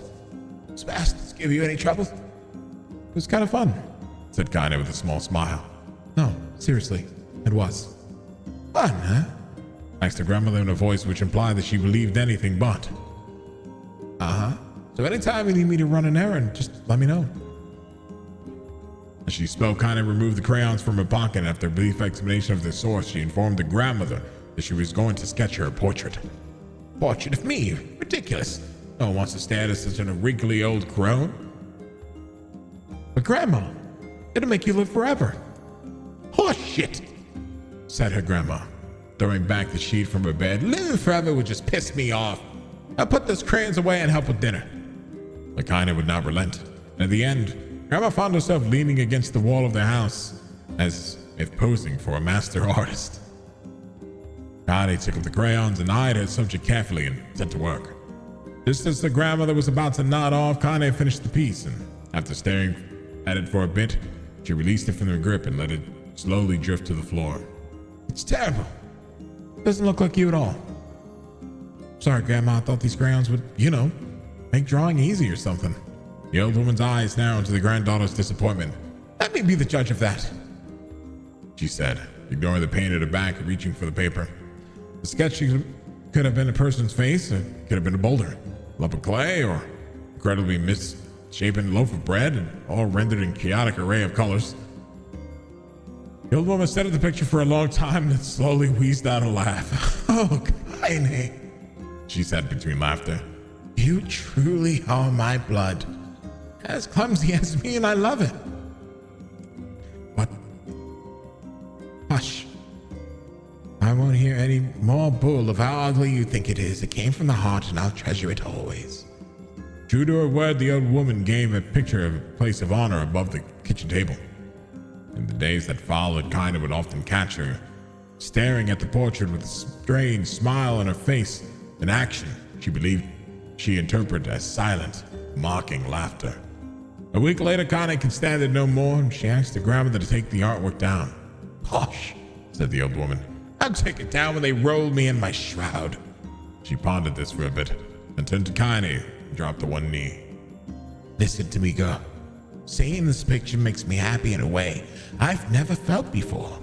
And it makes me want to go on, so that someday you can feel that same happiness." It was the moment that burned into Kaine's memory, a perfect blend of pride and love and joy that came together to form a lifelong remembrance. She swore to never forget this moment, to never forget the old woman who made her place in the world possible. Time moves on. People and memories move in and out of a life like ghosts passing through a hall. But in this moment, Kaine swore, because I'll remember it forever. Forever. Kaine's dreams. Separation. Roos, Bromo, what's going on, guys? Hopefully you're having a good day. Thank you for chilling. Kaine listened to the sound of the crackling firewood and stared at the black object on a plate. She'd been pushing it around the wooden disc for a good 10 minutes, ignoring the bemused stare of her grandmother. Finally, she summoned her courage and gave the object a brief sniff. A sharp, bitter scent flew up her nostrils and it made its home there, causing her face to twist in disgust. "Grandma, I can't believe you want me to eat a bug." The old woman threw some more wood under the cooking pot and snorted. "It's no bug, you fool girl. It's a berry. Why the hell would I be feeding you bugs?" "Yeah, well, it sure looks like a bug," said Kaine. "And I think it's burnt or something because it smells terrible." With that, Kaine held her nose and threw the berry in her mouth, chewing as little as possible. "Oh, yeah, that's terrible, all right." "Why, you little brat," laughed the old woman. "Look at the sass on you. You've been spending too much time with me, and that's a fact." 5 years had passed since the moment that Kaine's grandmother saved her from the bullies. As is often the way with two stubborn people, their relationship had grown its fits and starts, but moved forward all the same. Meals used to be somber affairs, were now filled with laughter and hurled abuse in equal measure. Kaine could not remember a time when she had been happier.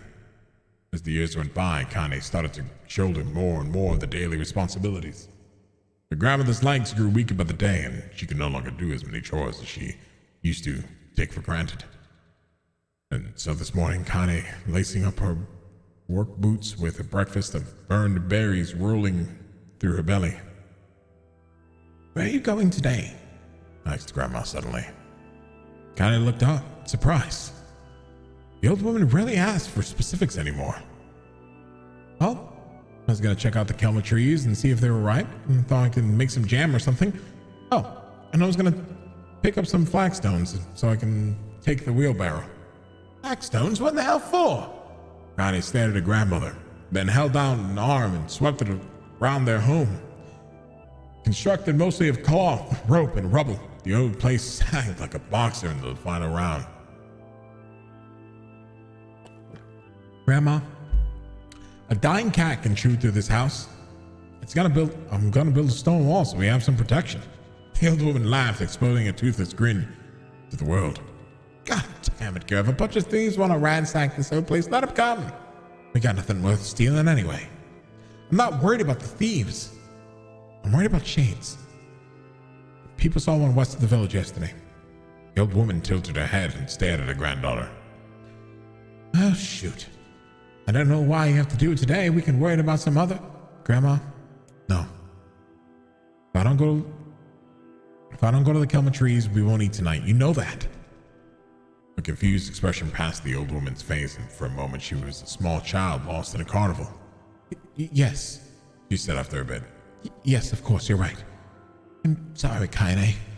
Lately, it seems my mind is..." She didn't finish the thought.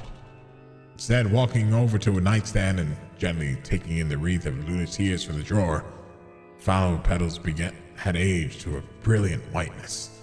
Kane thought it was more beautiful now than the day she first received it. You're going to be a true woman soon, Grandma said as she placed the flowers in the girl's hair. So that means less chatter about shades and building defensive walls and more about how beautiful you've become. Annoyed, Kane reached up to move the garland, and look on the grandmother's face stopped her hand. You're a beautiful thing, said the old woman, and there ain't another like you in the world. I'm very proud of you. Okay, Grandma, that's enough goddamn compliments for one day. Such a mouth on you. Where did that come from? Gee, I wonder.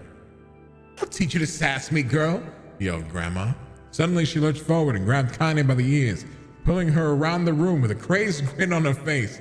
Grandma, yelled Kane in a quaking voice. Grandma, stop it, what the hell? The old woman stared at her and blinked and then slowly held her wrinkled hands out as if it was the first time she had ever seen them. I don't know what happened there. I'm sorry, girl. Sometimes my mind just... Kane thought the look on her grandmother's face was almost heartbreaking thing as she had ever seen. Listen, she began. Maybe I should stay home after all. No, I'm gonna have you stay here to keep an eye on an old cogger like me. You go get your fruit and your wall and whatnot, I'll be fine. And when you come back, I'll have a nice grasshopper dinner waiting for you.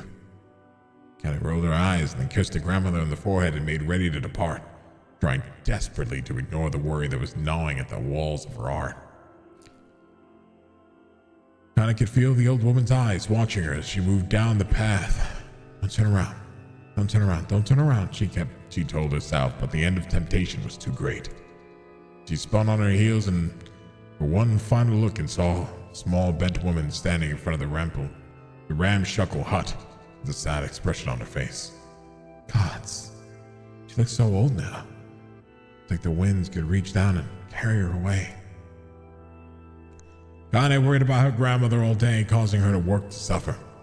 What little fruit she would collect and toss carelessly into the wheelbarrow, and she had only found a couple of stones before losing interest in the project.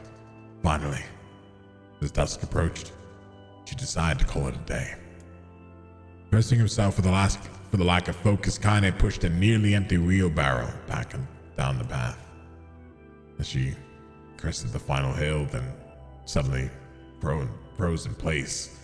The wheelbarrow fell from her fingers and collapsed on its side, sending the few pieces of wrinkled brown fruit rolling back down the hill. Her gaze was transfixed by a big, thick black cloud that just hovered over it just ahead. Tracing its path with a finger, Kane suddenly felt a stomach knot in her on itself. No, oh gods, no. The grandmother's house was ablaze, the flames licking up as if trying to touch the sky itself. Grandma? Grandma! Kane ran, then, faster than she'd ever moved in her life. Once she tripped on a stone and went sprawling to the rocky ground, but she leapt to her feet and continued running, unmindful of the blood that spilled from her wounded hands and knees. As she got closer and closer, Kane's mind began to race in time with the footfalls. It's too dark. It's too dark. Not just fire. It can't be fire. It's too much smoke. Gotta save her. Gotta save her. She burst into the front yard and came to a sudden halt. Her worst suspicions confirmed. The smoke from the fire was mingling with the thick, inky blackness of enormous shade. This massive creature supported itself on 3 twisted feet and achieved balance through the means of a large armored tail. Scales and horns and claws sprouted from its bodies in a random chaotic pattern, giving it appearance of a lizard designed by some insane god. Seeing Kane, it let out a roar and flicked its tail and sent a small whirlwind spinning around the yard, and for a moment the creature retreated into the shimmering inky blackness as if her mind was unable to comprehend that such a thing could actually exist. But the smell hit her, a blend of meat and rotted meat and excrement, the horror that became real once more. The creature bellowed again, and this time Kane responded with a scream of her own. All right, you bastard, she thought as a cry echoed across the high cliffs around them. It's you or me, let's go. The shade eyed Kane with a bemused interest, and then it began looking from her to to the house and back again and urging her to look at the destruction they had so gleefully wrought. And with the dread building in her heart, Kane glanced around toward the house. Through the smoke and flames, she spotted the small figure struggling to escape the ruins. Grandma! At the sound of her voice, the old woman began waving frantically. She's alive, Kane thought. Alive. Kane's legs sprang to life as she raced across the yard toward the flaming wreckage of the house. But before she could advance more than a few steps, the shade opened its mouth and let out a roar powerful enough to uproot trees and send them flying. The blast sent Kane tumbling to the air, smashing her against the rocky earth. Stars danced in the front of her eyes as she tried to remember how her legs worked. Get up, get up, get up, get up, get up, get up, get up now! As Kane struggled to her feet, the shade stomped towards the house and pinned her grandmother to the ground with the tip of a claw.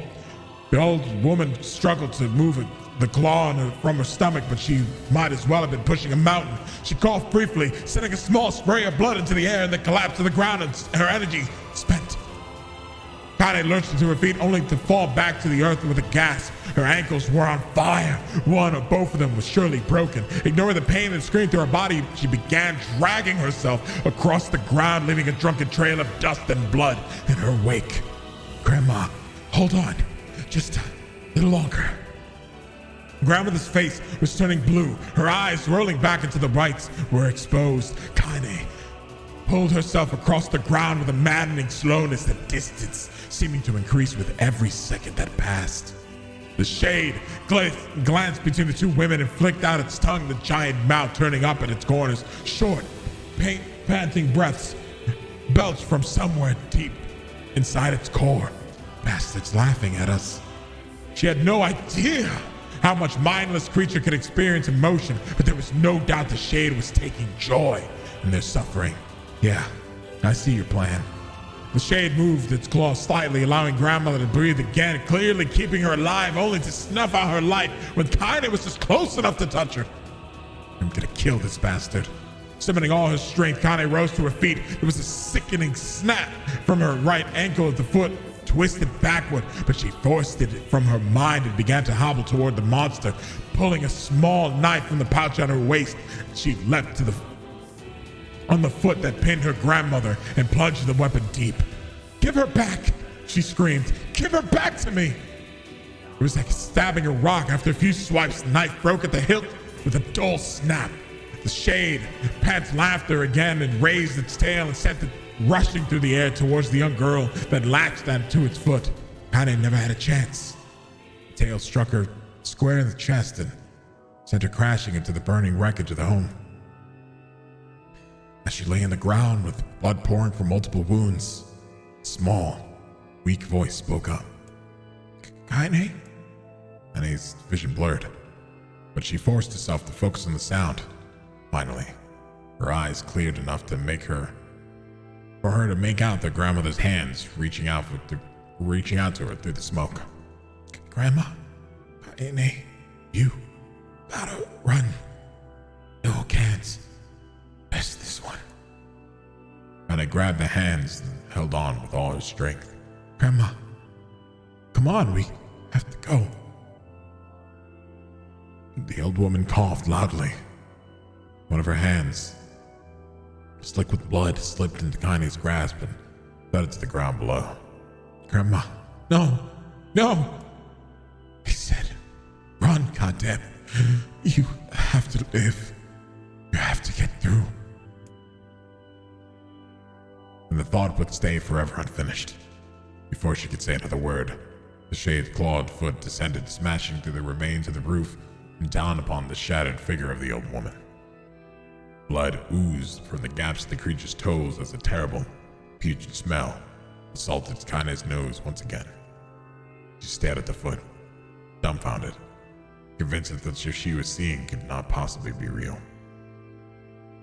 When the creature finally lifted its appendage, all that remained underneath was a twisted, unrecognizable mass of rubble and red. Her grandmother was gone. Kane blinked, trying to feel the hands which had been hers just a moment before. For a fleeting instant, she could remember the warmth of that embrace, the trembling of the fingers. And the cessation drifted away, breeze, and it's gone. Memories flashed through Kane's mind, and one after another, faster and faster, till they became a meaningless jangle of noise. Kane screamed then, a thunderous sound that echoed the cliffs and seemed to roll away forever. The shade eased forward, black ichor pouring from its mouth and dissolving into smoke onto the ground below. The earth shook with every step as it crept towards its prey. Kane's body slowly rose as if controlled by a mad puppet master. Her eyes and legs were bent at impossible angles. Her head lolled dangerously to the side. Yet somehow, she managed to stand. Staring at the shade, she began to glow with a deep red fire. The creature, so confident just moments before, took a slow, hesitant step backward, trying to discern if its broken human could possibly pose a threat. Kane sneezed a moment. Laughing like a madwoman, she leapt into the air and plunged the shattered hilt of the knife deep into the leg of the shade. Shade shook Kane off like a fly, sending her crashing to the earth once more. Her chest rose and fell slowly, as if a great weight were resting on it. Most sounds of pain echoed through her mind, something warm and thick from her ears. Is that blood? I think it is. I think I'm bleeding to death. No, can't die. Grandma told me to live. Deep inside Kane's mind, something finally broke. The sound, the pain, the smoke and flames, it all faded away until all that remained was a single incantation, repeated over and over again. Kill it. Kill it. Kill it. Kill it, kill it, kill it, kill it, kill it. Kill it, kill it, kill it, kill it, kill it, kill it, kill it, kill it, kill it, kill it, kill it, kill it. Kill it now. As if the spark that Kane slowly began to flicker and die, she felt her desire to kill and her desire to live blend into one. The distance between heartbeats grew longer and longer and longer.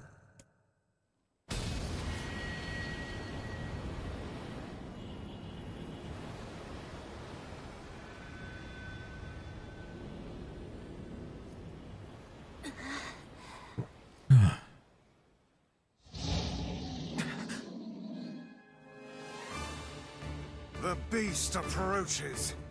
Oh, I know.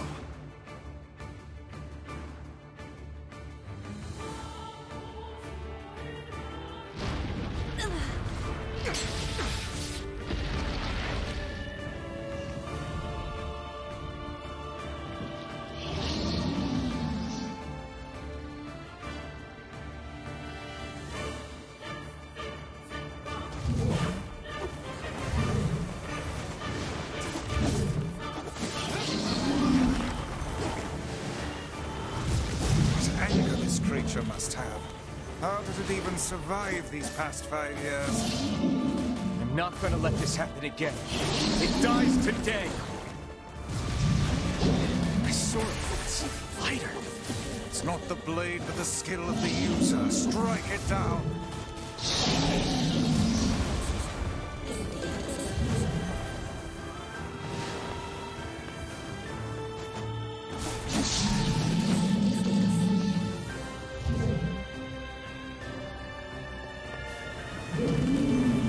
It was fucking broken there for a second. I was like, do I fall? Oh, that's good. Anyway, I hope you guys enjoyed the reading.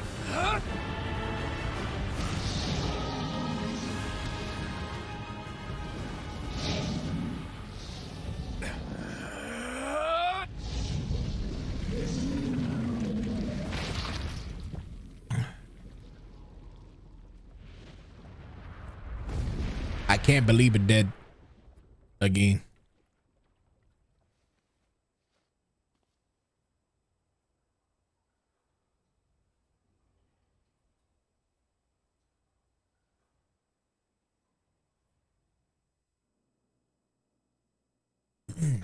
All right. Now that I drank water, next one. Gently, weakly, softly. The shade, assured that its tormentor was dead, turned and stomped off towards the horizon, stopping along the way to bellow one final roar. Couldn't kill it. Shamed beyond imagining, Kane turned, or tried to turn her head to the side, but only succeeding in coughing up a huge gout of blood. It's getting difficult to see. Only after a moment of fierce concentration did she realize that her left eye was gone. Laughing to herself, she turned her remaining eye to the ruins of her home and noticed a ragged stump of an arm resting a few feet away. Yeah, that's mine, she thought with a mad giggle. Just gonna make clapping a real bitch. Cried a sullen voice from the depths of her mind. Finally gonna die, are you? Oh, you had it coming. Kinda hell, Demo. She thought of unseen assailant. Kinda hell before I pluck out your eyes and feed him to a dog. The voice of her childhood terror evaporated into smoke, only to be replaced by another, more recent voice. Hold still, said the apothecary, materializing from the ruins like a ghost. I want to draw you. That way you can live forever. No, stop. I don't want to live forever. I want to die right here. I see, he said quietly. Well, that's what you want. The spectral shopkeeper fluttered in and out of existence for a moment and produced a piece of paper and sketched quietly. After a few seconds, he turned the page to Kane and smiled. Well, since you rejected my offer, I decided to draw someone else. It was a picture of her grandmother, real as life. Kane opened her mouth to thank the man, but stopped as the picture began to blacken in the middle. Before she could say anything, dozens of multi-legged insects began to swarm across the image, tearing at it with sharpened pincers. No. Stop, don't hurt that picture. Kane reached out with her remaining arm and waved futilely at the air. To her surprise, the insects fell off the picture into the ground below, where they vanished into teeny black tendrils of smoke. Relieved, Kane turned her good eye back to the picture, only to open her mouth in a silent scream. The sketch now showed her grandmother as she truly was. Smashed, unrecognizable lump of nothing. The apothecary smiled, then broke into jolly dance. See that? He cried as he danced his jig. It's perfect now. She looks just like you. I look like that? Oh God, I'm gonna die. I'm gonna die. Drowning in despair, Kane laid her head back in the mud and smoke of her ruined house and waited for the end to come. But just before she let everything go, an unfamiliar voice began whispering in her ear. Ain't you got a wish, sunshine? The voice was vulgar, fierce at the same time, as if insanity had somehow found a way to take form. Kane wanted to scream at the voice, crawled onto her skin, and her lungs refused to work. You know, a wish, like a prayer or something. One might even say, a birth of a wish. Why don't you get on your knees and start praying to heaven? Please, invisible man in the sky, save me. Save me. Kane finally resorted to shouting at the voice in her mind. I don't make wishes, they don't come true for me. I'm a curse, a freak. Should be left to die. The voice boomed in her ears. Oh God, you are the best. Kane glanced down and saw a black shiny substance oozing from her legs. She tried to brush it away, but the remaining arm would no longer respond. The substance slowly crept around her feet and then began moving upward toward the rest of her body. Is this death? Is this what it's like? Is my mind just losing itself? She could feel the slime oozing upward, feel the hot, searing pain it was left in its wake. Whatever else might be happening, she was still alive, and this was real. Come on, said the voice. Let it go. Kane tried to ignore the voice and concentrate on the pain, but the newcomer would just not have it, none of it. Don't ignore me, sunshine.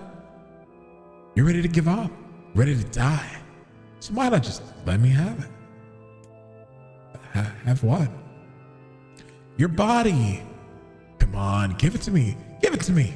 I want to stand on the ground, feel the rain, taste the wind. Voice paused as if licking its lips. When it resumed, it was filled with mad, unabated joy. And I want to take your hands and use them to choke the life out of people. I want to tear out their throats and bathe in the blood just like before.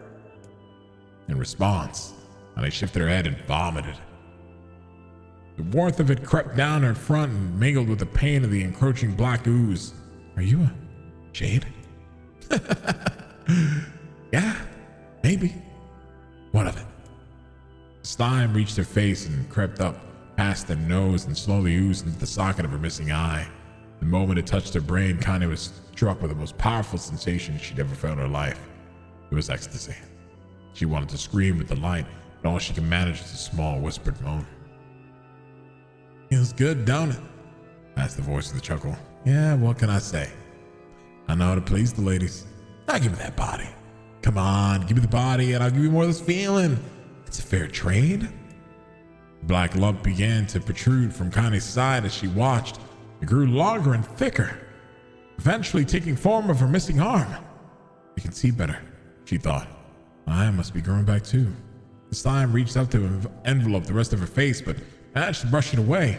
Stop, she whispered, marveling how she regained her voice. Stop. Black ooze hesitated as if considering this request, then quickly shivered down her body before disappearing in a cloud of smoke. Ah, what the hell, sunshine?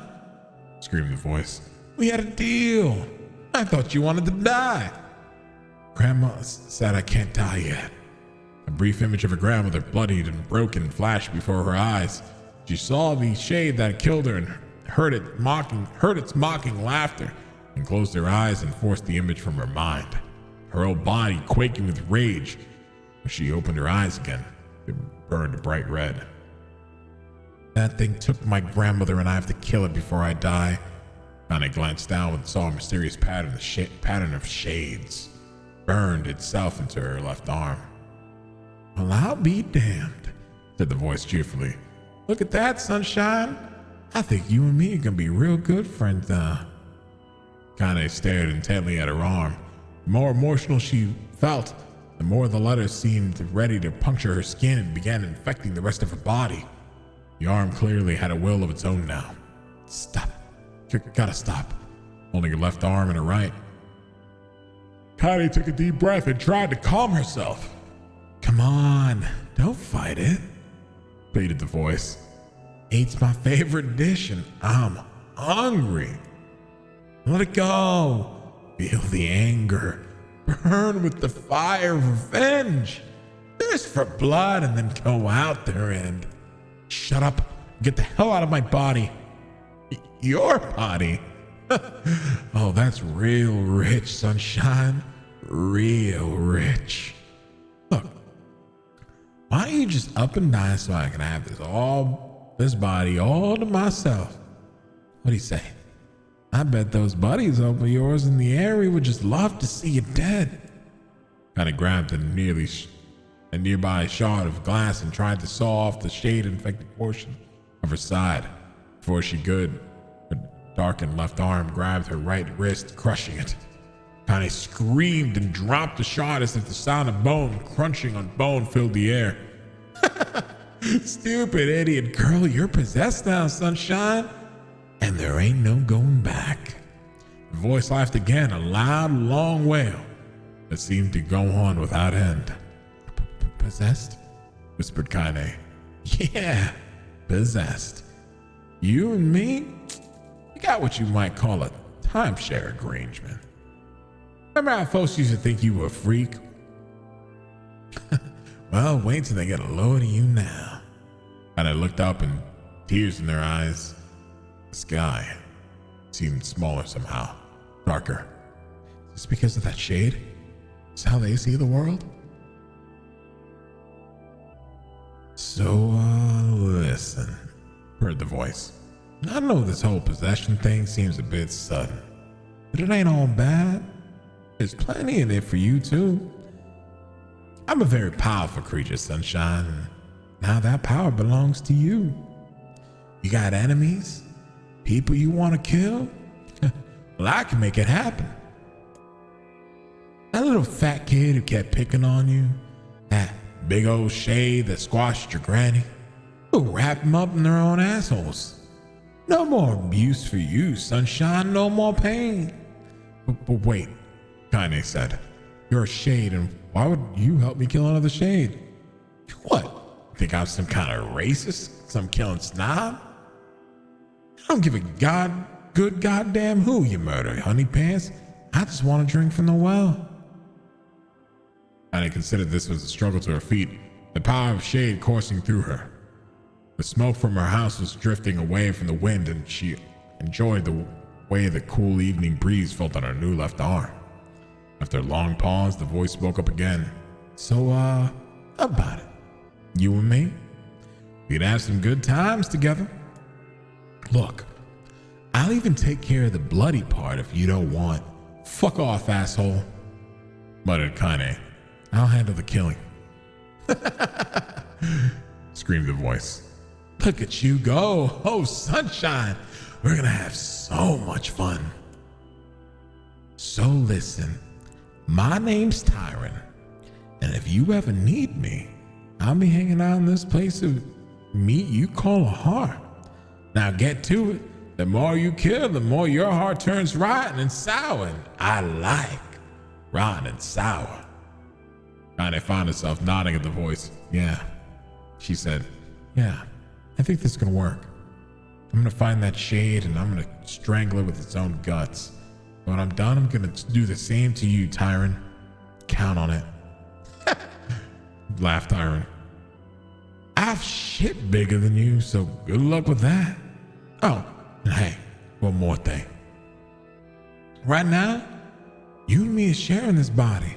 But if you ever run out of hate, if you ever, go soft, then I'ma take over everything. So keep on killing, Sunshine, and watch it back. The voice grew fainter and gradually faded away, fading to somewhere deep inside Kaine herself. Kaine waited until she was sure the voice was gone and then waved the new left arm a few times and feels perfectly normal, she thought. It feels like mine. Desperately, she began poking and prodding at the new limb, determined to find something wrong with it. She didn't want to feel it. She didn't want it to feel normal. That would mean the creature inside her had already won. I'm not a shade. I'm Kaine. Repeating this mantra in her mind, she slowly began digging through the rubble of her house, being careful to ignore a certain red stained spot in the corner. Finally, after what seemed like an eternity of heartbreaking work, she found what she was looking for. It was the wreath of Luna tears.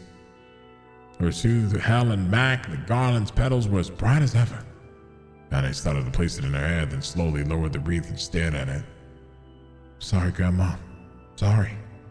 I don't deserve to wear this anymore. I'm possessed, corrupted, freak. And this time, I don't think there's any going back. Holding the flowers to her heart, Kaine fell to the ground and sobbed. This night gradually lightened to the dawn, and the people of the area rose to their daily lives as she remained in that position as if tears could somehow wash away the horror that would now infect her world. Alive. Stay alive. Stay alive. Grandma. Kaine, you gotta live! You gotta come back to us!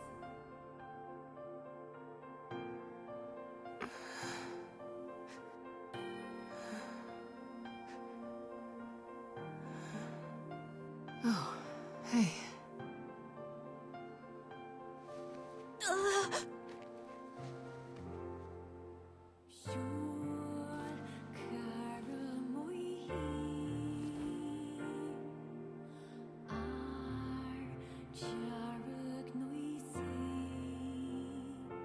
Emil, you were the one calling me, weren't you? You still recognize me? Of course. I knew you right away. Thank you, Kaine. Welcome back, Kaine. Wow, you grew up.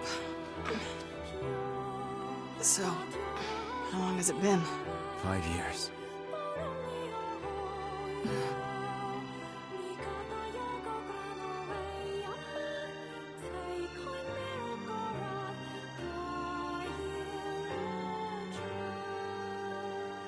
Shit. That's a long time. Any luck with Yona? We are still no closer to finding her. We need a way to locate the Shadow Lord. By the way, this is for you. Is that a lunar tear? It's not as good as your grandmother's, but I tried. No, it's great. Thank you.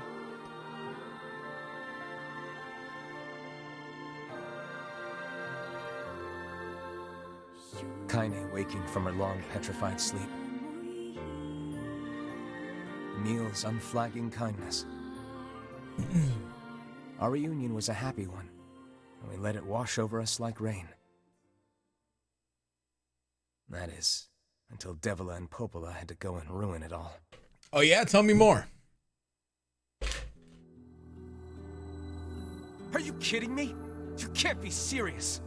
Please try to understand. People are tired and scared, and I'm sorry. I'm sorry you have to bear the brunt of that. This is crap, and you know it. It's okay. We can sleep outside. No one's sleeping outside. You and Kaine saved this village, and now they want to run you out? People are afraid of us. And really, I understand. I mean, look at me. As long as you're still with us, I can deal with it. Right, Kaine? I'm used to sleeping outside. But... We'll see you later. Sorry about this.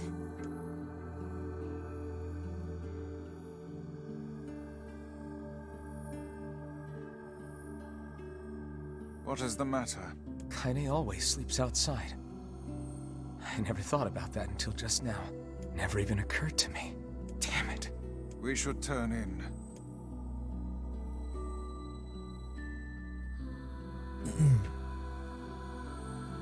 I didn't get much sleep that night.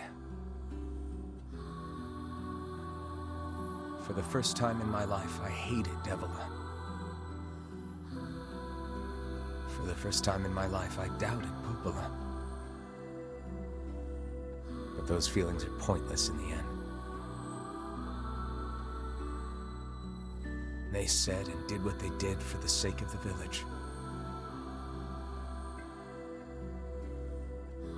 To protect it from the horror of the Shades.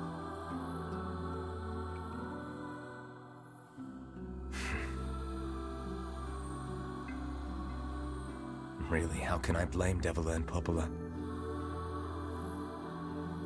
Seeing has a whole new meaning just as bad. After doing ending A. Because I never once stopped to think about Kaine and Emil's situation myself. Now loading.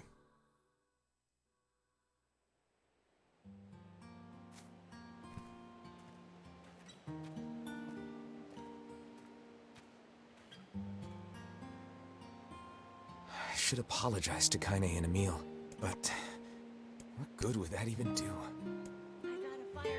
Wait, is that...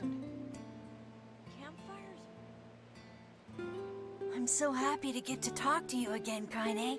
Yeah, me too. I tried everything I could think of to save you, you know. I polished you with a special cloth. I poured warm water over you. Wait, you poured water on me? Yeah, but it didn't really do much except make you all shiny. Hey, Emil. Thanks for saving me. I guess you noticed how I look different now. I'm sorry, Emil. I'm sorry for all of it.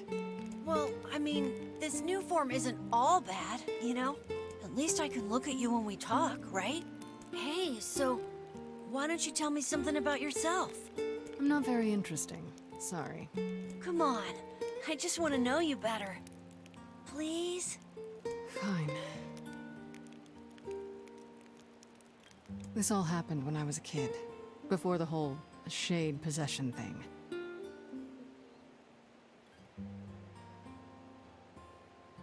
body is different. And when the villagers found out about it, they started treating me like a freak. But one person, my grandmother, accepted me just as I was. No matter how bad things got, she gave me the strength to keep going. She's really special to you, huh?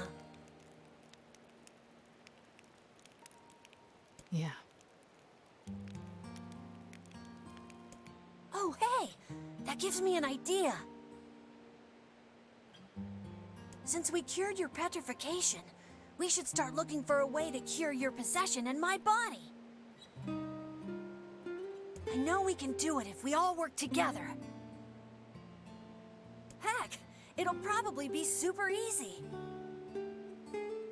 Let me guess. More warm water?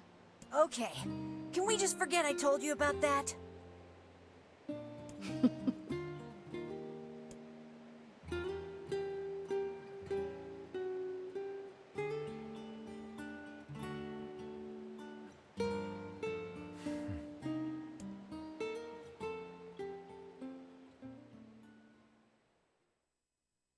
Mailbox is empty today.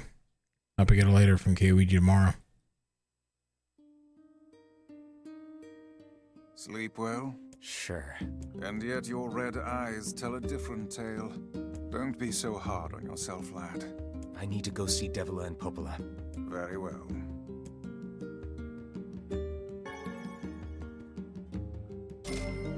$900 gold! What? It's Mom's diary. I've not heard you speak much about your mother. She got the Black Scrawl and died when I was little. My apologies for bringing it up. It's all right. I can barely remember her face anymore. This is the only thing I have left of her. Reading it helps remind me of when we were still a family. I see. But the final entries get a little strange. In what way? Well, here, take a look. What's up, Benku? How you doing?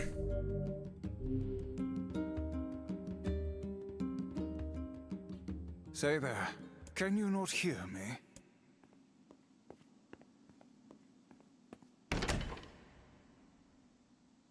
So this is how they... Why are you standing about like a slack-jawed ninny? Oh, Felt like I was dreaming or something. that's fucking cool. Quite the talent indeed. Come now, there's the door. Right. Let's go. That's how they fucking incorporate Father Nier. So this was the old character for Nier Gestalt, chat. They made it the DLC character. Because the Mother's Diary was a DLC from the original game. They just kept it. Oh, that's so fucking cool, dude. Proceed beyond this point, you'll be unable to save until the battle is over. Dude, that's fuck. Oh my god. That right there. Man. Ah. This world is a recycled vessel created to avoid destruction of all. Father Nier, yes. Father Nier was the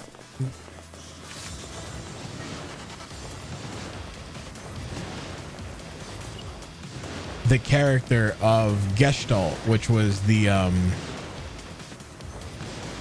global version. So this game is split into two versions: Replicant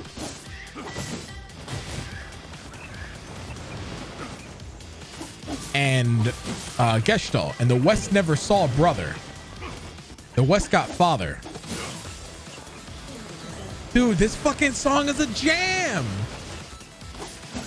Chat, I'm not gonna talk. I'm gonna raise the volume.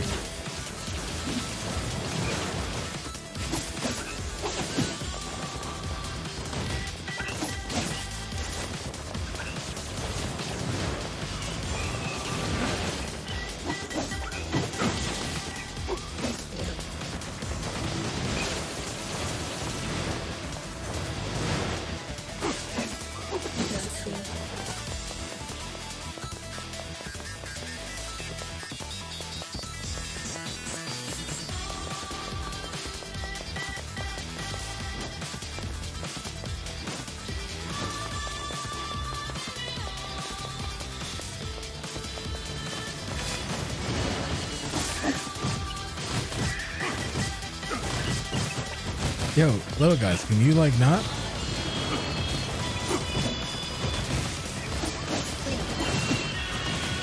Is this a remix of multiple themes together?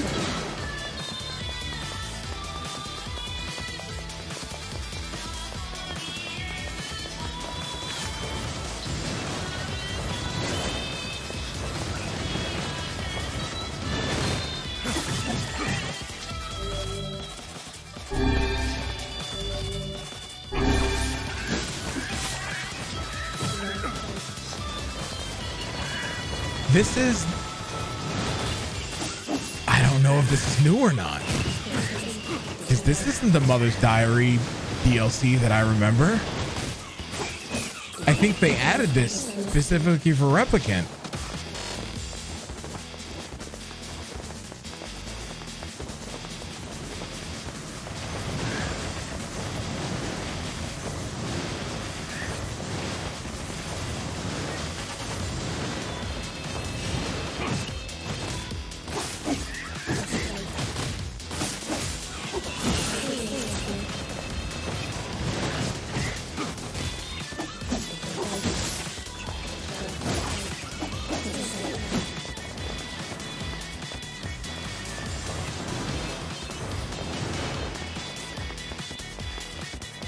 So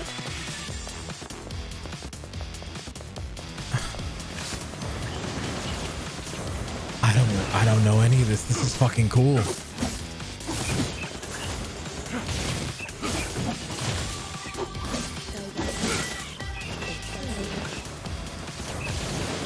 Oh, holy shit.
I just realized, holy shit. So the energy effects that are going on right now, those are different from the main game. That's from the original game. What the fuck?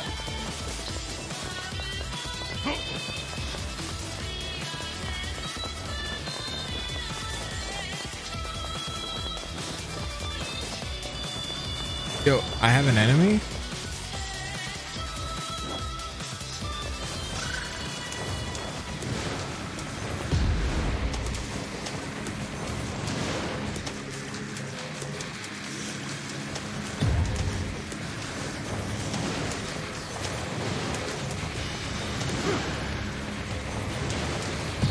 Dude, what the fuck? This track is dope too!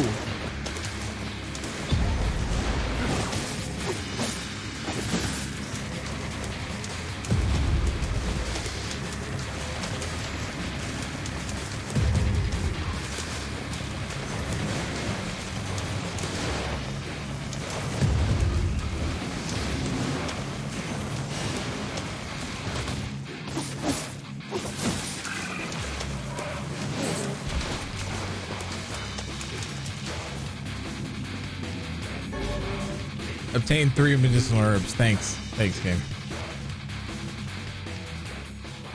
Back scroll, a lost destiny, a white book, a false truth.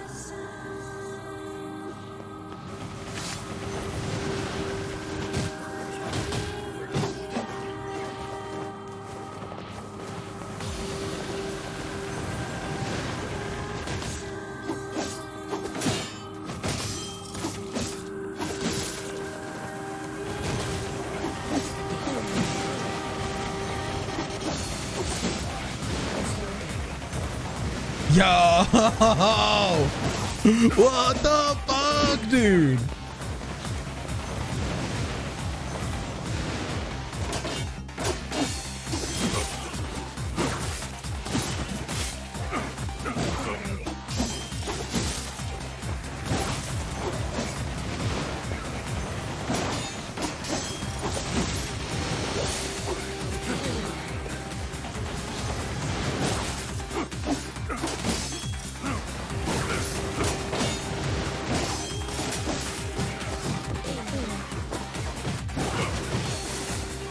Holy shit, what the fuck?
David, you told me a story before bedtime about a husband and a wife with matching bags. What? Soldiers of Salt calling forth white death. They are legion, those who purge the world into death. Plunge the world into death.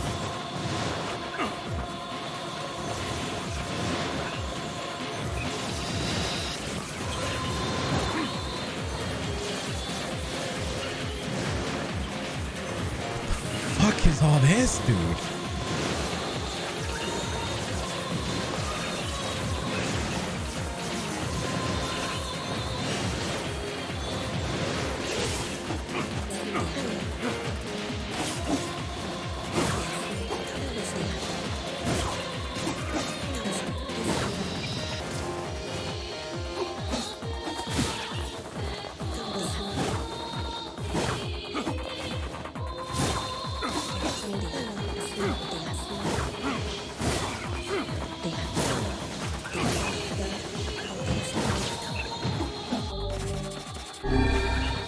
You're speechless.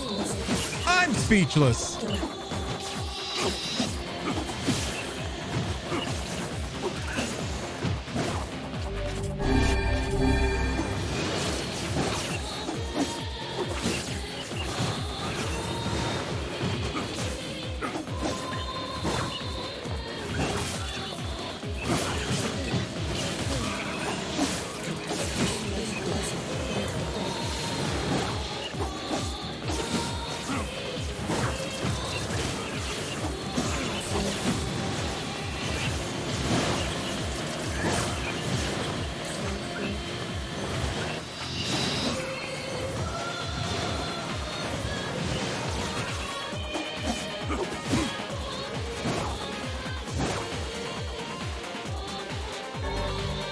One-handed sword, fool's embrace. This is how they redid this.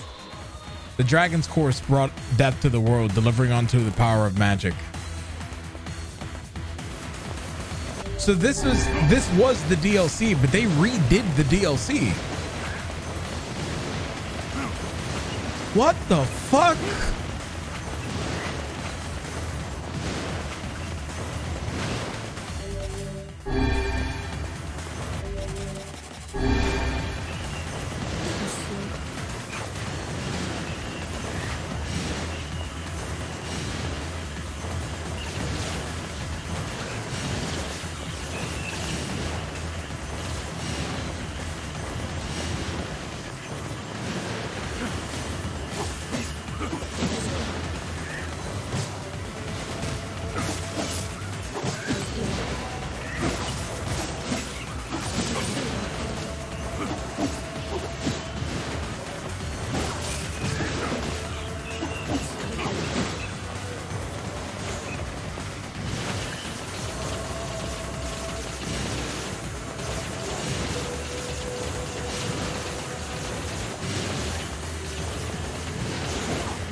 I want this soundtrack.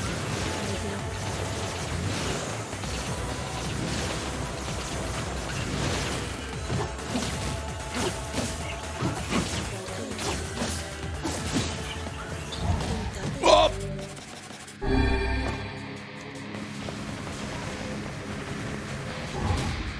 Am I in time for the final boss? Oh, we already did ending A. Ending A is over.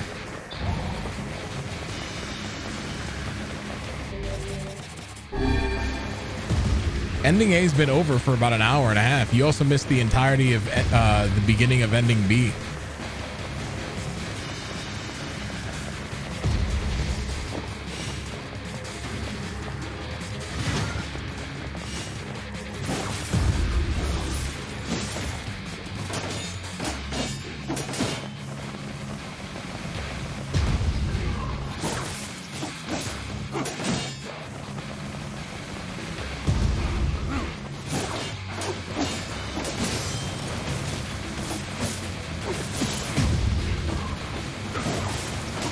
We're doing the mother's DLC, which isn't a DLC anymore. Now it's this. I don't know what this is. This is amazing.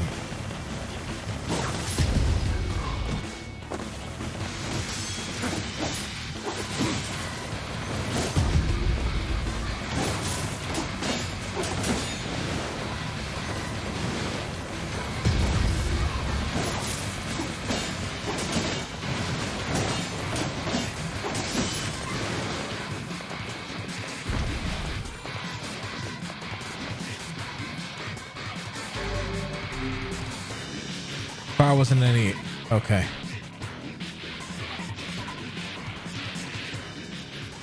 Black sickness stains the future. They journey to return to soulless vessels.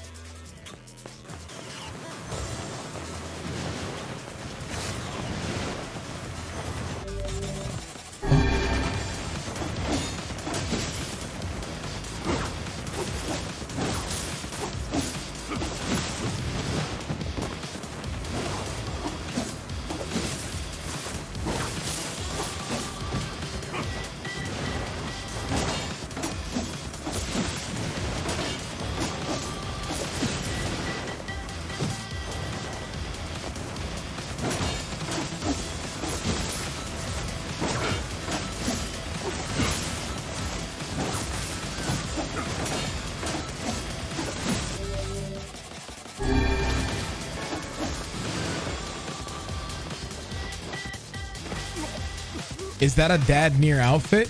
This is the DLC. I'll say it again. So, in the original game, they had the Mother's Diary DLC. And this game redid that DLC, keeping Dad Nier as the outfit. But it's not an outfit, we're literally playing the character.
So back in the original game, right? This DLC, if I recall, wasn't this. Basically, it was like a series of lore entries that you would get throughout the game.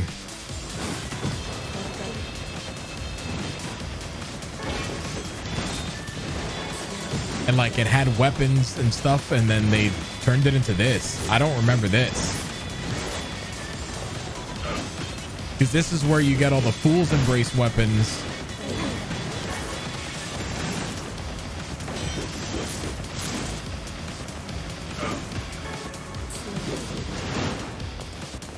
I'm blown away. Oh!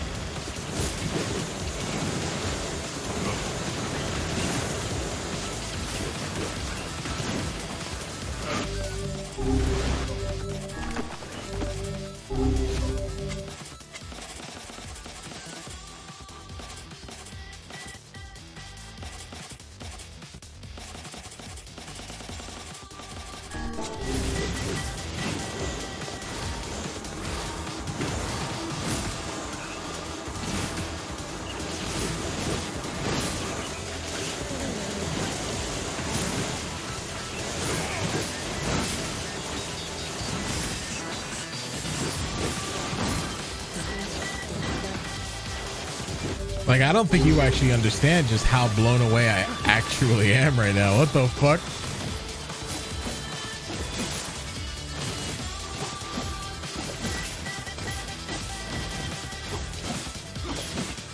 Up. Oh, so that was cheap. They shouldn't have put an enemy up there. They shouldn't have put an enemy there either. That was cheap too.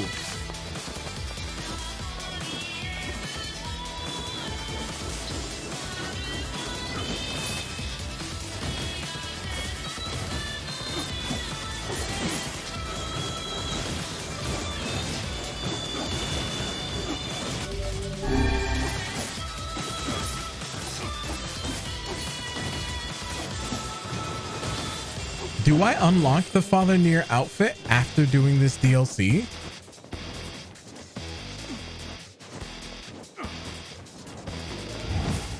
Okay.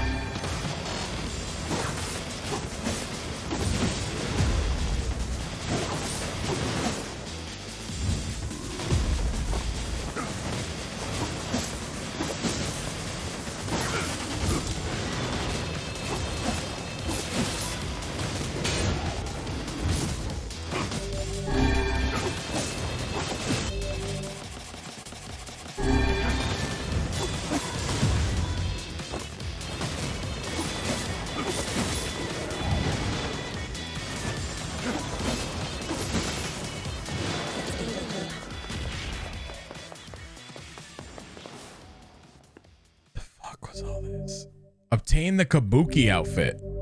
Did you earned 1,000 experience points? Did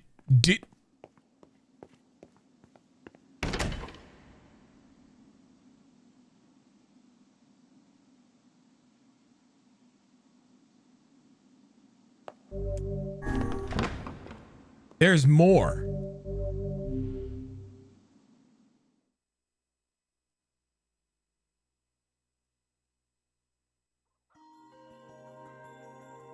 My word. Something wrong? I feel as if I've just awoken from a most unpleasant dream. I know what you mean. That happens to me whenever I read it.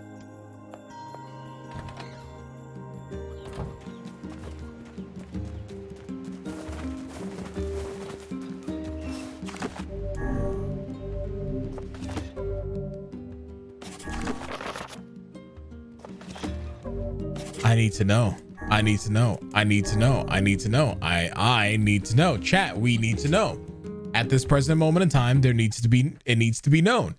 Is there no? Yes or no?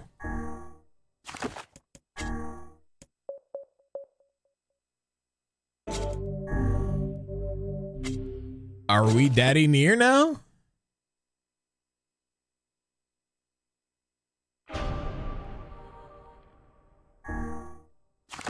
Did we just unlock the outfit?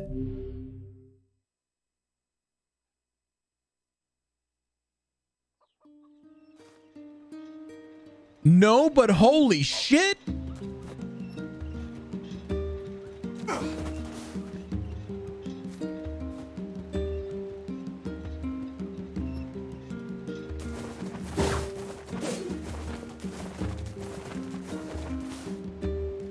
I don't remember. What the fuck? I have fucking Devil on Popola's hair.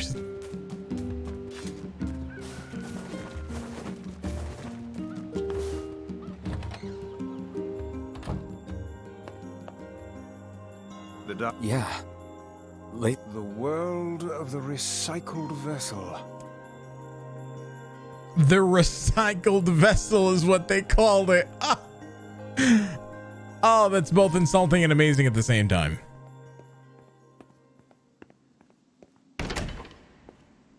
This Nier game, the movement's so different. Yes, this is the Nier Replicant. This is the prequel to Nier Automata. They just remastered it.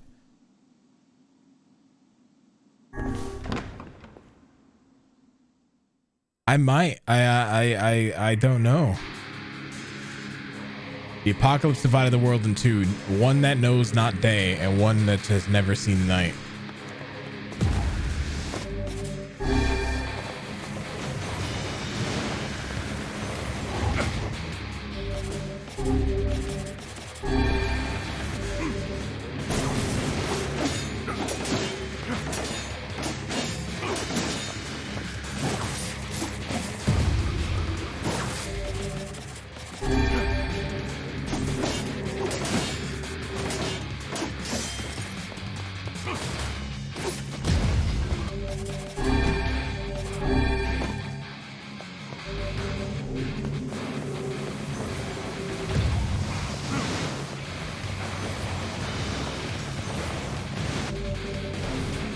You have got to be fucking kidding me.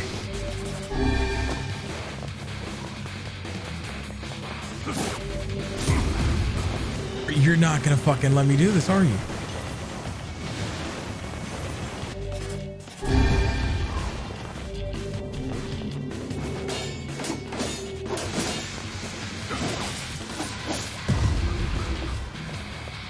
Fuck!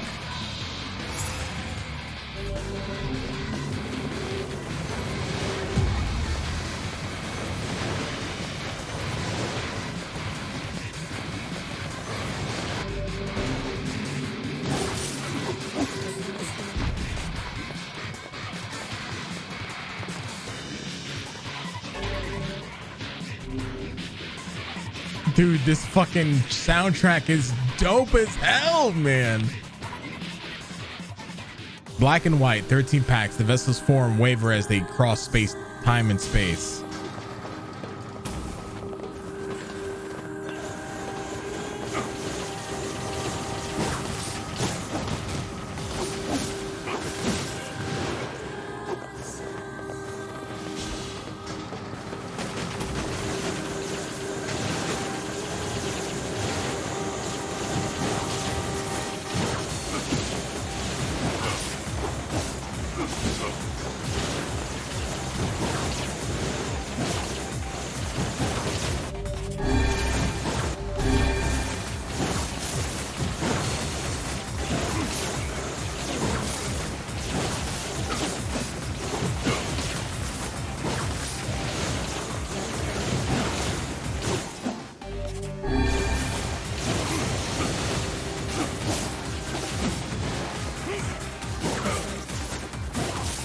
Sir? Thank you.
is actually what the fuck, dude.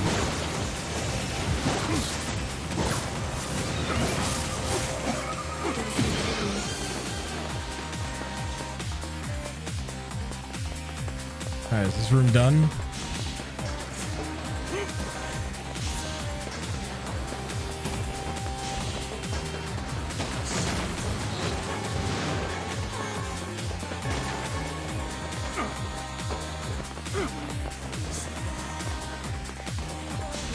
I want this fucking album. I don't know what.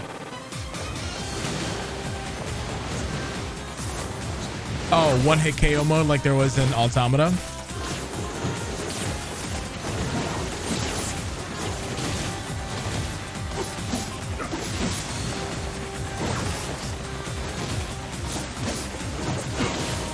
This game's actually designed literally for you to take damage. So unfortunately, it's not like there is a way to not get hit often. The game does force you to take damage in certain places.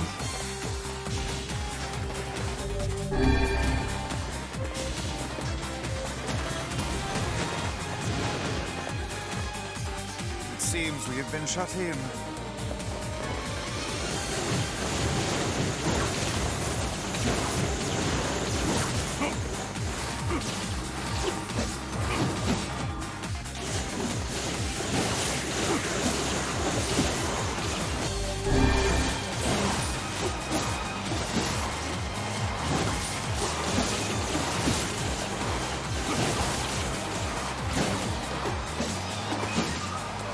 Hello, Twitcher. Hello. Hello, viewer.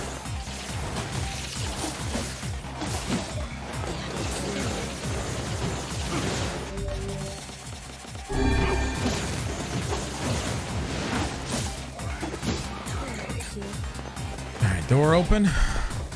Or you got something else to fucking throw at me?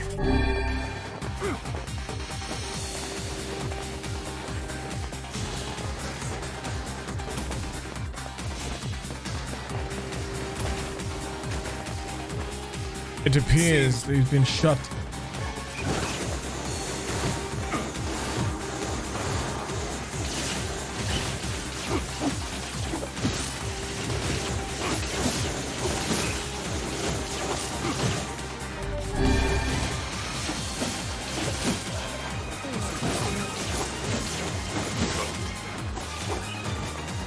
BRB buying soundtrack.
Basically, this is making it so that way it's acting as if you had prior knowledge of this area before.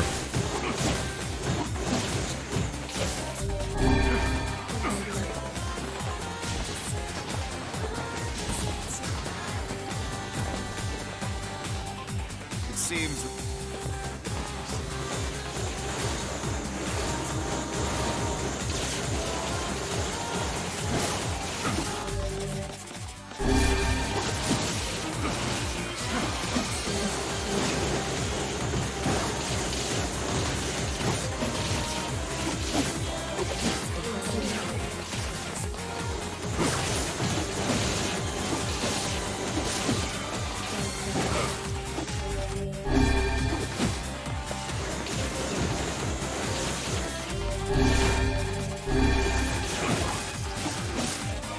I'm gonna have to change my words to drain here in a minute.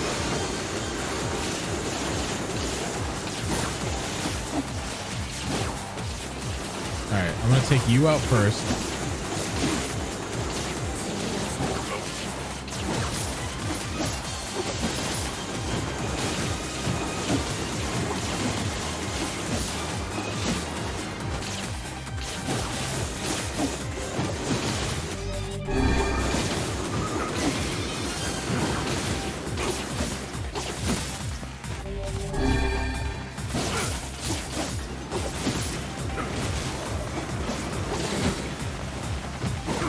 Then now you.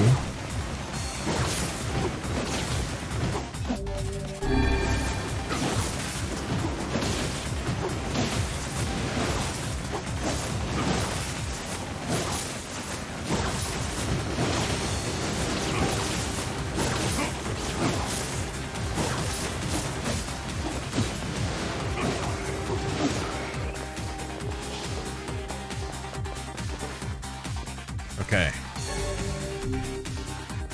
That's it? You're just gonna give me fucking medicinal herbs? The song of man has been drowned out, and in its place, the screams of something inhuman.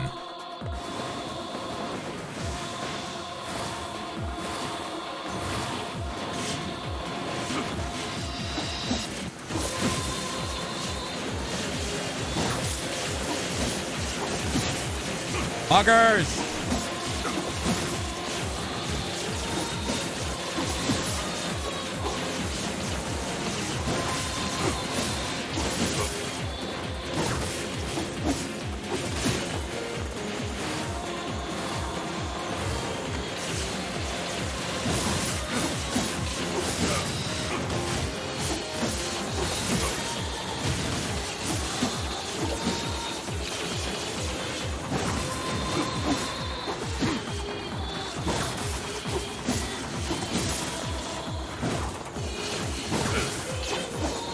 This is officially my favorite fucking thing in any Nier game or any Yoko Taro game, period.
Oh, I'm actually out of healing items here in a minute. I have to play safer now. What the fuck?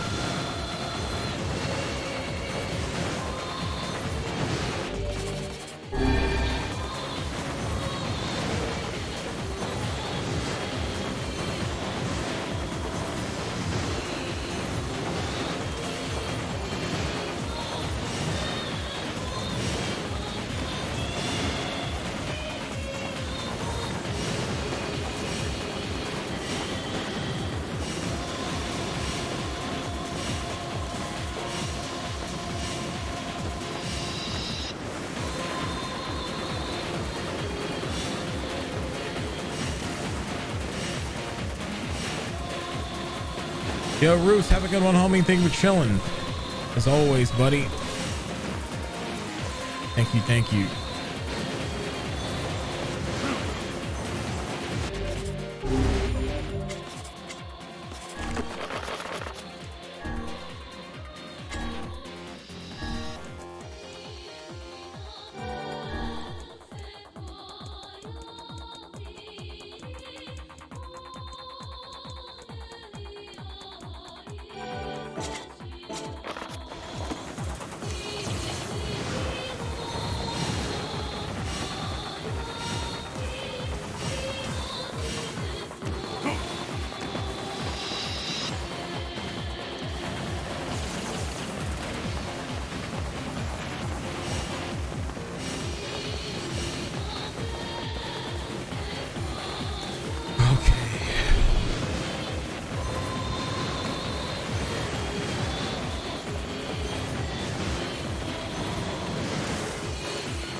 What else do you have for me, video game?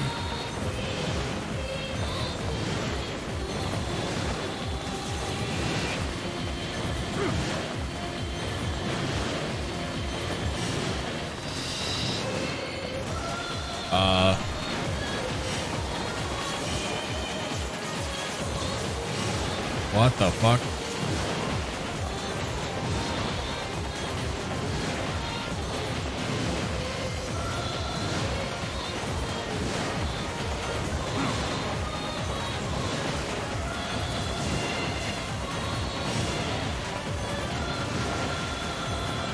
I know what spell the game wants me to use.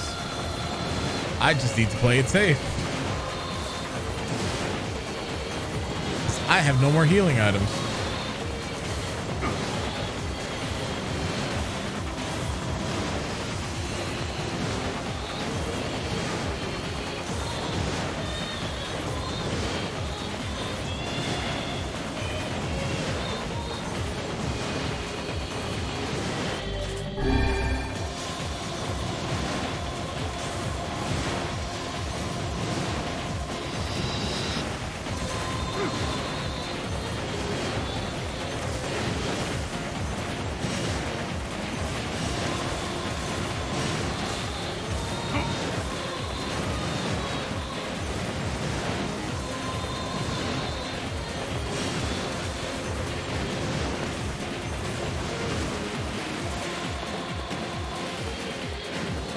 Holy shit.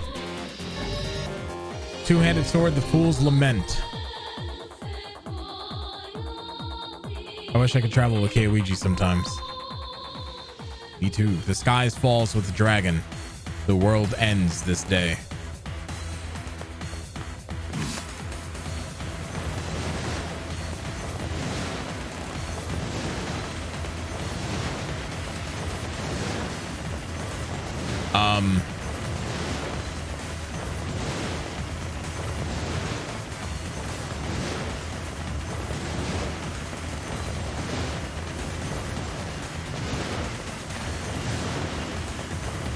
Why fighting enemies in a basketball court?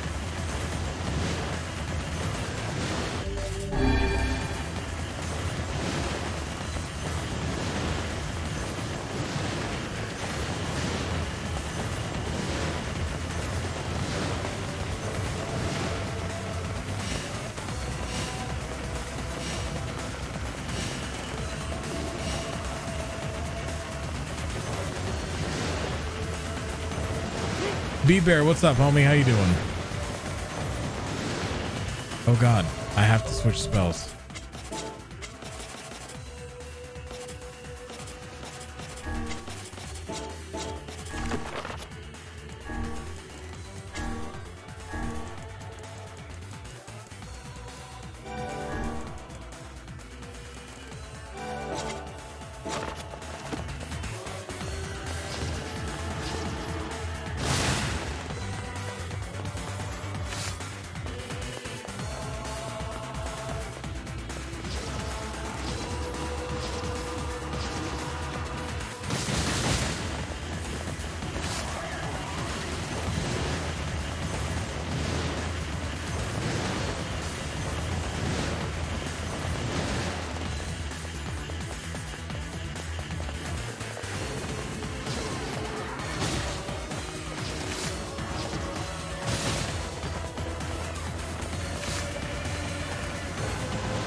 We will just take our fucking sweet ass time. We are in no rush.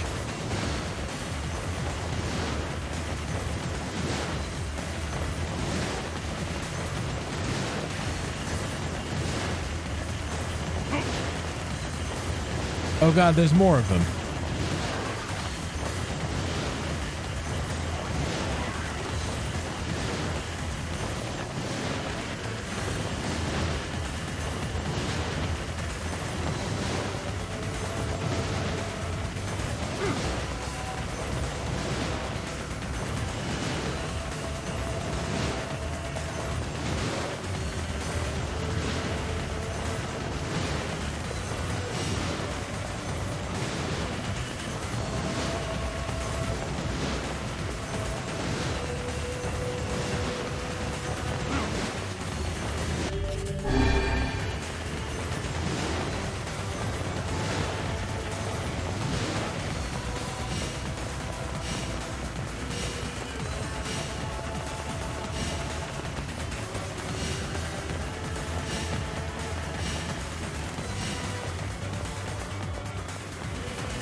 Jesus fucking Christ, they're so tanky.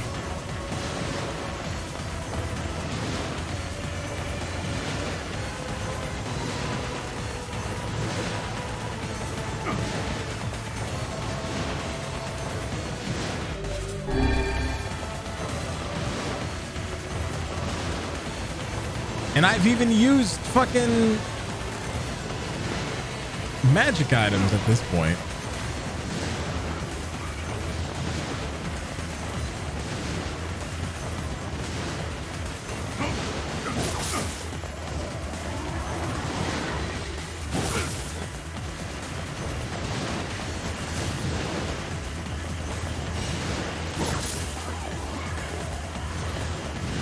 Fuck him, I have to get a little bit ballsy, huh?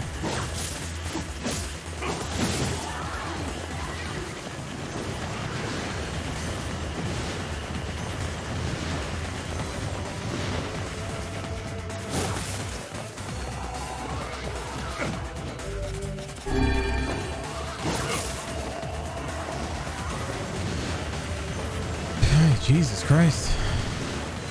Is that one actually dead? Nope. Must have missing. Don't think any died.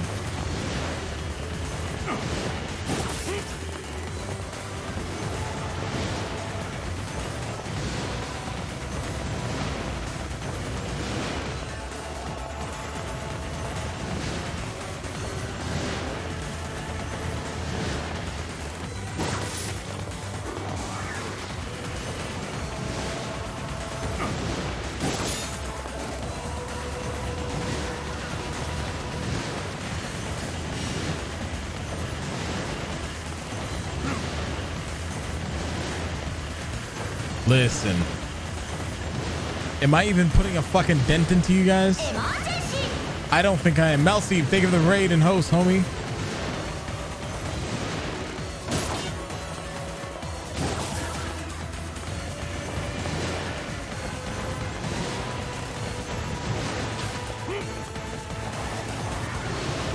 I think these are the worst enemies that I can think of.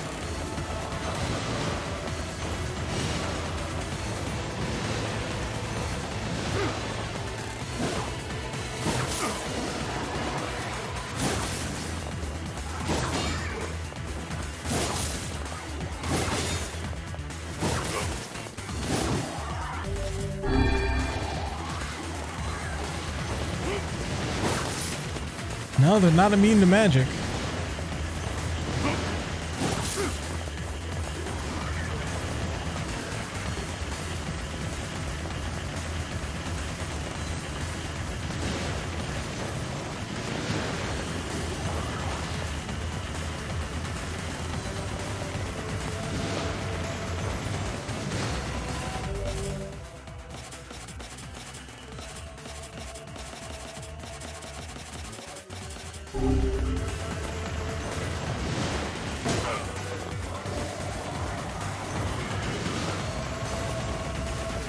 Yep, they're not immune to magic.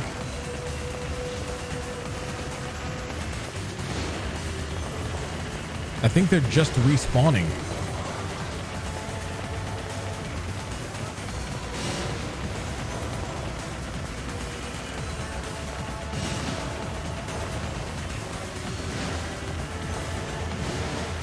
So we're going to be in this room for a while because I literally have not enough healing items to be able to take any hits.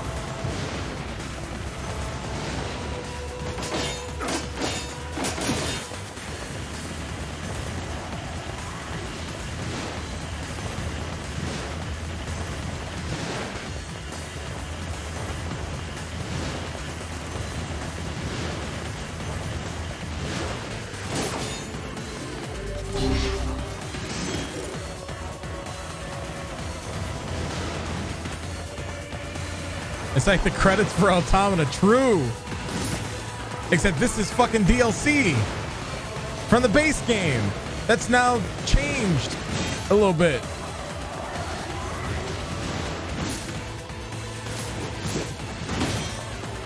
Good luck, have fun. Yo, appreciate that, homie. I will sit here for the rest of my days and like for 9 years. and pretend like I'm actually doing something in this game. No, move! Me, move! Thank you.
Their forces are dwindling.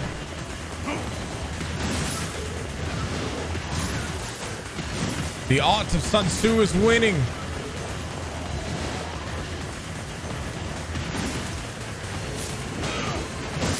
Oh, fuck you, guy.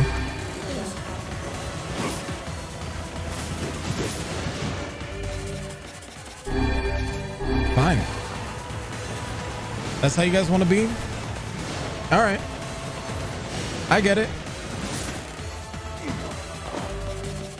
You know what? I want to see how much damage you guys actually deal with me with when I have a defense capsule.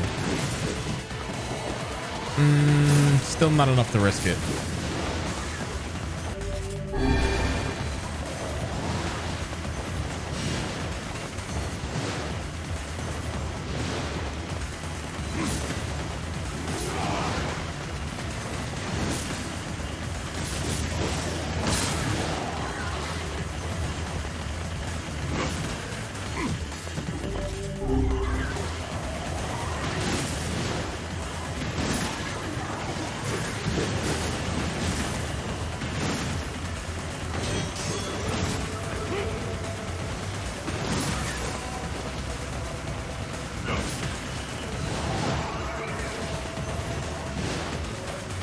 It doesn't matter which one you do first. I would, after playing this and knowing what's gonna come, because we're not done with the game yet. We still have like fucking 4 endings to do. I think you should still play this first. I think I'm gonna change my answer. Although, if you want the twist in Automata to react better towards you, play Automata first. It doesn't matter. Pick one and then play it all the way through.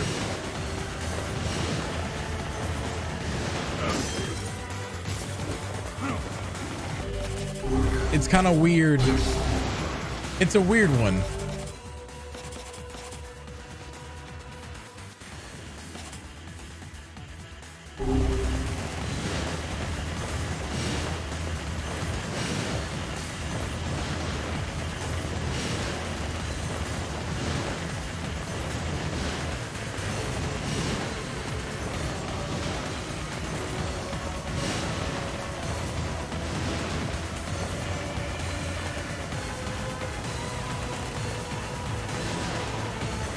Have a great night, Melcy. Thank you for chilling as always, bud.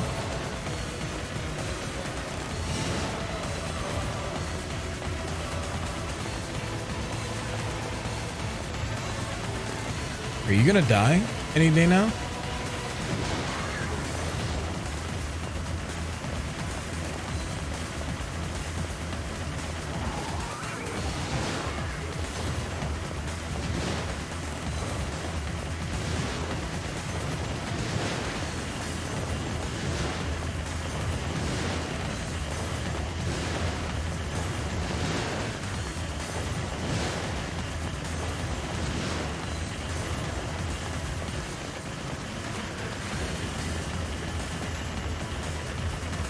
Dude.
Are they getting faster?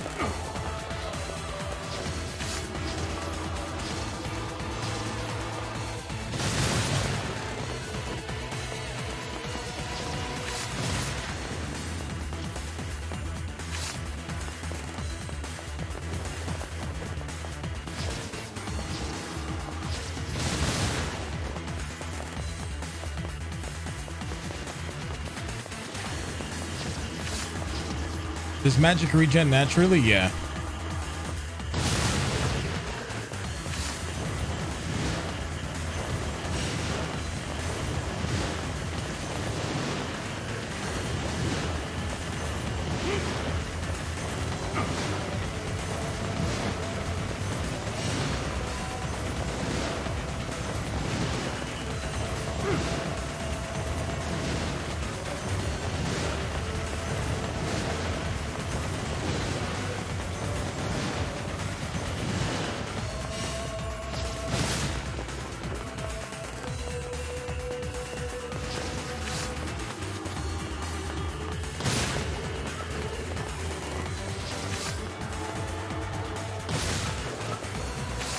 Oh, hey, guy.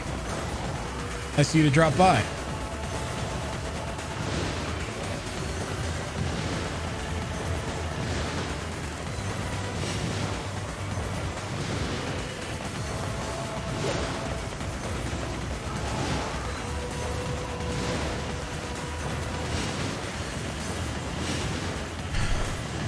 All right. Only 20 more fucking minutes in this room.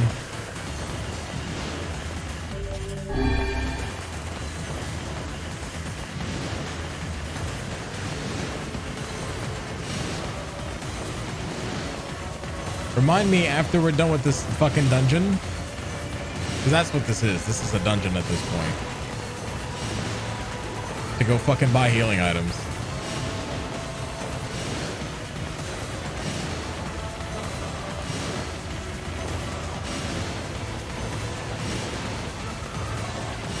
Oh my god.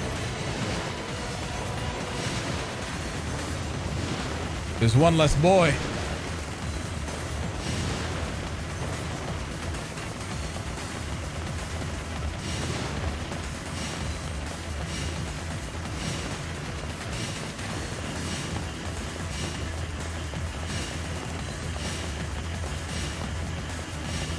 They are getting faster. Interesting.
Oh, fuck you, guy.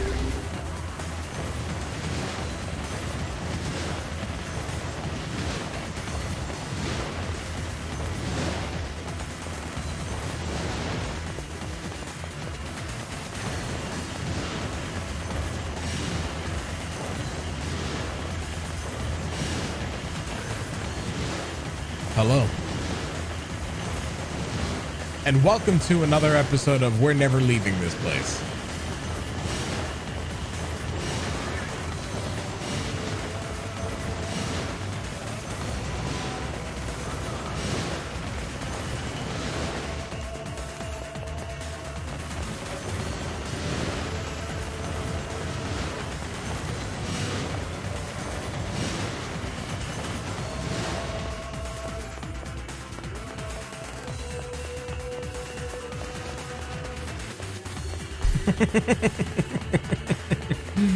Hey, come back here.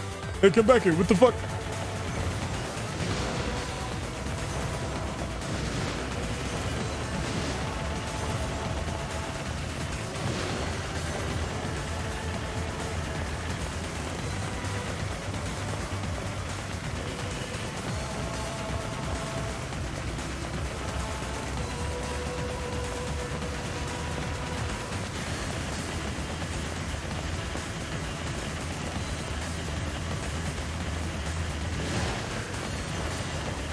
Yeah, armored enemies are the absolute fucking worst.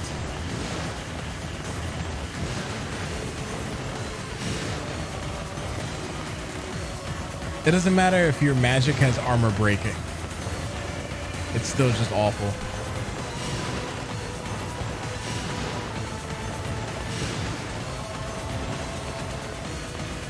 No, I'm not under leveled. It's just the armored enemies are just fucking terrible.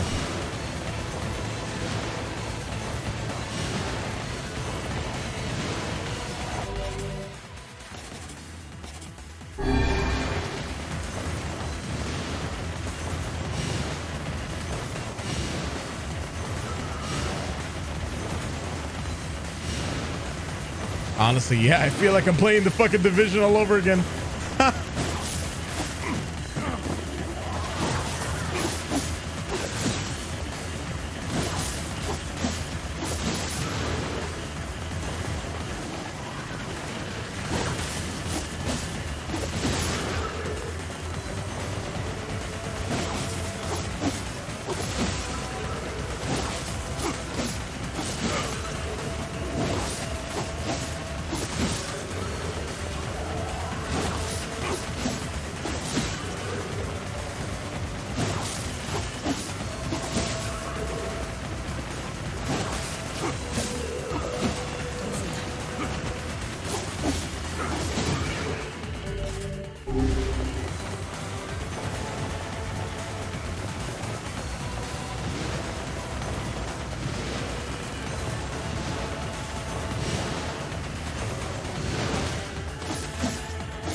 Holy fucking shit.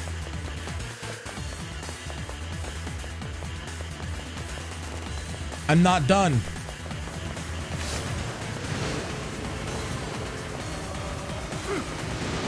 What are you? Oh, you're a fucking worse one.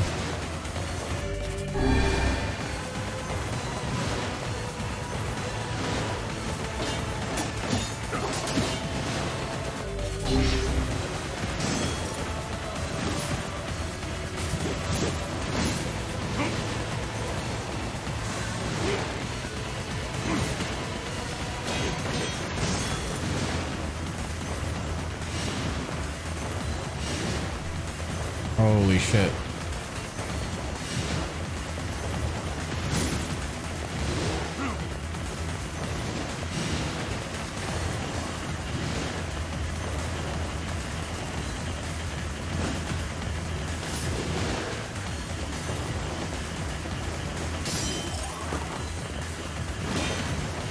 I'm actually gonna die here.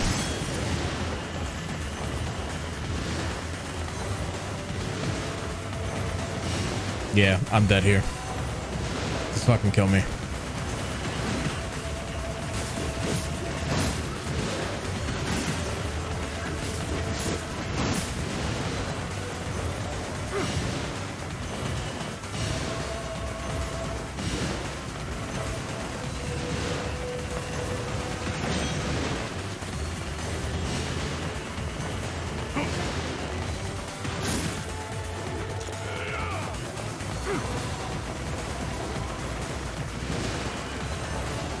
No, because they're spawning more enemies, and all of these are incredibly armored.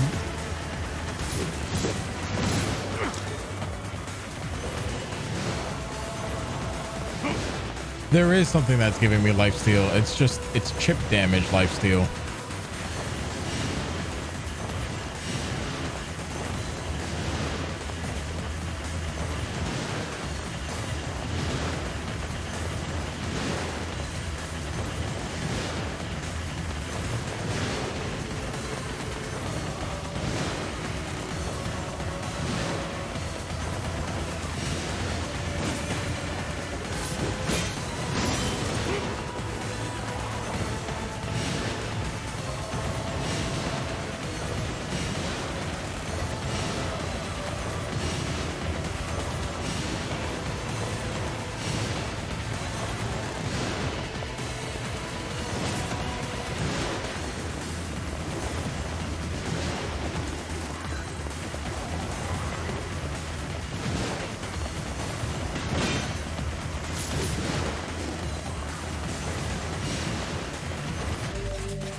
The thing that makes these enemies not fun is their armor.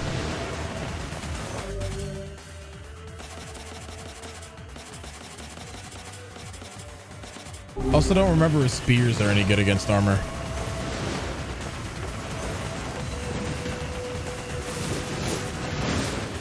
I gotta go. I gotta go. I gotta go. There we go. I went.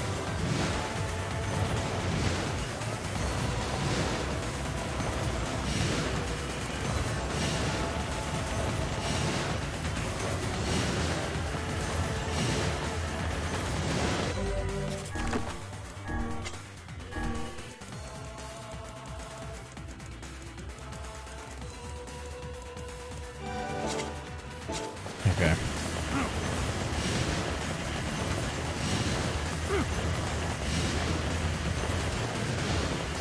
We're gonna take this nice and slow.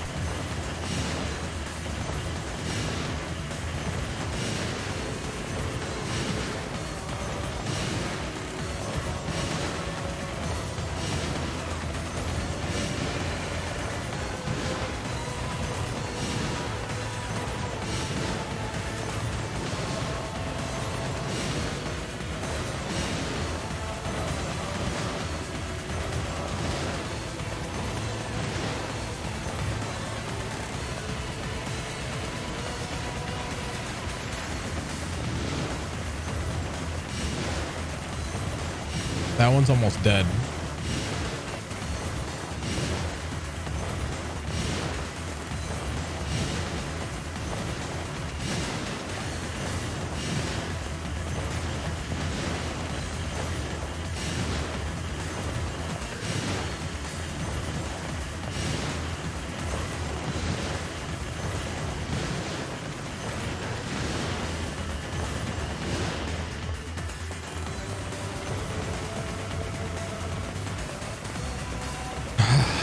I don't want to have to fucking restart this shit, man.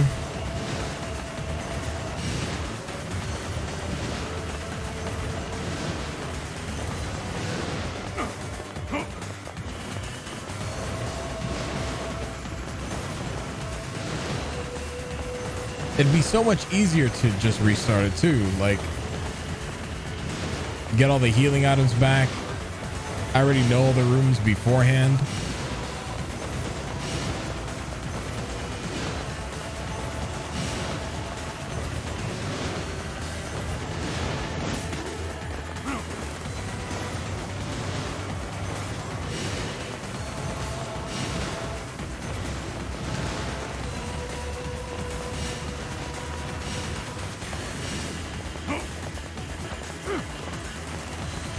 But now it's a matter of pride. GPU span is fixed. Hell yeah, dude.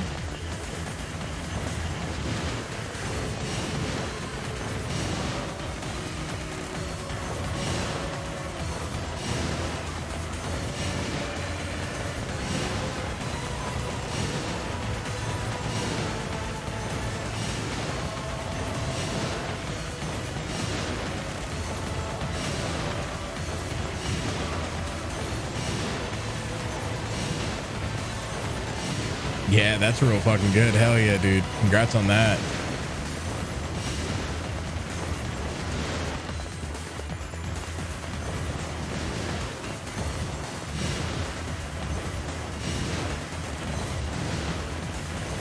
That's a feels comfy, man.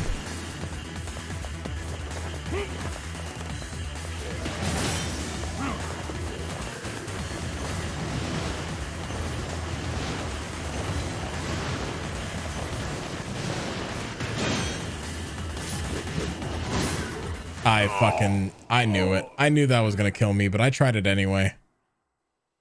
Ah. Rip.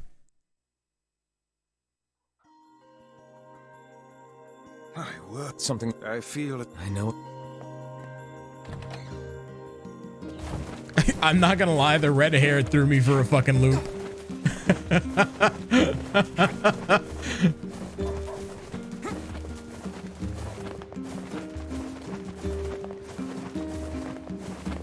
I work.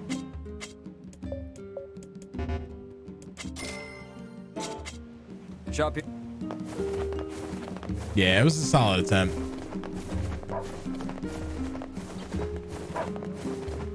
Well. All right, I legitimately think there's no other weapons that we can get. How about buying something?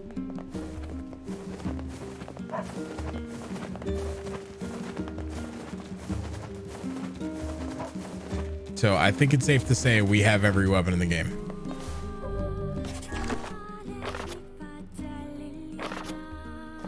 Except for this, there's one other weapon that comes from that DLC as well.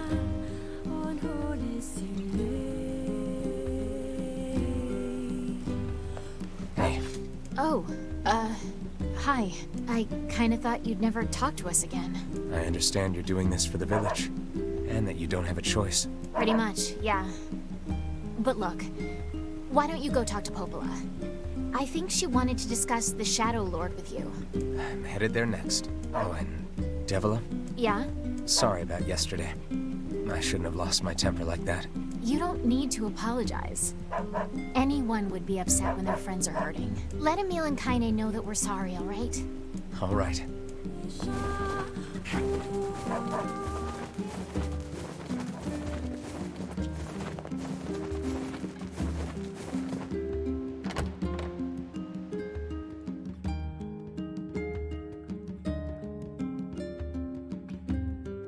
Huh. All right.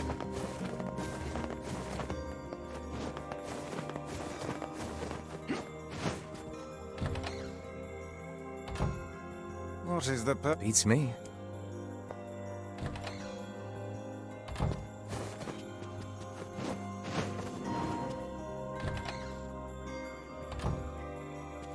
Popola? Oh. Hello. Look, I want to apologize for Stop. You didn't do anything wrong. Yeah, but neither did you. You're just trying to protect the villagers. And I jumped down your throat for it. It's very kind of you to say so. Regardless, please don't let it trouble you. Ahem. I believe there was something you wished to discuss with us. Oh, right. Yes, about that. You know about the lost shrine, right? The temple where I was first discovered. That's it. Well, it seems that the Shadow Lord's lair is connected to it somehow. You don't say. Oh, it was right under our pate. But the bridge that leads there is unusable. So take a boat. A boat? Yes. The canal's finally been repaired. It took a lot longer than expected. What with the shades and all. I also asked them to provide a boat at the path to the Lost Shrine's back entrance. The ferryman will let you use it free of charge. That should make it easier for you to move from town to town. Thanks, Popola. I feel like you've done so much for me. I'm really grateful. All right, I'll see you around. And for the love of everything, be careful. So what ending's next? Ending B.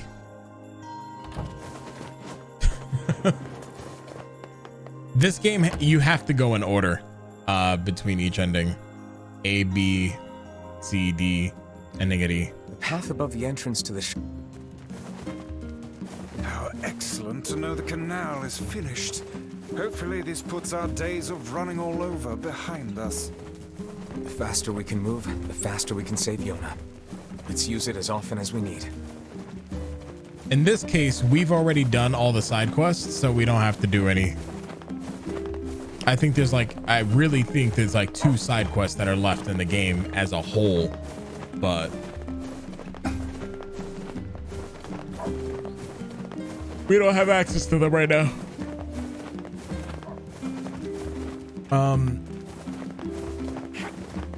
But yeah, I think what I'm gonna do is I'm gonna listen to my body right now. By the way, chat, my body's telling me that I'm tired and I'm hungry. So we're gonna pick this back up tomorrow. The next couple of endings literally should be a straight shot, so we should be done with this tomorrow. It'll literally be back to back. So if you miss tomorrow, man, you're gonna miss out on a lot. But with that, chat, I love you guys. Thank you guys again, as always, for hanging out. Thank you for all the streams. Thank you for the resubs, the follows, the whatever it been. I really do appreciate you guys. I think what we're gonna do is we'll start the stream tomorrow in the DLC world. I already bought healing items in the DLC world, so that way for those of you guys who, you know, want to catch up on the story, you know, you'll just see me in mid combat the entire time. I'm also gonna work on a video tonight, so there's that as well. So take an eye on YouTube. It's gonna be all like everything that you guys should know about all the PS2 stuff for the new update, challenge mode 3, shit like that. So yeah, Vinny, love your face, homie. But yeah, give a little time to come for story, doing DLC first. Yep, that's gonna be tomorrow. But anyway, Chatterino, I love you guys. Have a wonderful night. I'm actually out. Be well.